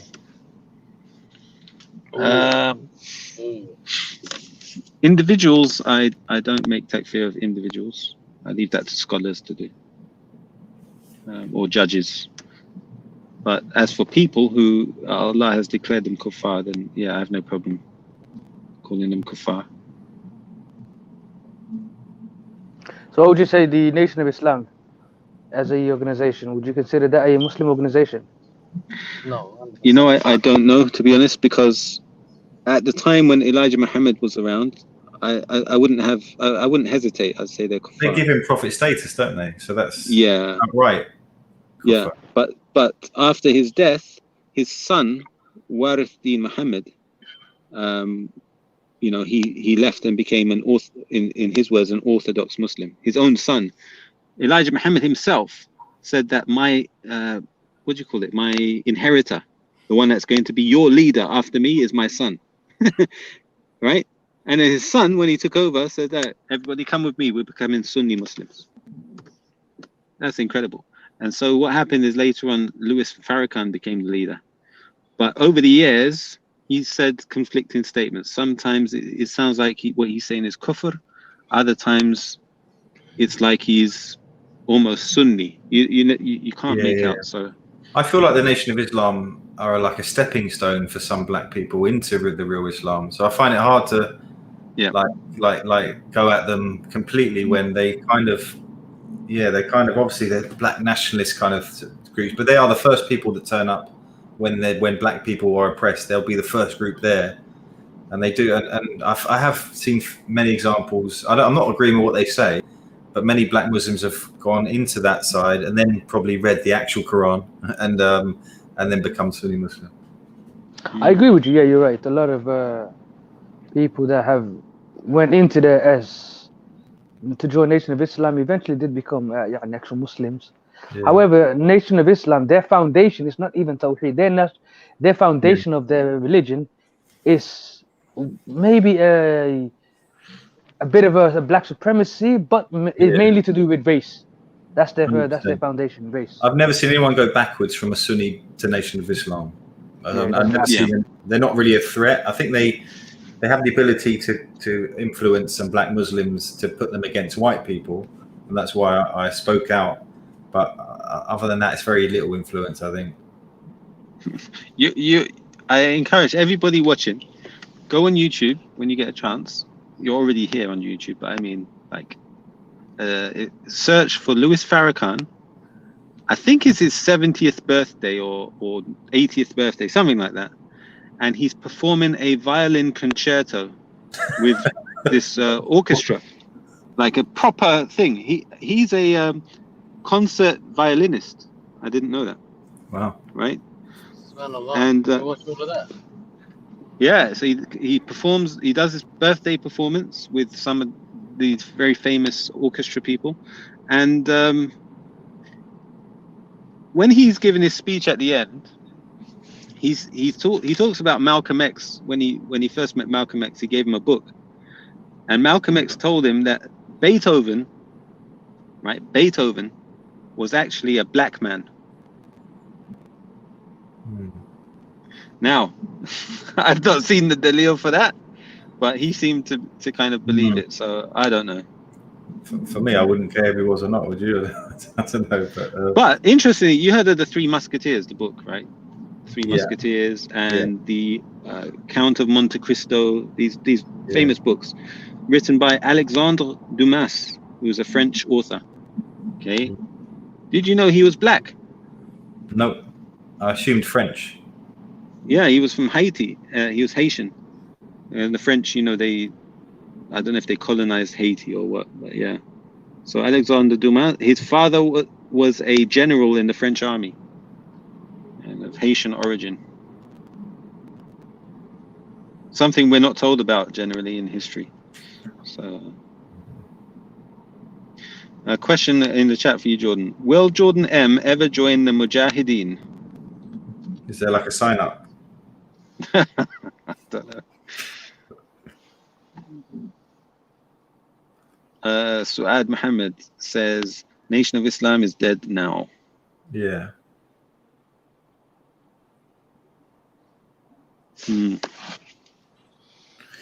Yeah, Issa Frimpong refuted them completely. He basically said, if you believe white people came from us, surely the devil was originally us then. We're the devils. Or we created the devil. And he said, brother, that's a good question. And then he waffled on about something else. Yeah. So I guess one of the positive points about the Nation of Islam, and you probably saw that there yourself, is that they're very, I guess, organized. You see how well dressed they were. They did things in a professional way. And what they did in America, they really cleaned up parts of the neighborhood which were run down. They helped educate people. They set up schools. They set up businesses. It's just that they were very cult-like. You said you'd never use that word. Did I say that?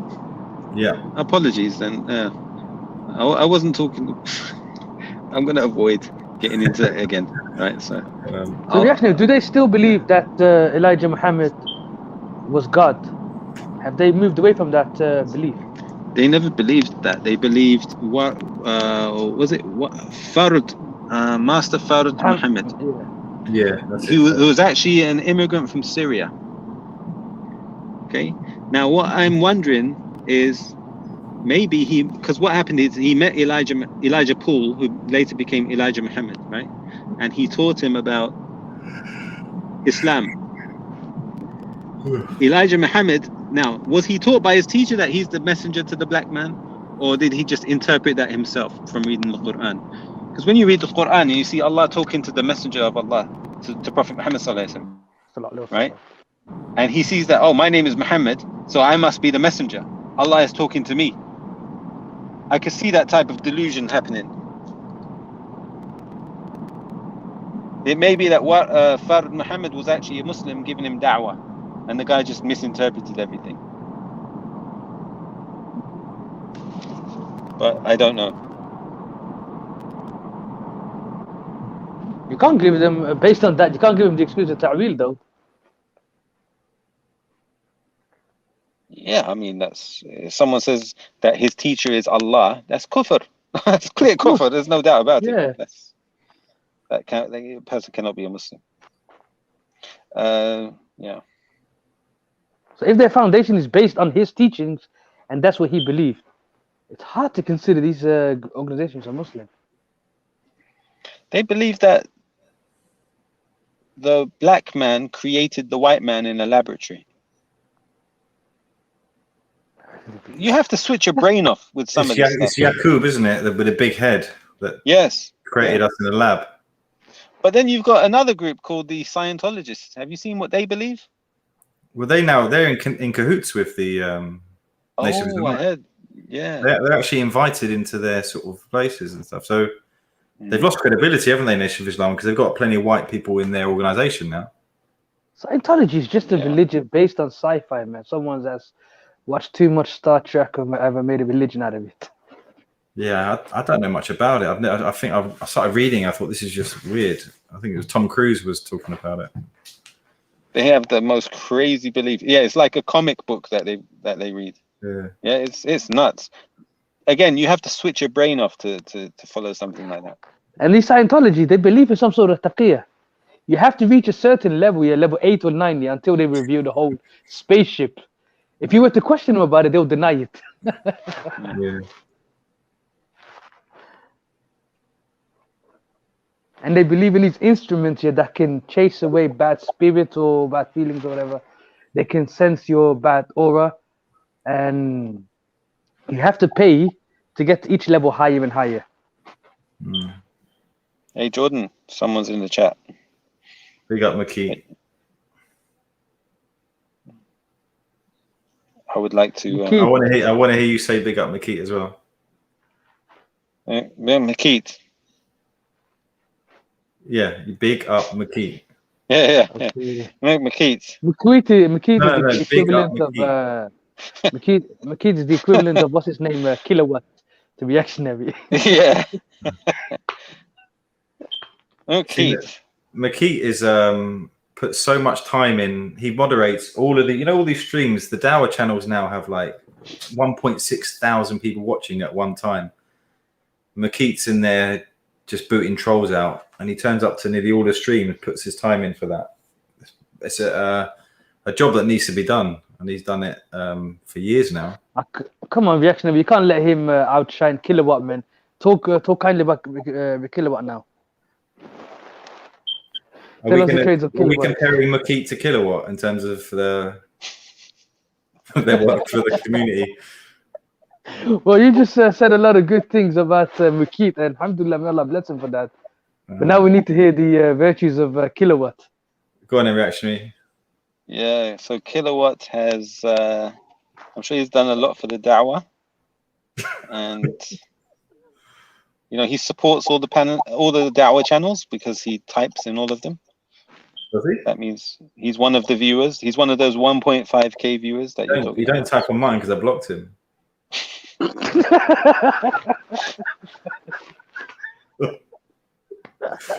You see, when did you block him, Jordan? I don't know. I think maybe. No. Actually, the question should be, which one did you block? He was sticking my surname. The guy's sticking my surname around the internet, and all he's Kilowatt is vile. Kilowatt did that. Mm-hmm. To be honest, right, Kilowatt, if you're listening, I used to give you mods, but then I always had to take the modship away straight away because he'd block every single person in the chat. Oh my gosh. Kilowatt reactionary alter ego says W. I remember you used to get really upset that I used to say you were Kilowatt. You get that really upset, didn't it? Yes. Oh, I don't know about really upset, but I've actually spoken to Kilowatt on a call, you know. Have you? Yeah. So how comes he only appears when reactionary's here? So, Parkinson, are you saying that Kilowatt is not me? Yeah, it's not him. It's not him. I spoke to him and thank you very much. On the call, on the hangout call. He's a young guy, actually. It's not. He doesn't sound too old. Probably maybe in his early 20s. So it's probably just someone having fun on the internet. He could be spending his time doing something haram, but at least he's. Yeah, I've got in my block list. Yeah, I checked. I've got like Kilowatt, Megawatt. He's got like I've got like Kilowatt 1, 2, 3, 4, 5. Yeah, Kilowatt 1, Kilowatt 2. I think I've got about 25 kilowatts blocked. I'm so happy to see this user again. Big up, welcome back. In a long time. Ratsal Asad, block this troll, Rebel Mold, Azul Jana, Takia troll.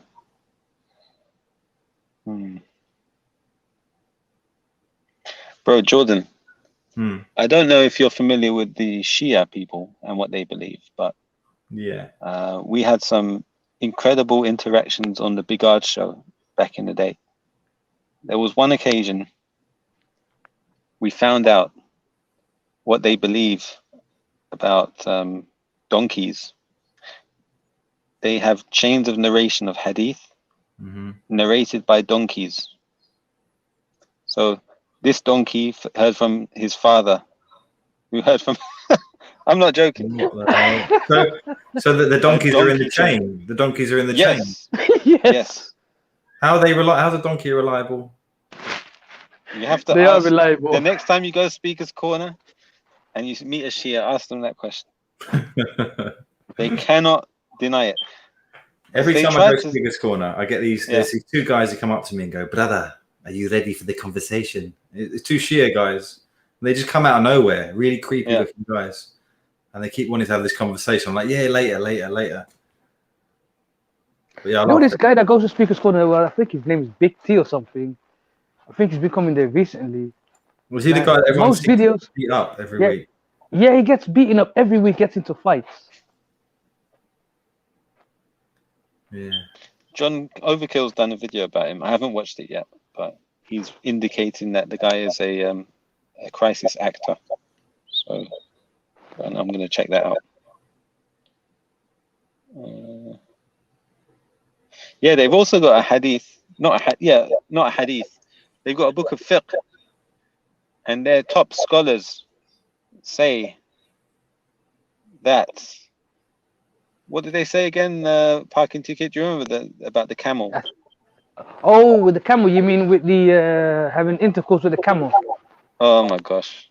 Yeah. That if you do have intercourse with that camel, you cannot eat from that meat. However, it is permitted for you to sell that donkey or camel to your nearest neighbors in terms of the next village, and they can consume that camel.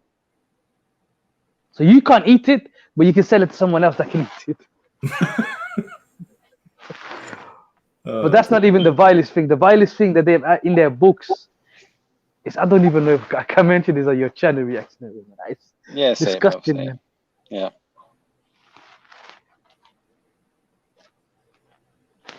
About the 2-year-old child or 6 month or whatever the age was. Yeah. Yes, he said with the child. Yeah. So you know when Islamophobes are attacking Muslims with that P word, maybe they're really talking about Shia. Yeah. They just don't know that they're talking about Shia. Yeah, but the Shia try and free themselves from us when there's Muslim hate, don't they? I don't know if I want to do the same. Yeah, they're awfully silent, you know. Whenever they attack us with the P word, they're really silent when they have actual P, actions in their own books. Well, they kind of say, "Oh, the Sunnis are the terrorists, aren't they? That's not us. We're the good guys." Yep. That's from my experience with them, anyway. But I heard that Raza is now a Sunni or a Quranist. Nah, he's a Quranist. He's a Hadith rejector. Yeah. He's probably, is he stepping in the right direction or the wrong direction? From Shia to He went from Quran. one kufr to another kufr. Yeah. One extreme to another. Like, you've got the straight path right there. Instead of following the straight path, you just jump from this side path leading to Jahannam to another side path leading to Jahannam. Wallahi, we've been blessed, with Allah's guidance. We could easily be so wayward. Yeah. Alhamdulillah. Alhamdulillah.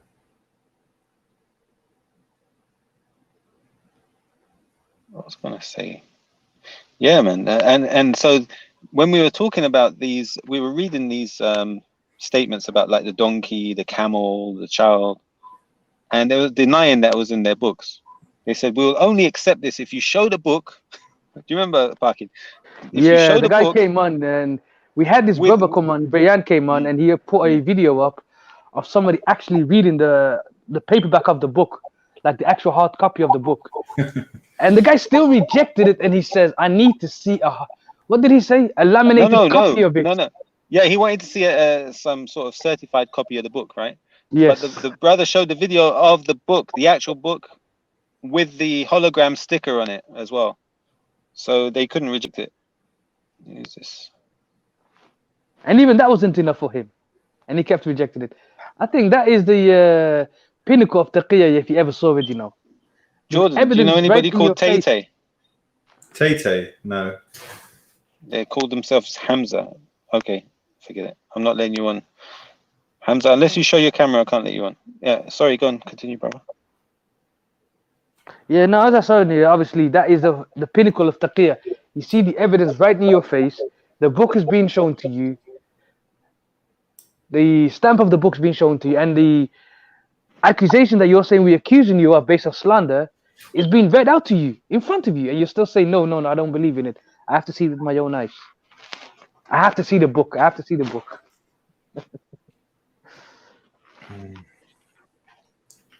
then some Shiites can turn around and say, well, that is Khomeini, and I'm not a Khomeini. I'm a Shirazi, or I am this, or I am that. So they're still going to deny it. I'm going to get going to sleep, brothers. It's been a pleasure. Alhamdulillah. All right, thank you, Jordan, for jumping on, and I enjoyed the chat, brother. So hopefully, no issues, brother. No, let it go, yeah? yeah, let it go. Let it go. What's the name of that Disney movie? All right, big up, Jordan. Thanks. It's called Frozen. Frozen, yeah. Yeah, apparently it's Fajr time here in the UK, everyone. Almost. Yeah, Sahib. Ards is asking if he can be let on. Are you going to let Ards on? Let him on for a bit, man. See if he comes down. It says, may I join? I don't know. All right, I'll give you a chance. Ards, jump on, bro. Control yourself, Ards, though, man. Don't go over the top, man. Calm down. Jump on.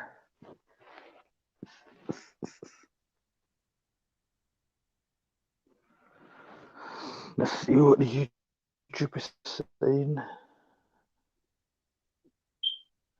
Oh, my Hanafi, assalamu alaikum. It's a shame about Ards channel. It went from such a tremendous platform to just disappear. For a good 4 months, that was the go-to channel for Muslims, A really good channel. Alaikum salam, regards. How are you? Same, brother. How are you, man? Regards. Yeah, alhamdulillah, Aki, man. How you doing, bro? Alhamdulillah, alhamdulillah. Yeah, I mean, your channel was popping, man, a couple years ago, man, 2 years ago. Yeah, man.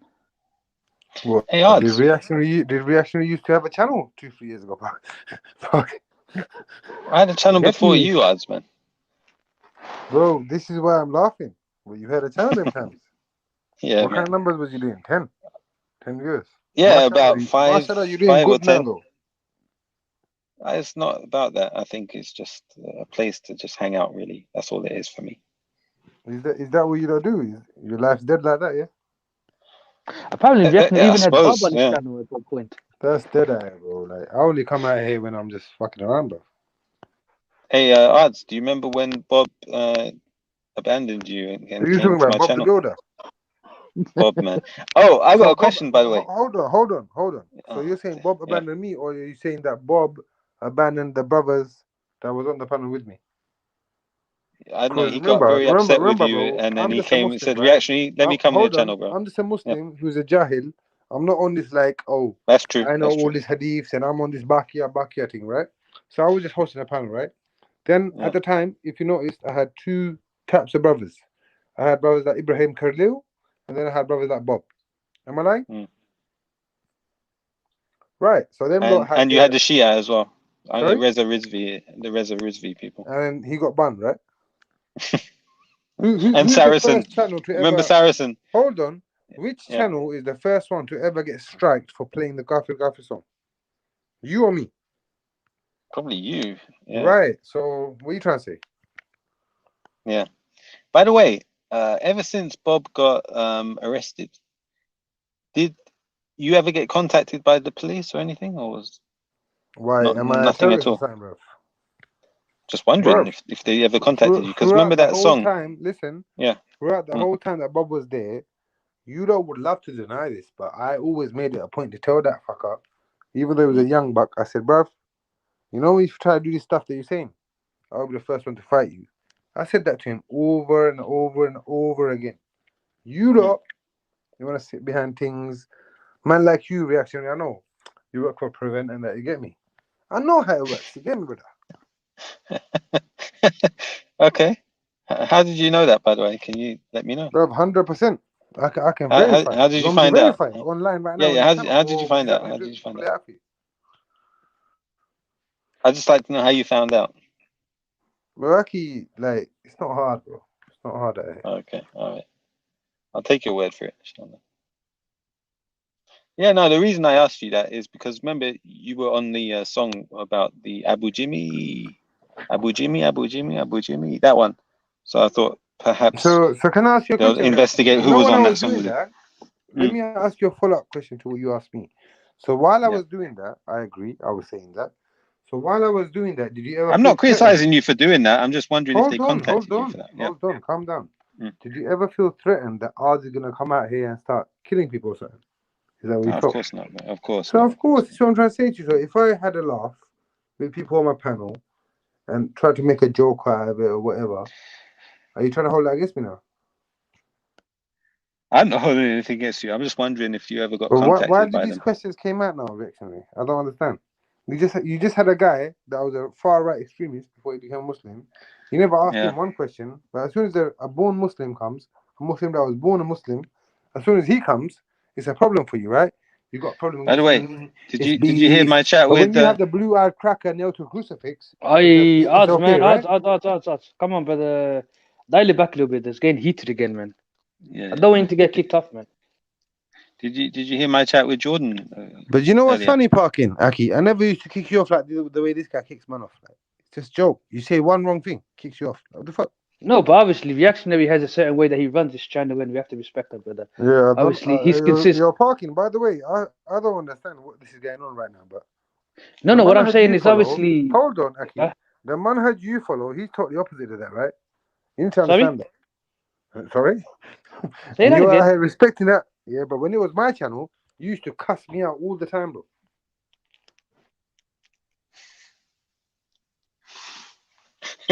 Who used to cuss you all the time? Me? I'm not talking about you, actually. I'm talking about... Okay. Oh, okay. Well, I can't remember that, you know. But if I'm I just did, telling then Parkin forgive to me. be actually just in it for once in his life, because when it comes to me, this one Pakistani brother that you know what he looks like, you know where he's from, you want to go hard on him, you want to put it on him. No, But I'm this not going brother that hard on you. I'm hides just his, saying hold that. on, I'm Yeah. I was trying to say to him, learn from your mistakes, man. It happens so many times. You've been kicked off so many times. yeah, exactly, bro. Come on, odds, man. Learn from. Clearly, you've seen that reactionary has a certain, you know, Bro, way hear of what I'm saying, conducting bro, on yeah? this Listen channel. to what I'm saying, bro, yeah? I'm tired of this. I'm gone. Assalamu alaikum. I'm not being your toy no more. Stop. Alaikum salam wa rahmatullahi wa barakatuh. Thank you for jumping on. Big shout out to Big Odds. Everyone, like and subscribe to the Big Odds channel. Yeah, give him some support. Donate to his charity or whatever that PayPal. Oh, he hasn't got a channel anymore. No, he doesn't run the channel anymore. He doesn't. Oh, sorry. Oh, you can't subscribe to him then, guys. Apologies. Yeah, you're mad, you know that. Why would you do that reactionary? Oh my gosh, you're saying subscribe to him and then you retract it. Now don't subscribe to him. But big up Big Odds for coming on anyway. He's, you know, he's a good brother. He's Reactionary, why don't you consider going to the debate format on your channel every now and again whenever you get a chance, or let people on to have debates?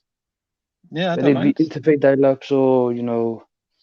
Yeah. Do you know any Shias that you can bring on? I know she said he's in a couple of Shia discords. You can bring Shias over.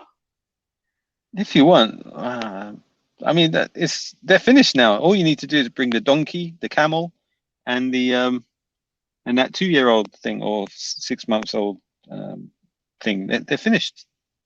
And the shirk as well. You know, them believing that Yeah. Ali can hear their du'a and answer their du'a. Yeah, they got nothing to stand It'd be on. They're good. too It'd be easy. good, but it'd be beneficial for a couple of these Jahil Shias that just blind follow. That if they get exposed to these kind of narrations in their books, they might leave it and become Sunnis, inshallah. Because there's so many people who believe in Shiism, either becoming apostates or becoming Sunnis. Yeah. I mean, Raz is one of the biggest high profile of them to leave. He was one of the main guys on Bayt al-Qadir. For him to leave there, Raz Rizvi. Maybe there's some politics behind his decision to leave, right? I doubt it's just he's been guided to the straight path. Now you haven't seen that video he did with the interview guy, man. He said he had some serious doubt in of certain of their beliefs, and he was highlighting the problems that he has. Possibly there could be some politics that was the final straw that broke the camel's back, but he could have always had these doubts in him. Like the brother who interviewed him, you know who he is, right? Tehran. Tehran, the one that we destroyed. Yeah. So, well, Tehran, as you may remember, he said that he's from California, right? And he used to be Salafi. He said he used to be Salafi. Salafi, yeah. So then, what caused him to stop being Salafi? Well, he got interviewed by the FBI or somebody like that, and is that what he said? Yeah. He's a liar. I'm adding the pieces together, right? But he gave the history that he got interviewed by the FBI, and since then, this is me adding the pieces. He's changed his views. He's no longer Salafi. Now he's Ibadi, some sort of Omani religion sect. Yeah. Which is an offshoot of the Kharijis, right? Ibadis. I don't know. I've never studied Ibadi beliefs, but I heard that. Yeah, I did hear that. And he also now believes in the Khalq al-Quran, creation of the Quran. Because when I asked him, is the Quran created? He said, well, it's his answer wasn't as clear as concise, but he did indicate that he did have some belief that it could be created. And when I said to him that these are Ja'miya Mu'tazila beliefs, he denied that one outright. It's not them. He said there were people before them that believed that. He said that Abu Hanifa had that belief.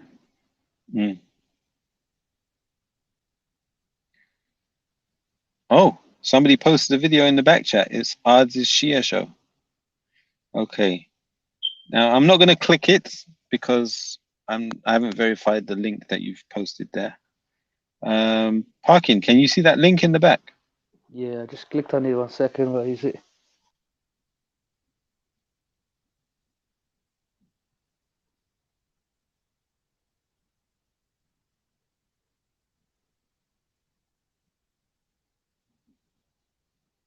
Apparently it's a clip from Big Yeah, it is. Is that the one? It is.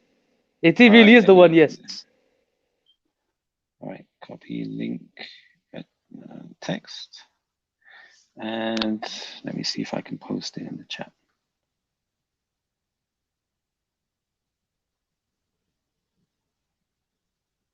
It's 33 minutes. Okay.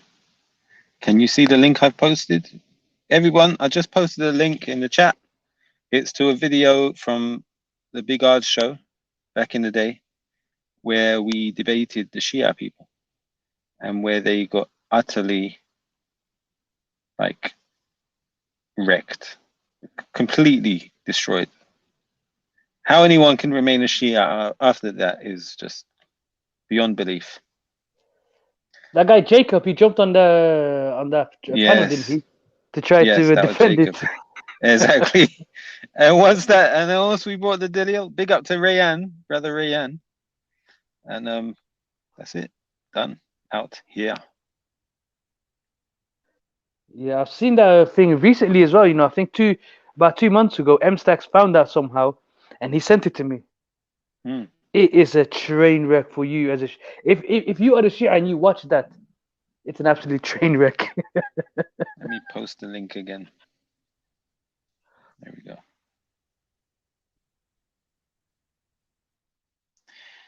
Yeah. Everybody, see, Big Odds, everyone's in agreement. You had a good channel. You had a good thing going on. And who was the very first person in history to donate to Big Odds Super Chat? It was Reactionary. Yep.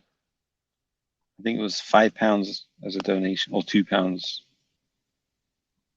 Yeah, at one point, his channel got so big. Yeah, he managed to have Super Chat, and there was it was a competition between the Sunnis and the Shias who could donate the most. I remember that. Someone started with a 20 pound, then the Sunni came back with a 50 pound, and then one Shi'i came out with 99 pounds. You know. Yeah. And then what happened? It's stupid. He got demonetized for some reason. I don't know why. Yeah, he got strike. Got strike. Then he got demonetized. From there, he just went downhill. I remember exactly the moment he started to go downhill when he fell out with Faz. That's when it. He went downhill. What happened there? Remember him and Faz fell out, and he started to. He's the one that introduced the whole coke thing. Remember?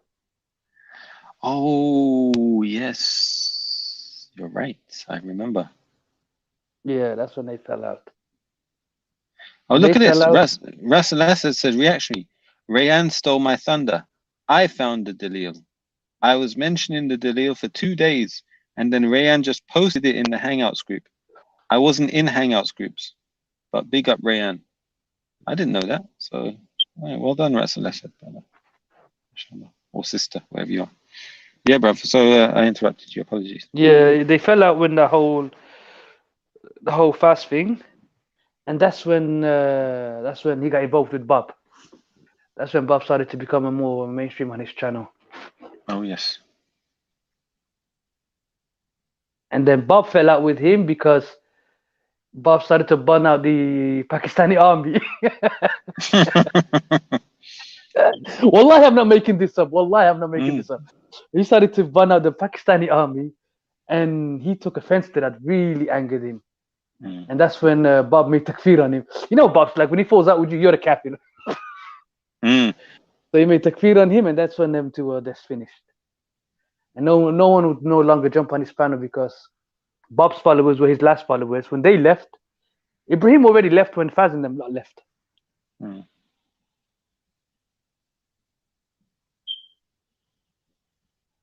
Yeah.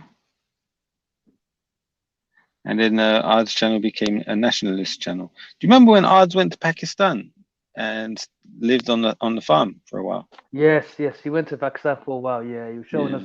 That It looked that was beautiful cool, with the didn't it? part. It was really beautiful. looked The part really of Pakistan nice. he was in. Yeah. Yeah, man. He was A lot in a of good people state saying back then, brother. He was in a good state back then. Odds, inshallah, you know, you come back. You'll come back. Oh, you got potential, man. Your channel was good, man. Sort it out, yeah, and then start a channel again, inshallah.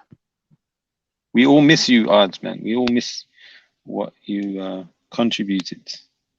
He was a good host, you know? Yeah. Yes. Sometimes. Look what he just posted. I can think it was Bob's right hand man back then. Nah, Bob's right hand man was. I'm not gonna say no names. Then. There were a lot of U-turns after that, weren't there, Uncle Yazid? Yes. How did you end up becoming or knowing Bob? What happened there? How did I become involved, Bob? I think through Abu Talha, you know. From what? From YouTube Hangouts or what? Hangouts.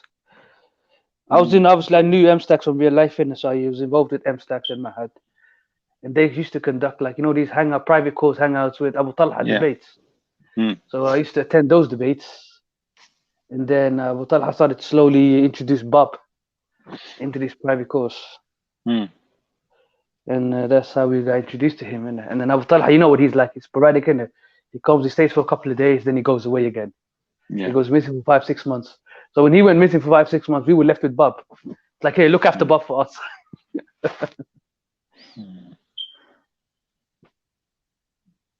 Abu Talha missed that brother as well, man. Yeah, bro. If you want to go against Islamophobes, team up with Abu Talha. You'll be a formidable team.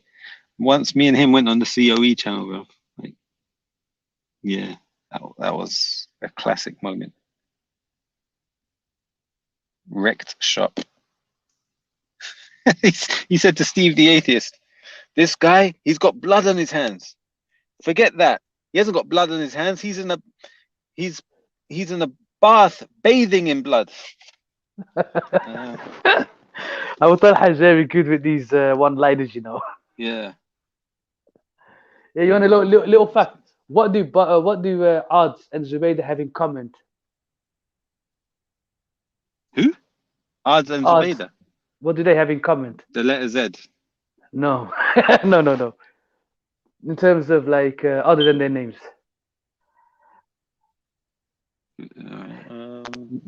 They both started their channel at the back of beefing with Prospect. Oh. So Art started to. You remember when Art fell out with the gang? Yeah. When he is that when he started his channel? Yeah. That's when he started his own channel. Yeah.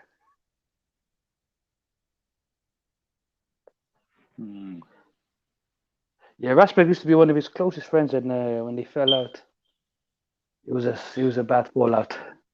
He was in his house once as well, wasn't he? Yes. He made some kufr statement at his house as well, man. He said something is not from the Sharia. I can't remember what it was. Really? Yeah, he made some kufr statement. I can't remember. Maybe someone could remind me what he said.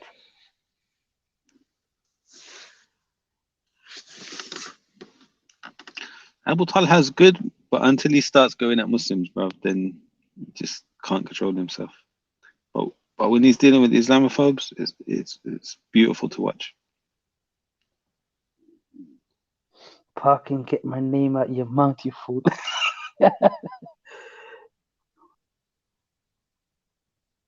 The Ard says you guys have got nothing to talk about. You're right, we don't really. We're just chilling out and relaxing, reading the comments. Yet there's 70 viewers. 70 viewers. I can't believe it. What's wrong with you people? Why are you watching us just sit here not talking? Anyhow. Uncle Yazid, what did I lie about Abu Talha? What did I say that was a lie? Sheikh Kwan, what do you mean Respect was not Respect's closest friend? You mean Ard's, wasn't it? Sorry, I interrupted you. Oh, okay. Ard was one of Respect's friends. I don't know what I lied about Abu Talha. What did I say about Abu Talha? That was a lie. Respect occasionally went on Ard's panel. Yeah, that's right. Apart from me 4 years ago, SMDH. Abu Talha, jump on, bro, says Shake One. Yeah, jump on if you're around. Big Ard says, I actually have had 350 viewers. Have you? Well done, Big Ards. I hope you put that on a plaque. What's here today may be gone tomorrow. Abu Talha was not Respect's closest friend, reaction. Did I say he was? I don't think I said that. Why does Uncle Omar have women's period pads in his pockets? If I said Abu Talha was a close friend of Respect, no, I misspoke. I meant Odds. Odds heard you still wear that ripped t-shirt when you go jogging. Do you remember when he tore his t-shirt off? He done a Hulk Hogan. Yeah, that was funny, man. That's one of Odds' most legendary videos, man. I don't know, he just rips off his shirt. Like the Incredible Hulk.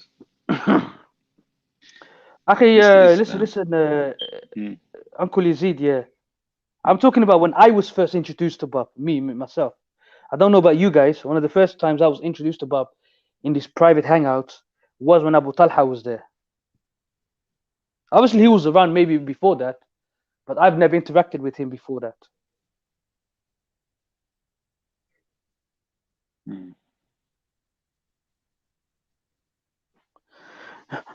Yeah, Abu Talha didn't introduce Bob to the hangouts. That was Go Life, isn't it?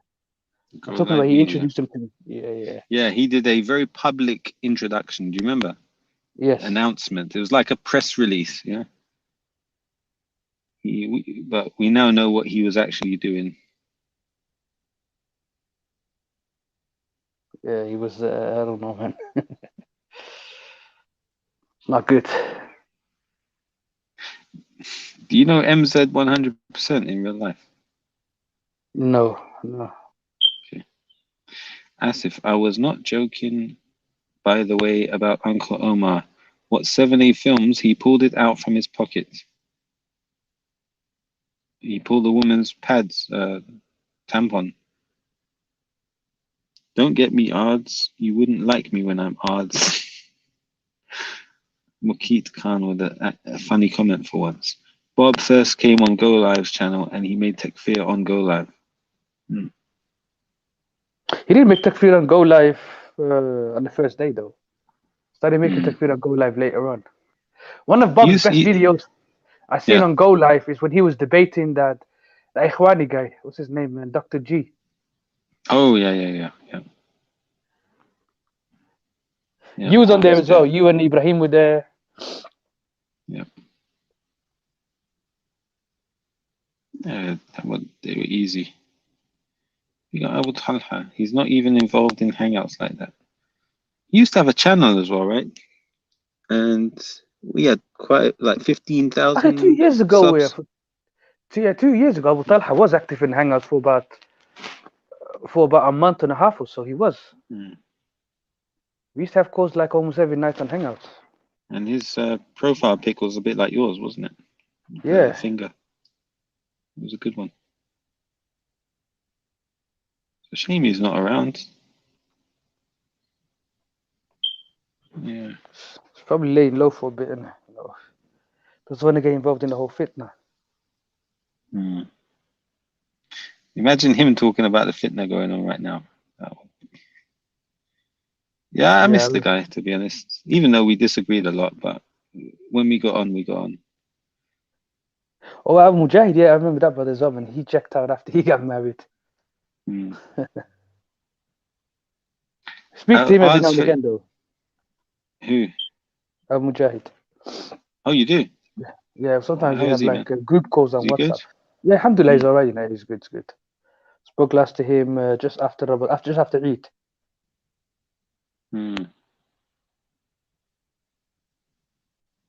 Sheikh One says, Bob made takfir on everyone, including myself. However, reactionary de-radicalized him. Yeah. Did you? I tried to. He was for a bit. He was de-radicalized for a bit. Yeah. But then went left. Who's that? Hello? I doubt that's the real big odds. Is that the real big odds? Yeah. Is that big odds again? Yeah. Assalamu alaikum, odds. Speak. Walaikum assalam. Yes, how are you, akhi?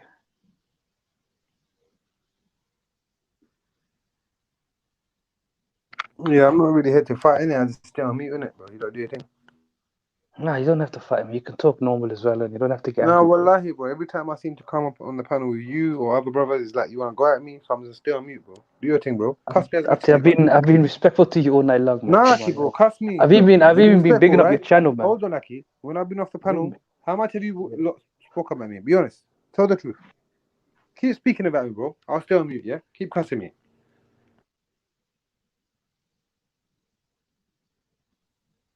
We was even bigging up your channel, man. That your channel was good and that. Bro, who gives a shit about channels, bro? Do you not really care about channels, bro? Wallahi, this is why I don't like you, though. You don't care about online stuff. Oh, by the way, big channels. odds. Oh, Do you know that Nasheed don't called? let me speak, bro. I just came Wait on now. one I said sec. one sentence. Yeah, Oh, big sorry, odds. Let me, yeah, bro. Well sorry, done, bro. do you remember that I'll mute Nasheed, up, Abajang something? Yeah, can you say it? Do you know Do the you words? understand the language, bro? Tell us If it. not, Tell shut us your what the mouth, words are. Do the words, bruv. Say the words. You don't know it? Ah, that's a shame. I thought you might know the words. That Nasheed got played so much. Do you know what, reactionary? Let me see if you know the words. Let me see if you know the words. You know, the next time you see me in the park, yeah, come and say, "My reactionary who I'm reactionary." If you know them words ever in your life, My reactionary wallahi, you know what? Wallahi, I will rate you to the day of My Qiyamah. reactionary I'll rate you, bro. Be a man. When you see me ever like in your life here in the park, come up to me and say, "Oh, I'm reactionary," and you know the response I give you, bro. Then tell me something. What? What will be the response? Will you shake my hand? Odds, be careful. Reactionary is 6'5", you know. Abu Jang kapas. What does it say? Abu Jang kapansa palteka. You know, MStack actually. You're parking. I've never gotten you, bro, in my life. You know why I've never understood you, bro? Why? Nobody knows you. Nobody knows you, bro, yeah? You're from Birmingham. Irrelevant. Literally irrelevant to London. You want to talk about Speaker's Corner, all this kind of stuff. Act like you're really relevant. Wallahi. You were the biggest endorser of Bob. Now you're saying fuck Bob, yeah? Biggest endorser of Bob is here. Now you're saying F Bob. باطل سيتكرك مندير مير من أزان I'm tired of Uber drivers like you, fam.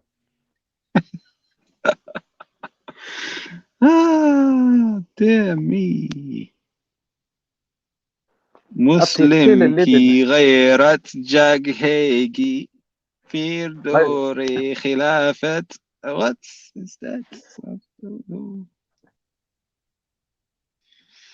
Yes. إنصاف کی صباحن لا يرجع. Has somebody actually ever told you the meaning of him? What that means? We have to. Yeah. Because in the middle of that nasheed, yeah, you can hear a gunshot as well, innit? Like a machine gun in the background.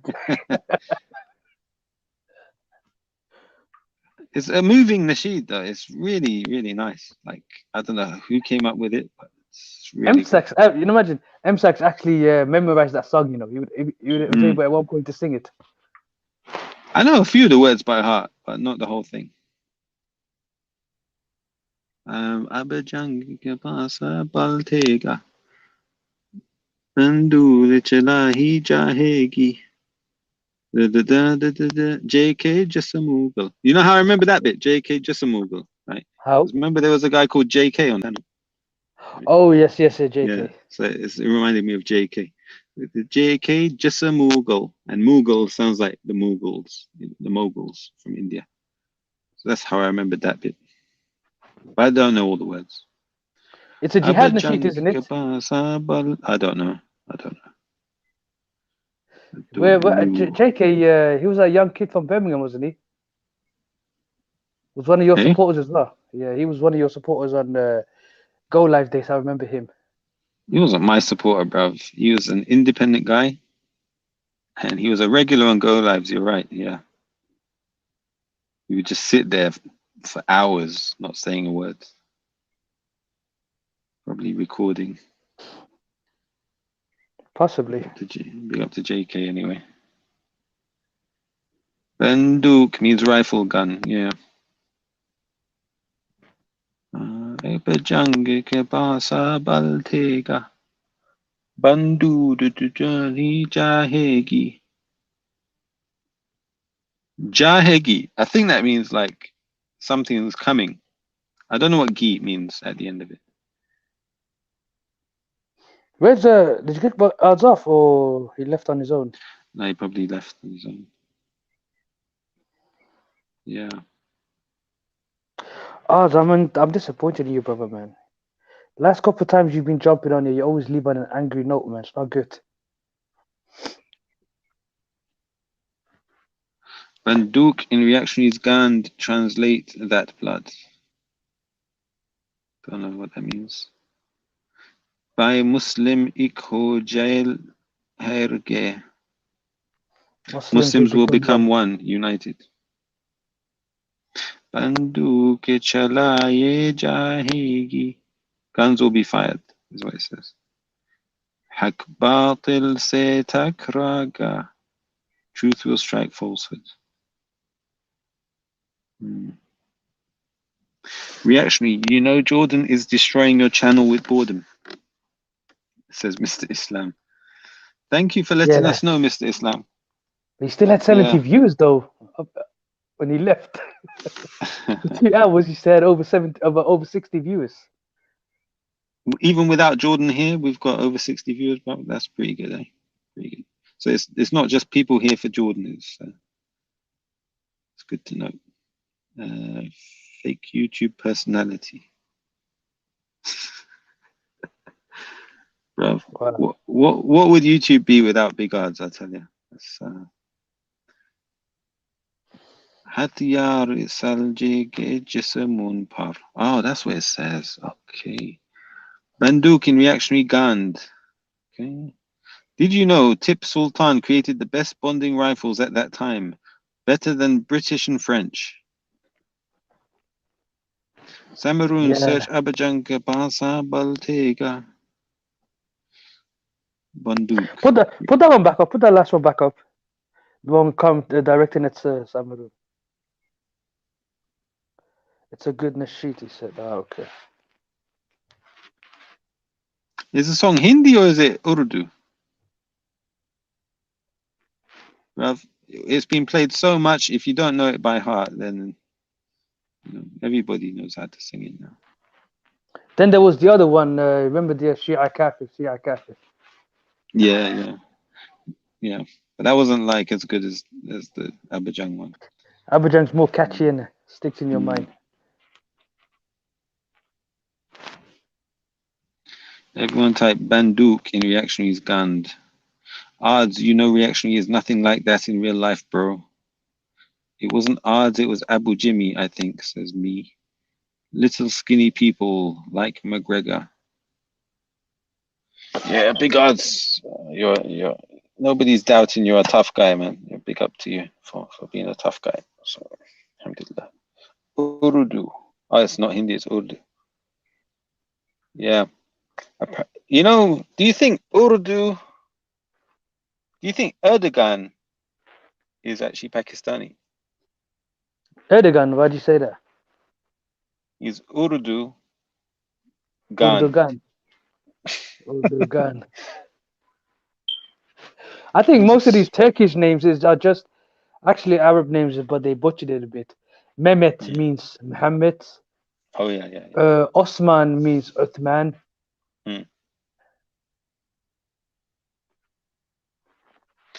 Who's that? Who just joined? Oh, is that Jafar? Assalamu alaikum, Jafar. Hey, welcome, son, man. What's going on? Yes, Hey, Jafar. Jafar in the building. Yes, Long Jafar. time, brother. Assalamu alaikum. Welcome, son. Like, I just saw you on. I was like, wait a second, reactions on? I was like, damn. How you get on here? Hey. How you guys doing? How are you, brother? I'm good. I'm good. How you guys doing? It's like a You highlight that reunion comment. tonight. Highlight that Which comment that Art just made. Allah subhanahu wa ta'ala prefers Muslims with broad shoulders. Where'd you get that from? I don't know.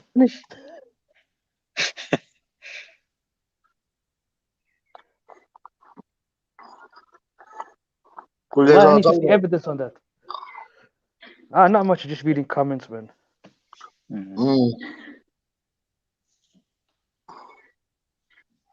अब जंग के पास बलथेगा. Oh no. Jafar, do you speak Urdu or do you speak Punjab? I speak Urdu. Okay. So you understand that song that Reactionary Nasheed is saying? Yeah. बंदूक चला ही जाएगी. Talk about gun. Firing the guns.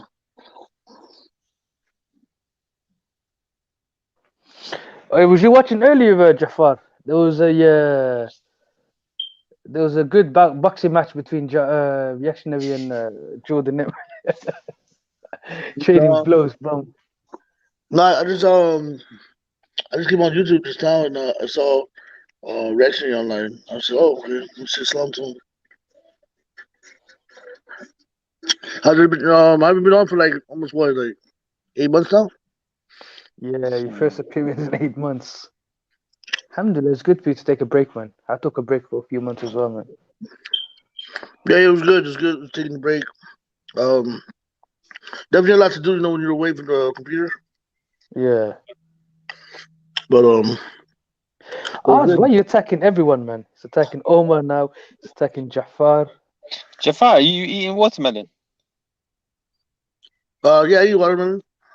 Is that what you're eating right now? Yeah, I'm eating watermelon. How'd you know? I could tell, bro. I could tell.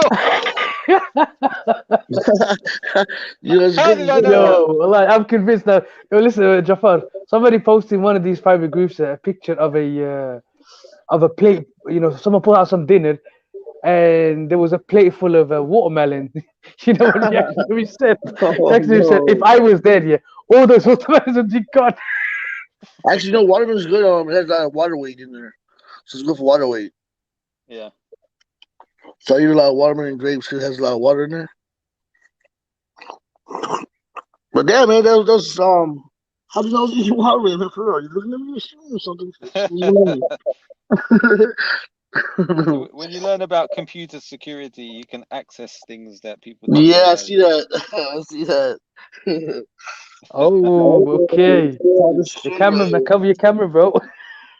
Nah, I got this new one, man. You don't come up with the camera unless I put it on. Can't turn it on either. So you guys are talking about just watching the chats? Yeah. Oh, wow, Big Eyes is on there too, huh?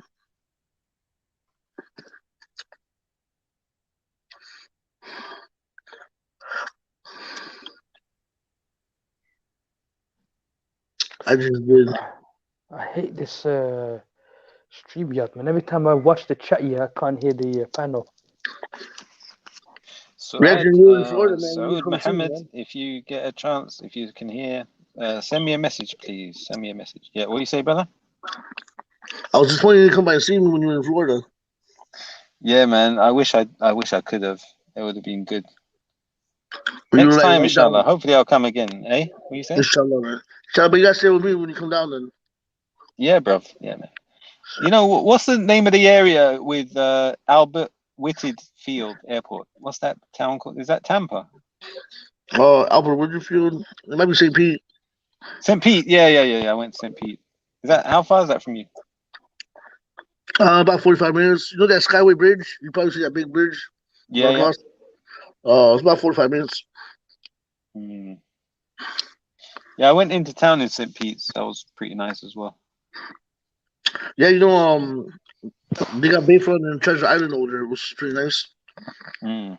So, yeah, but next time you come down, let me know. Yeah, bro. Yeah, man. We can go Naples too. Naples is beautiful. Naples is good. Yeah, Key Naples is West. good. Fort Myers is pretty good as well. Yeah, Fort Myers is good. Yeah, you're right. Fort Myers is nice. I went there too. Oh, yeah. A lot of senior citizens live out there though. Like when they retire. Yeah. There was a Best Buy right outside the airport there as well. That's good.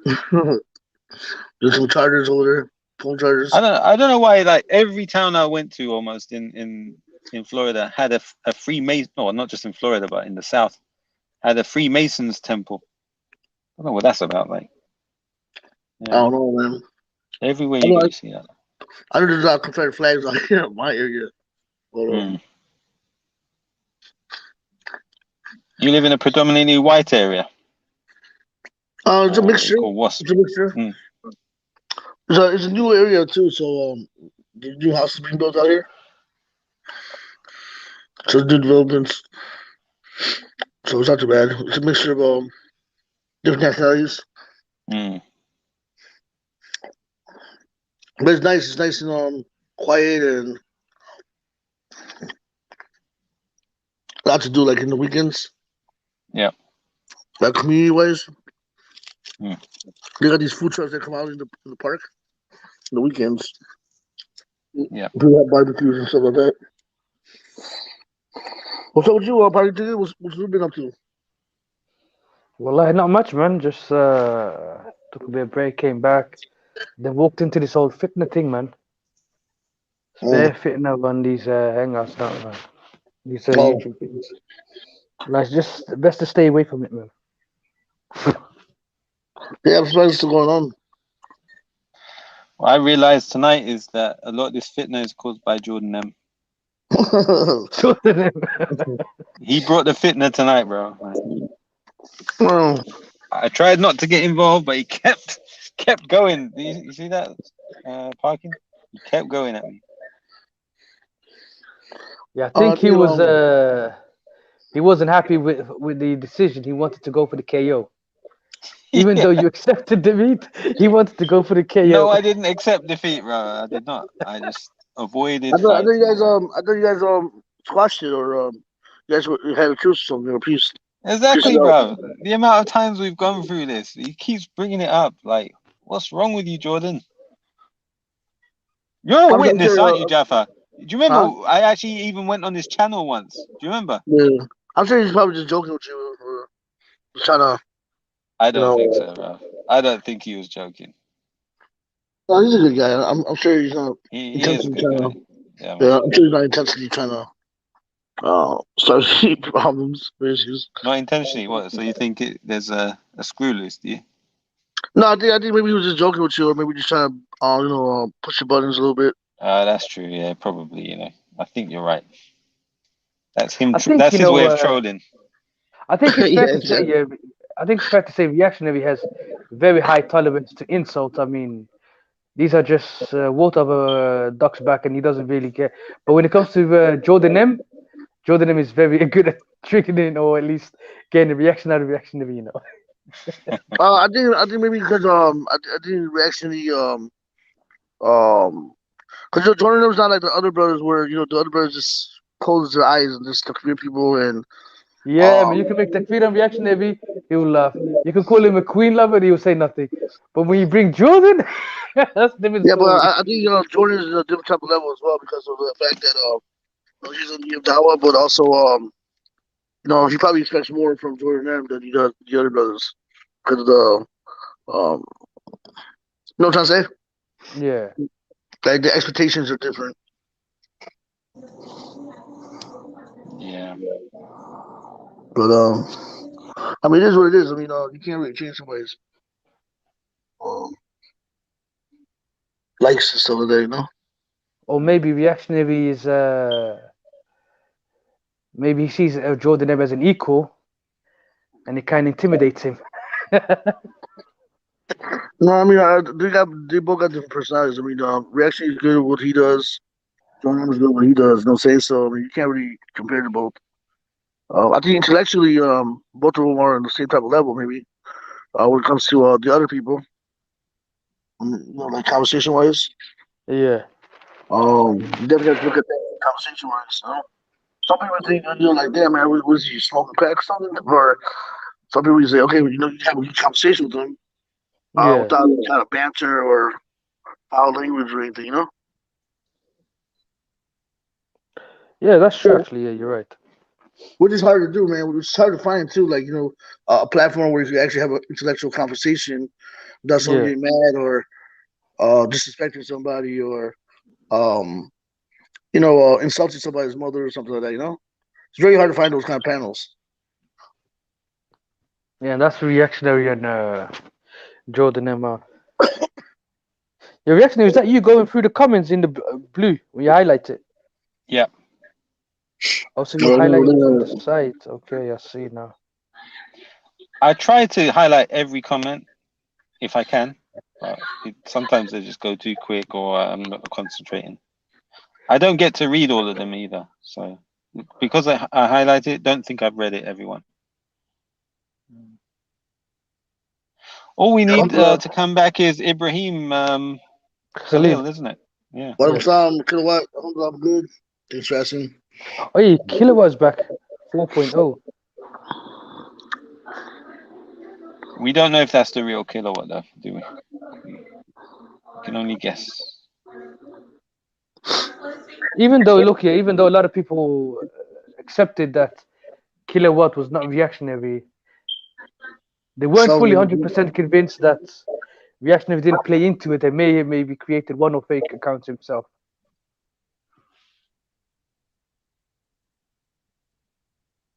Yeah, big up Ibrahim Khalil.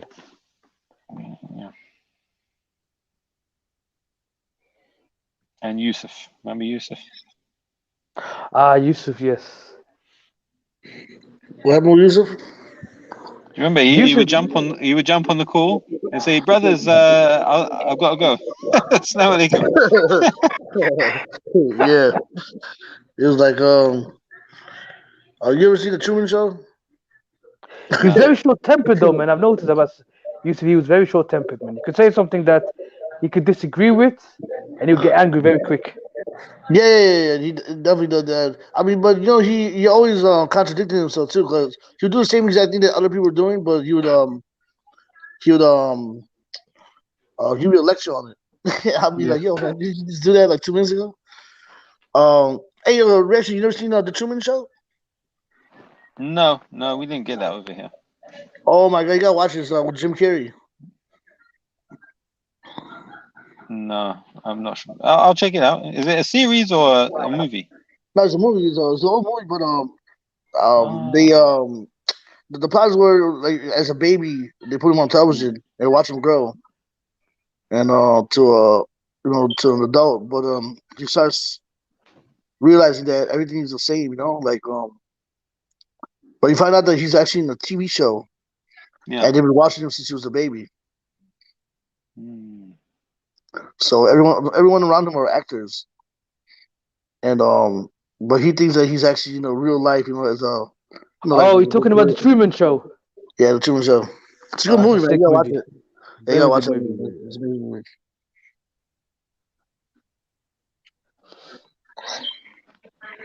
Well, it's like the opposite of the Matrix. It's like the opposite of Matrix. Yeah, brothers, because it's Fajr time, I don't want to stay on much longer. So, yeah. Anybody got anything else to say before we shut down?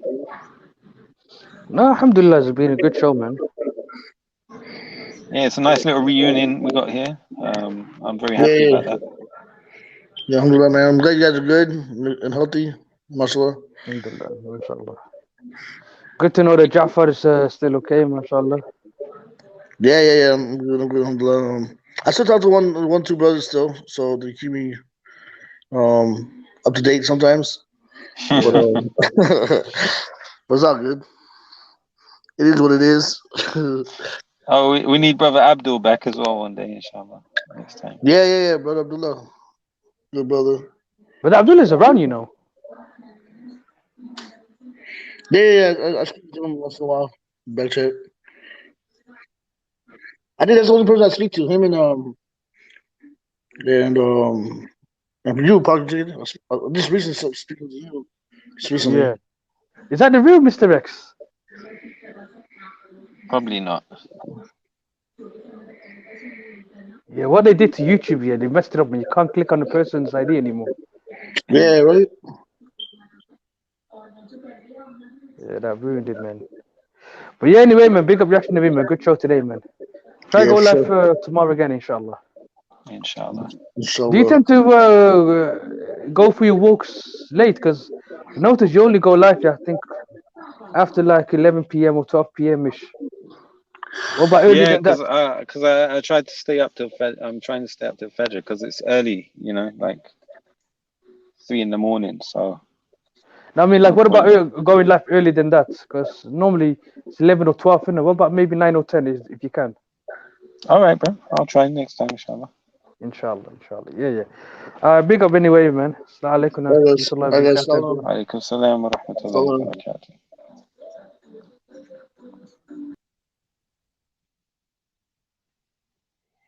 Yes, all right, everyone. So that's it for tonight.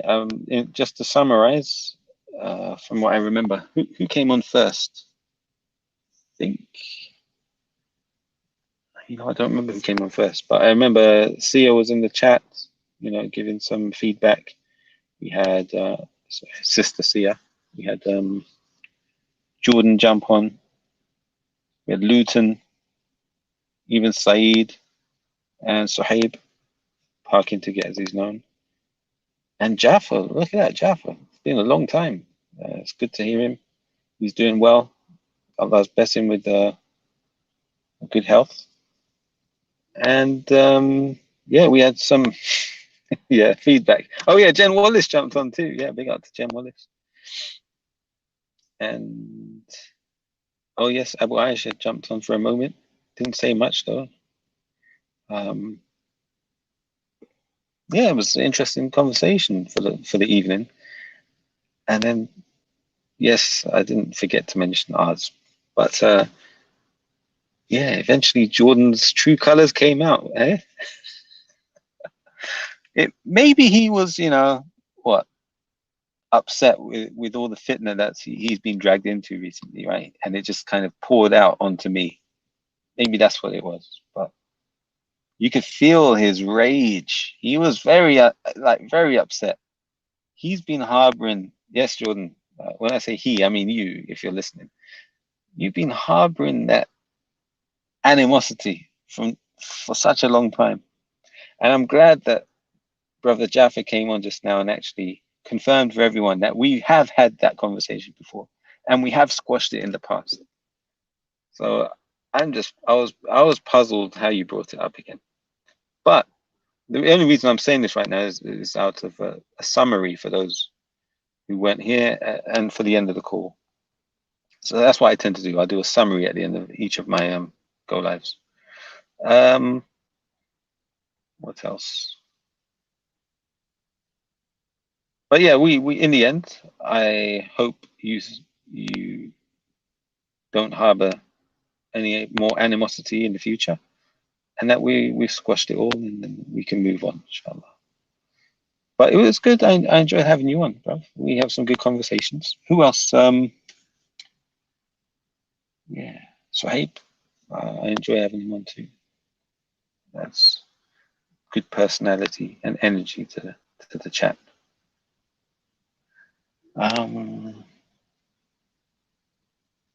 So big odds as usual, fighting everyone. It's him. Big odds. It's you against the world, fam. Like that seems to be a trait. I'm not just with odds, but other people I've seen online who also, when the drink overtakes them, it's like a self-defeating action, or self-destruction. Self-destruction. We're heading for self-destruction. I'm sure Jen Wallace remembers that. Big odds with a good comment there. They're rhyming. Is Jen going to Jannah? Big odds said he will break. No, gosh. Please don't. I hope you never said stuff like that, odds. Actually, sing us God Save the Queen when signing off. All of them absolutely react. Say no to the bottle. Yeah, so one thing we've learned tonight, haven't we, everybody, that alcoholic beverages are no good, and we should stay far away from it. Yep, so everybody, stay far away from getting drunk, drinking alcohol. It's just no good. No good. So may Allah protect us from such addictions.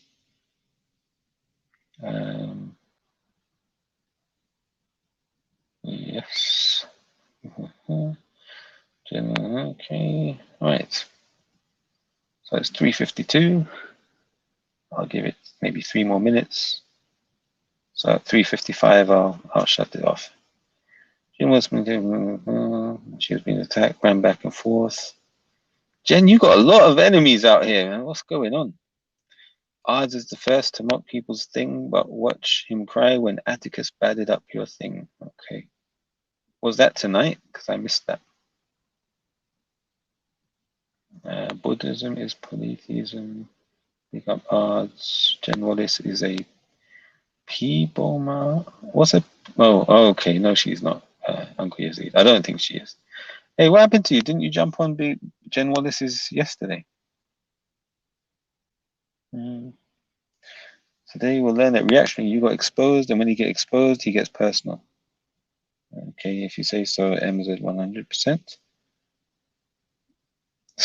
A single self, just think. Oh, odds, what are you saying, bro?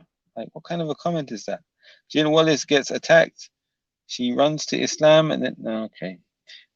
Nope, that was before he went all racist on Born Richards. Oh, okay. All right, I missed that. Wow. Well, it seems like the hate tonight is coming from about 2 accounts, 2 maximum of 3, Jen. So it seems to be less than I've seen in recent days. They called Jen Jihadi Jen, and now they're calling her. Okay. Odds loves the Islam. Okay. 1 minute left, and I can end the show. Inshallah. Any final comments? Get your comments in quick before I log off.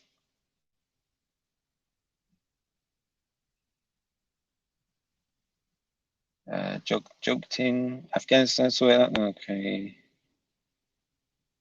Okay. By the way, everyone, just because a comment is there in the chat, I do not necessarily support it. Okay. I don't always delete them. I keep them there for the record. That's all. That's all. Not because I support the comments. Destroy. Oh, go away. May Allah bless you, Akhi Reactionary. My last comment. Assalamu alaikum wa rahmatullahi wa barakatuh. Alaikum salam wa rahmatullahi wa barakatuh. Yes, brother.